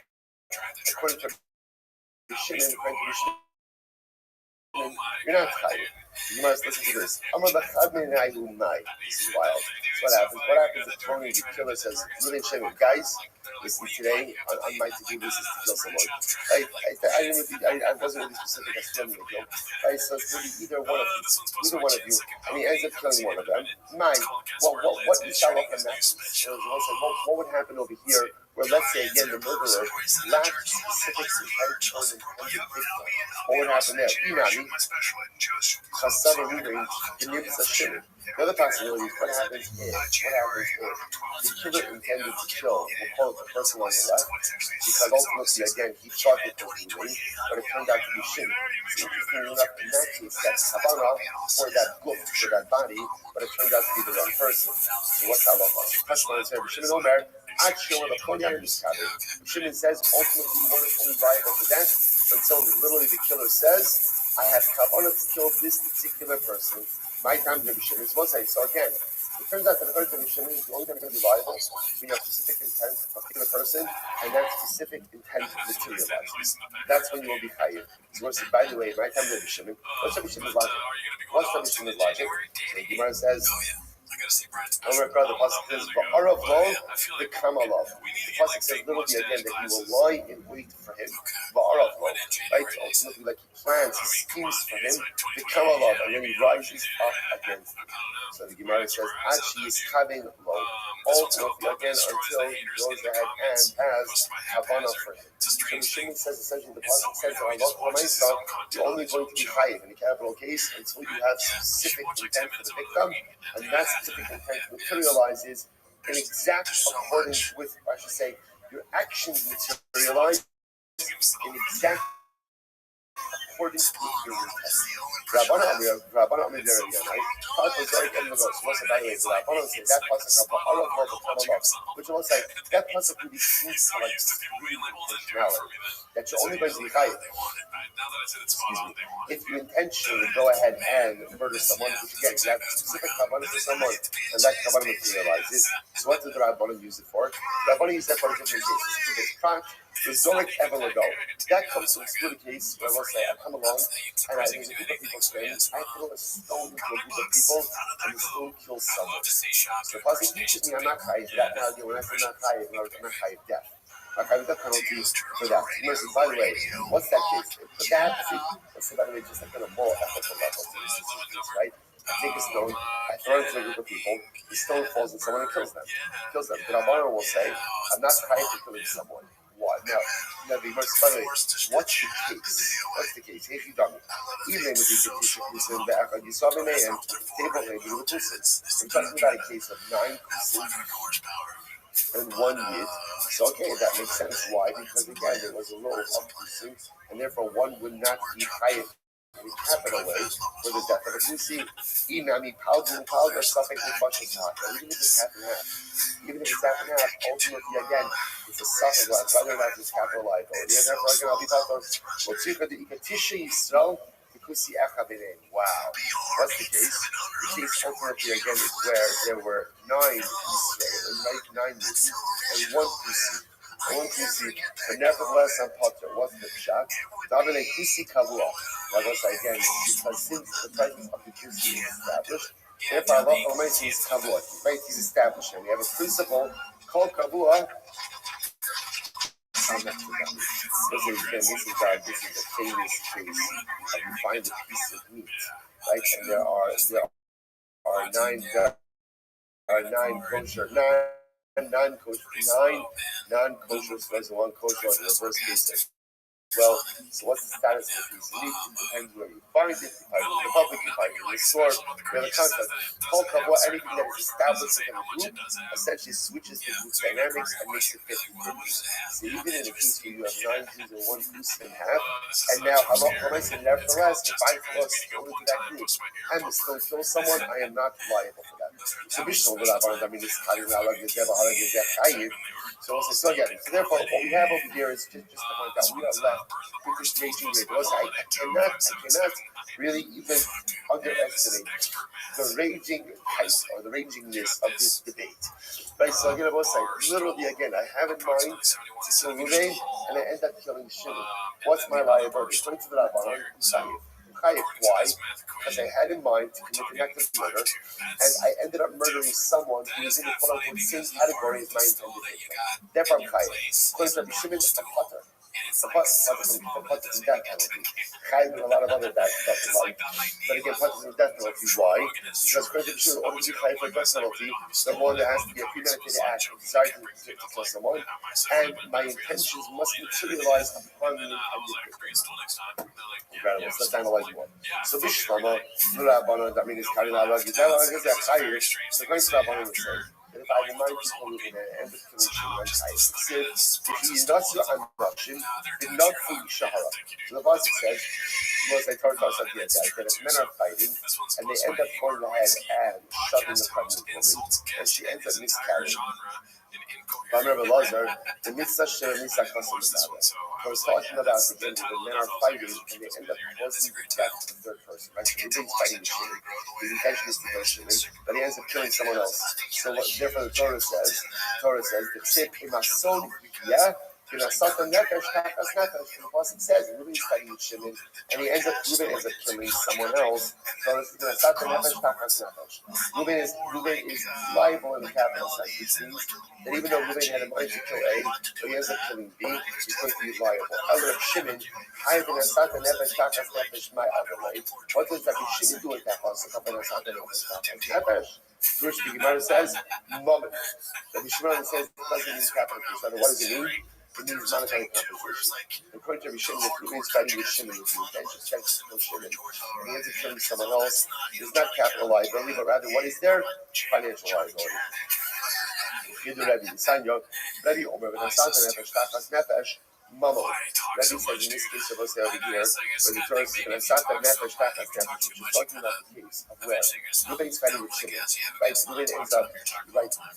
falling Good onto job, her, but hitting, like, fighting with Reuben. the hat is She ends cool up and all, but it has two miscarrying. B's, not So the three pasuk C's. says, "V'nasat nefesh tachas He's nefesh." doing She will that. give one life for another life. That's what he does Rabbi says that every refers to interview. monetary It's such a weird place compensation to put your for the guest. loss of the You know, funny pregnancy. part of So the Gemara the says, listen to sign this. of the show being Is bad nefesh is every time we mamish. watch You say means them money. interviewing somebody, Maybe it literally they means a never life for a life. acknowledge anything Ne'emar about that. nesina Like, it's hard lamato, to tell. We're like, ne'emar what is nesina that? on the days Because they lemalo. don't say It their says name or nesina what they above do. and it says It's just nesina really below. talking Mar bullshit. lahalon mamon, afkan mamon.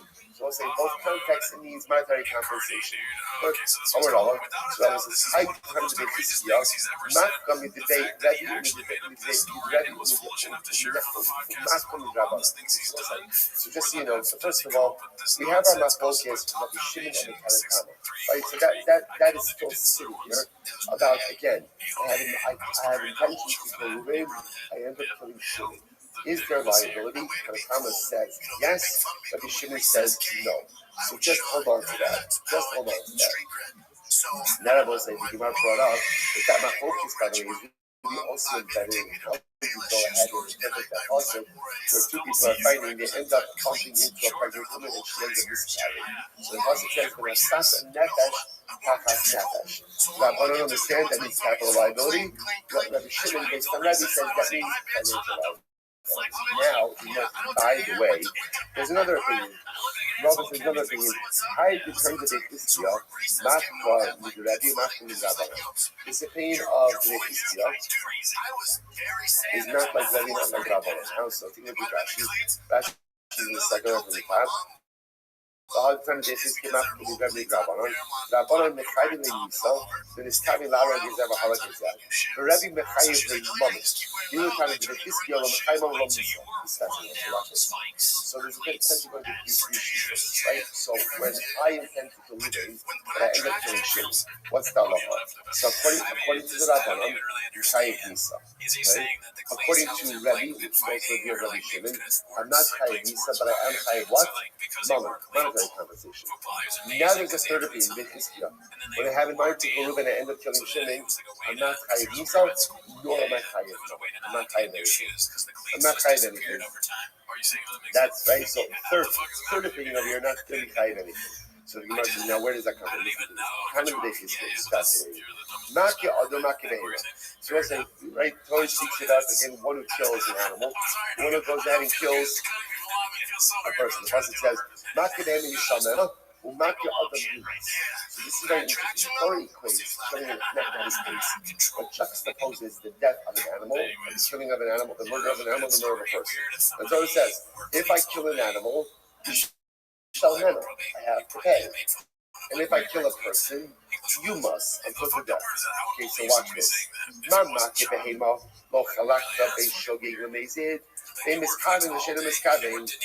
I'll say when it comes to killing an animal, the halacha makes no distinction whether or not what, I'm a shogig or a mazid. Also makes no distinction in this kavan and this kavan. Whether I have kavan or don't have kavan. The day Derek Yerido, Derek Aliyah. It's a difference if I kill. These are like practices. Whether I kill the animal going up or coming down. And in all cases, the poacher or mama, will say if I kill an animal, it makes no difference. Shogig means Aliyah makes no difference. What's halacha? I'm tied monetary compensation to the owner of the animal. Watch this. People say, what this is focusing on over here is the juxtaposition of the death of an animal to the death of a person. So, it's just like when it comes to the death of an animal, it doesn't make a difference how I kill the animal. What's that level? I'm liable. So too, when I go ahead and I kill a person,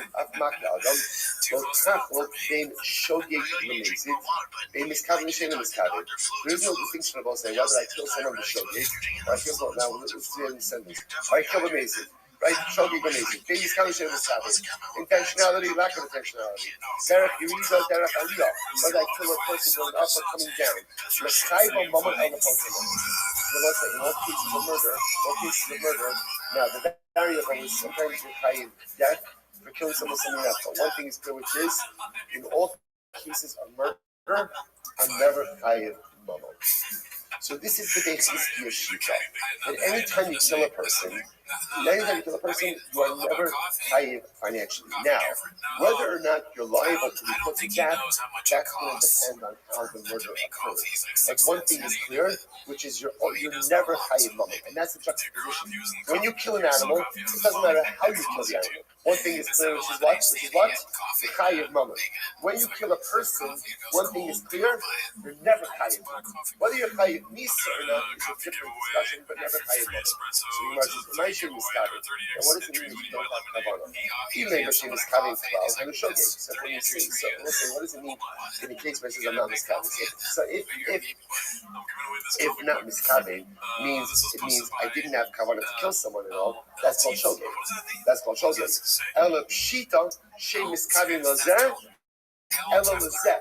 Better will say shogeg means I killed someone accidentally. And miscaving means I had intention to kill Ruvain, and I ended up killing Shimon. The Katani, the Chayba moment of the Potro moment. Remember, what do you see? But yes, nevertheless, in that case, I'm not Chayib moment. The Ibak Katalo might be strict with Mifkei moment. 1 second. Obviously, if I have a death penalty, then of course there's no need to attempt to get monetary compensation. Why? It's through the Grassy Ella. Lav Shranina, Lav Bar Kitalahu, Lav Bar Mamon. Rather, look at what he's here. If there's a case where I'm not liable to that penalty, and I'm also not chayiv for money. What's that case? That case is where I have intention to kill Ruvain, I end up killing Shimon. I'm not chayiv for me. So why? Because again, I didn't kill my intended victim, and I'm also not going to be chayiv for money. So I'm also this might be the most exciting thing that has happened to me so far. I just want to point out something amazing. So what we have over here are 3 different opinions. 3 different. This is good for Chazal. 3 different opinions. Opinion number 1, Tanakama says, I have intention to kill Ruvain, and Shimon Yehuda Mazuma Lalo is Ruvain, and I end up killing Shimon. What does Tanakama say? Tanakama, I'm lying. Chayiv Misa. Why? Because ultimately, again, at the end of the day, you had intention to kill someone, and your intention materialized upon someone in the same category. As long as you're in the same category, you're going to obviously, you have intention to kill an Asim, and you kill a Yehudi, you're not going to be chayiv. You have intention to kill a Behemah. So if you kill an Adam, you're not going to be chayiv. Okay, but as soon as your intention materializes in the same category, Allah you are chayiv misa. Rabbi Shimon? I have intention to kill Ruvain. I end up killing Shimon. What's the halacha? Potter. Now what it sounds like is Potter, but chayiv for monetary compensation. Like Rabbi. Then third category, comes the Bechizkiya. You have intention to kill Ruvain and end up killing Shimon. What's the halacha? Potter is Daniel. Not chayiv misa and not chayiv mamon. How do we paskin? How do we paskin? So listen to this. Right, but you understand. Listen to this. Rambam, Hilchos Rotzeach, Perek Dalet Halacha Aleph. Here it is. I'm miscaving Halacha Gezeh, Halacha Gezeh. I have intention to kill Ruvain, and I end up killing Shimon. Potter mimisas bezdin, uminat tashlumin, uminat galos. How's like Bechizkiya? Now, again, on one side, I just want to be clear. It's bad, right? It's bad. And I'm saying, Klati Shmaya, in the eyes of the Bible, is also going to be some level of liability. But halacha l'maisa, when I have intention to kill Ruvain, I end up killing Shimon. I'm not chayiv death, right? No death penalty, not chayiv tashlumin, and not even chayiv galos. Now, let's remember. Can't wait to get to the second knock. It's so exciting, right? But l'maisa, again, when does galos come about? Shogeg. So you can't call it a shogeg.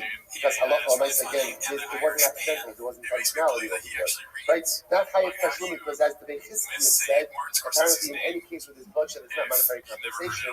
And also, again, not chayiv because of accusation. It's incredible. It goes on. Now, by the way, the way that I'm illustrating this is Hazorech Evan L'Sof Edom Yisrael Ha'orek Echne and Sakim Sensation. So the Rambam illustrates this in an interesting way. I throw a stone into a group of Jews. Right? So we'll say, and now again, I know that when you throw a stone into a group of people, definitely causes death. And in fact, it causes the death of someone. I'm Potter. That's how you pass it. Like Shimon, but as modified by kind of the Bechizkiya. So therefore, I will say again, you attempt to kill A, you end up killing B, even if you're in the same category. Hunter from Esau, Hunter from Tashlumin, Hunter from God was absolutely riveting. All right, we'll say Mishnah. Mishnah, let's go. We're catching up with the rest of the filming world. Eretz Hashem. Rotzach is Ari Bachir. This is an interesting case. A murderer gets mixed up with other murderers. So we'll say, by the way, it happens. It happens, right? Sometimes based on the decisions you make, really dictates the chevra that you hang with. Right? It's just like the chevra that you associate with makes you the kind of person that you are. Sometimes the person you choose to become also dictates the chevra that you end up gravitating towards. So Rotzach shenis Ari Bachir. How does that even happen, right? A murderer gets mixed up with other murderers. So what's the halacha? So we'll have to see. Well, in all reality, so besides the Muslim aspect of it, that ultimately your actions will dictate, right? Your peer group influences your actions, and your actions often dictate your peer group. So say if a murderer gets mixed up with other murderers, so that's halacha. I'm sorry, really the case of this here is other people. So in other words, Reuben killed someone, Reuben gets mixed up with other people. That was what I have to see the exact mitzvahs of this in the Mishnah, but it sounds like this. We don't know which one Reuben is. Kulan P'turim. Everybody is puzzled. Okay, we'll see the exact dynamics of that case. Rabbi says, no. Kotsu also the kippah. We put them all literally again in the jail cell. Now, the Mishnah doesn't spell out the rest, but the rest is we go and we feed them barley until their stomachs explode. Okay. Certainly needs a smidge of clarification of that. All right, so we'll see. Let's take it in general. You have a group of people who are all condemned to death, but different deaths, different basis.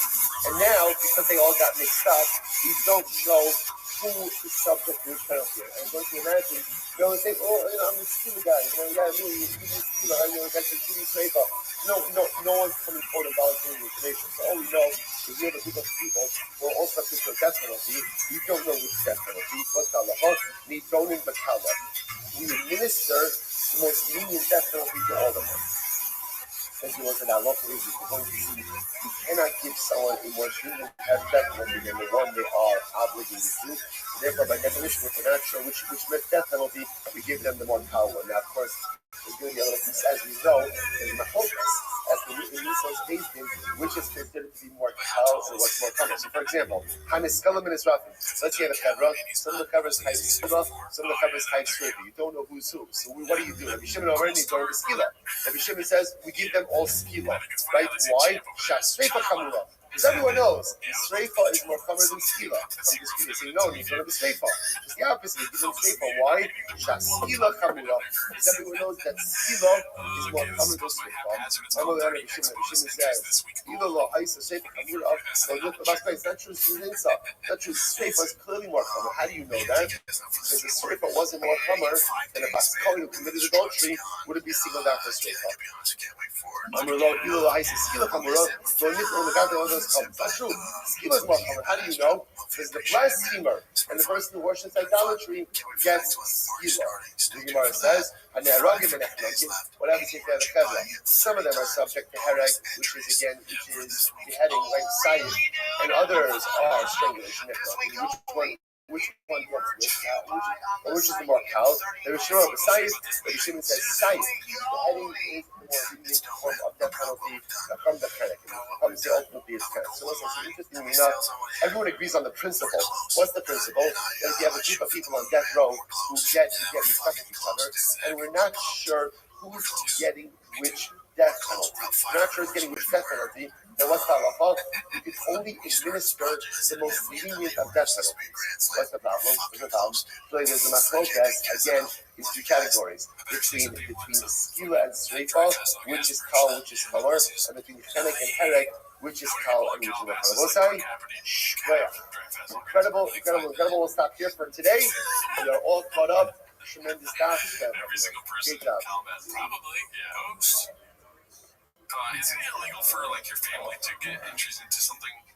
Right? If one of his family members wins a truck, that's fucked up. Dude, it's insane if that happens, but he's done crazier things.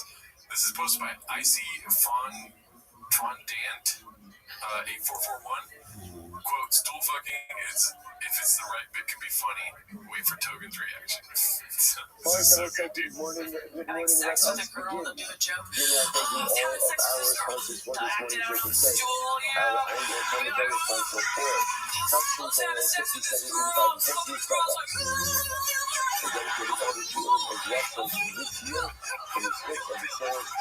like they'll always use the mic as their dick. They're like, oh.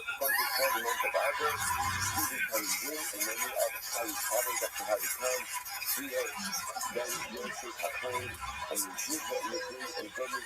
was just so blown away by their creativity. Let us be with the life ahead of us. That's Chelsea Peretti, right? Yeah, shout out to Chelsea Peretti. Shout out to her. This is posted by Cheese Ram. Started Baldur's Gate 3 and accidentally created his hot dog. I knew everywhere. This is, as you see, BGL. Oh, fuck. Cool. If I played this game, this is the character I would pick. Someone throws swallowing defined as a rock. Someone throws a rock at a wall, and ultimately again it springs back and kills someone. One This is another Guild Guitars. If there's more than 2 people, then you need headphones. Part 2. We haven't really seen part 1, right? I don't know. So let's see what this is about. Orchestra video. He has intention to kill his friend. Directly, he does so, he is a person in the car. The cops on the car for that for the help. The hard don't hang it. The hard, Nami Coco. So that's the out of the pregnant trees. I'll be very clear with you. All from the curriculum, so you can explain. If you're thinking of electrician off the wall, you want to go ahead and fix it. So something accident, even though the stone is written off the wall, I want to know that it's considered to be the top of the day, and therefore I think it's going to be higher. So the nice to the penalty, no? So the answer again, before we define this to go in and the second thing the cover. So we can go here, which is the two of those who go ahead and play the game. The hard thing is, now we do the shaking ball, it's the second eventually in the high view. So if the areas that it's really open, you're going to go. So what's the diesel here? We're going to last no more actually. You know, in this for the second thing the cover to have this is good so it is. If you don't see those, what happens is I come here to close to the car. It's coming to children, you're going to be very comfortable, going against the wall with the lace force. If you stop to like that happen, or if the wall falls, we go ahead and ricochet off the wall and you're going far. Now the opposite law, after it's lower, the other side, the opposite law is locked. So the lower is one to the wall. Because they don't first think that's a cover of muscle. I want to go here. To go to the thing, catch the ball, and throw it after the rubber. What about the rubber? If you call it high, you know, you got the ball back. You use up the time to go to the cover, please do it on this time. So that's the thing what's wrong. So many videos of him without it. And like just nuts. You can't Isn't it like understand anything suicide? makes Isn't sense. it like, I don't know if there's anything else. no. Is it like suicide? Like, whatever, it's a good, yeah, whatever it is. You know, you play the ball, stop. So you're going to have, you play the ball against the wall. Again, the idea is to throw the ball against the wall. I know these plays a little. You throw the ball against the wall. Okay, as Like the goal always, is you I throw love the it fucking as hard as songs you in can this because you want the ball to go as They're far so back good, as you dude. can.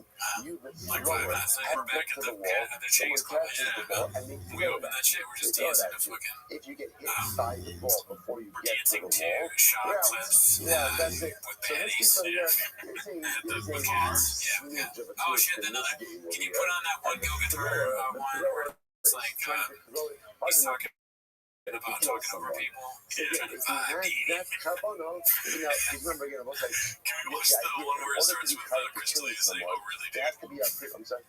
How many Suicide. baddies are in your party? It's called 5. suicide. They That's put up the like thing. they put the rope so they can walk in. And so not the best. Jordan's over there. But myself, but that's Okay, this one's called Toe of the Moron. We're hitting the home stretch here. We only have 20 more clips. This is I Download Cake Days posted this one. See. I always felt like barbershops where guys hung out. That's all just for people who don't play pool. That was always, oh, I fucking forgot you don't have hair, dude. I'm sorry. Oh, fuck you. I see what you're doing. Like you're getting a guy's place where guys can hang out, just talk. Right. But this is not the way to do it. Because people come in, people you don't know come in, you can't tell some dirty story. But there is a secondary threat. It's kind of dumb, right? It's not the fact that like the It's thrower like people walk moving into from the ball joints all the time, directly too. at Shimon, Right? there's a wall. So the interesting, Burn the boats on that one again. Yeah, dude. kind of idea Burn here that is thought, I would dude. have thought that the presence of Okay, the this wall is my favorite clip of the essentially week. makes it that this is It's no longer Confidence the Search car 8648 of using. ranks latest guest appearance on another podcast has 370 views in 5 days. And therefore, again, It throws a curveball at you though, dude. It's so fucking fun. as a murderer. And if it's detailed, it will be tied I'm not going to do this for incredible. the So we entire want show. to show This these is happening because you're talking about acting. And you can see where he's talking to. Obviously, if Ruben throws the ball far enough and it kills Shimmy acts funky, and Ruben's going to go for goals, that's obvious. That's obvious. So Mark is right. The amazing thing I love is to play. The biggest something that's not going to show the case. The biggest something here is in the amazing case. And if Ruben didn't intentionally invoke the bubbles, what's the big show here? Now the team has lost something, meaning like the hundred. I'm going to thought that this is a case of what we call has lost something. What do you mean has lost something? Then I'm going to thought that this was another game. What if we fight it? Well, what do you have to do? You have to go ahead and work someone with a certain level of definitiveness. Right? But again, maybe in this case over here, the ball's not going to go back. The ball's not going to go far enough. I never heard that it's not lost something. How much more long does it take? How much of it? I can barely watch myself When usually. someone plays this game, they're going to throw hard into the ball so this is back. And then elements that if it's with the intention to kill someone, That's a pain in the narrative, Daddy. I called you Daddy like that. incredible. This one's called This is very emojis. Just the, what's our topic? those emojis Our posted by topic over here EK is Pyro about Tech who's side, right? Who's side, right? And we need a slur for beginners in a hobby who already bought the most expensive Brenda's confining someone. fighters. If you can find someone which is a direct go out, you are tired. Now you might sounds too like branching out a defect little hair bit, sounds and like it could even be a in real this slur. case, Oh yeah, I guess that works now because another we're slur. intervening factor. What about Considered oh, I don't want to say it out loud. so in DFA this years. case over here, for Oh example, god, the other yeah. intervening factor Let's is see the here. wall. I have a Look at the presence of the wall makes it that it's no Confidence Search longer my 8648, car. the secret The weapon. much smaller Was weird. I got bumped by another comedian. Like first night at the store, and then I was the special guest. Super treat the rest of the week. Like it was like I was the secret weapon kind of. So it was unbumpable.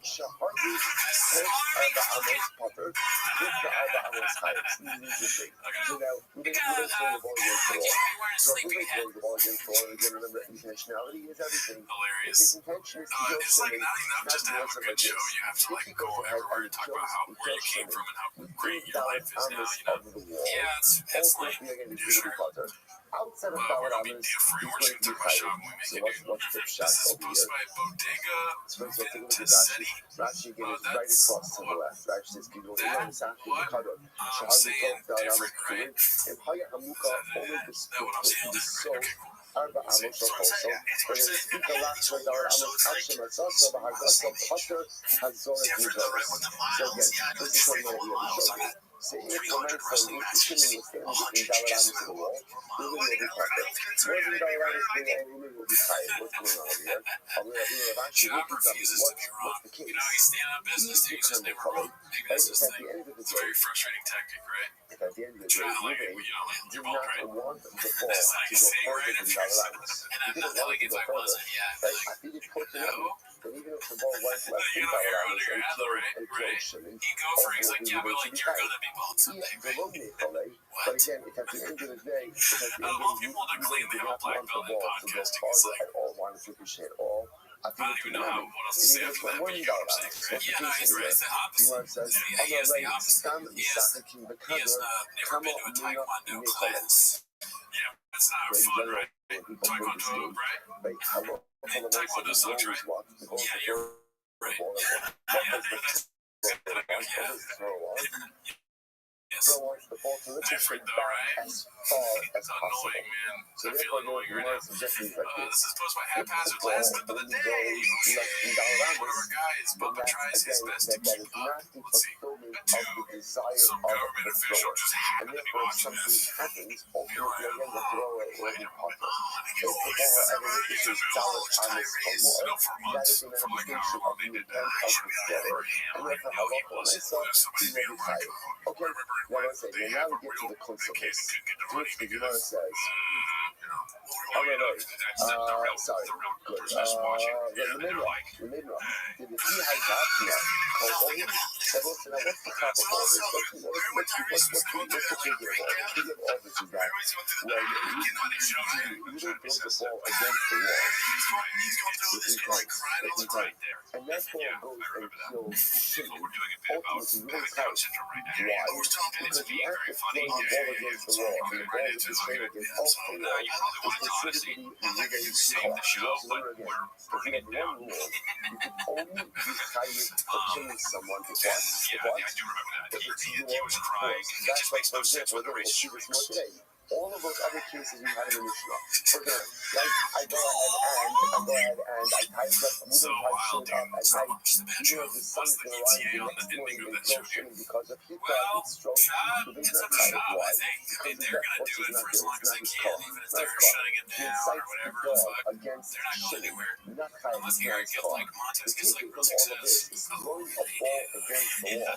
The ball with the Shimon against the wall and killing Shimon is considered to be Not a chance, Daddy. Says, There's only so many jokes you can make about your wife going after all, you consider this only there's now the kasha. Very interesting thing here. Hamakadesh in the book, Kiddush al Yado or al Hasad, the Achata, no show. Yes, puzzle. So it's a very interesting case here. Paraduma. How do you create parad? Now remember again, how do you create the paraduma concoction? You take the red heifer, you go ahead and you slaughter it, you burn it, you create ash. You then mix that ash with spring water, with mayim chayim. Right? You go ahead and afterwards, you take that, you mix it, then you sprinkle it. Now listen, interesting enough, the halacha is the ash has to be applied or has to be added with the tar of the individual. Right? If the ash drops in by itself, or it doesn't come in with the tar of the individual, then the entire concoction is in doubt. You know, without each form. And the Kaddish, first of all, the meaning why that's not the Kaddish, make us the Ephah and the Sinah Ephah Alamayim, Kaddish Kiddush, in some sense good. So now what happened in this case? In this case, like we're calling you is out of the ash. The ash goes ahead and falls out of his hand, and what happens? It hits against his hand and falls into the water. Or for that matter, again, it falls on the side of the utensil with the water, and then falls in afterwards. What's down the hole? Puzzle. The concoction is puzzle. Why? Because the whole thing is considered to be a lack of control. So what is she doing? That when something comes out of your hand, hits something else, and then goes into the final destination, that's not the car. Therefore, using that logic, if we don't throw the ball against the wall, the ball pushes against off the wall and kills Shimon, what should we have? That also should not be the car. That shouldn't be the car. So, what's the case over here? The show says. I'm sorry, there's a buzzing. I'll fix that later. Okay, well, yeah, so if you're interested in that, join the Patreon feed. But that is not also, we go live on Wednesdays now, so if you want to see us live, every Wednesday we're live. Yes, it's fun. We were wearing golden hour jackets last time, dude. Yes, it was pretty litty. And then I stream on Twitch at twitch.tv/GerardoComedy. Great schedule. Okay, that's We didn't matter, but thank them to the fans that helped us crowdfund those poor golden hour jackets. They literally say DH on them like we're old. Yeah, but we wore them today. Anyways, that's not why you're here today. You're here to watch Tim as a shop. So start the timer and play the chain clip. Alrighty, well, let's hear it, Timo Speedo. If I had a stack of paper now, I'd be like this. and it hits the light wall them of up, your you know, position. yeah, So we're very Ruben's organized core here at T-Most. never stops. So it's like a very, So I put up interesting the chins all distinction. commented So like, even dude, though and there's so an they're all in order where they're supposed to the go. fact that there's never a And cessation this one of here is dynamic posted activity by makes it my car. oh, Makes it Chow my car. Wows. Why does it show up weird? It shows it Cessation of weird. dynamic Oh, is it activity, a i.e. different, Ash, like, sits on the side of what your they face call with when it you for a update moment, website? but you can Oh, see it. an update. Falls on your face, and then just like a second later slips in.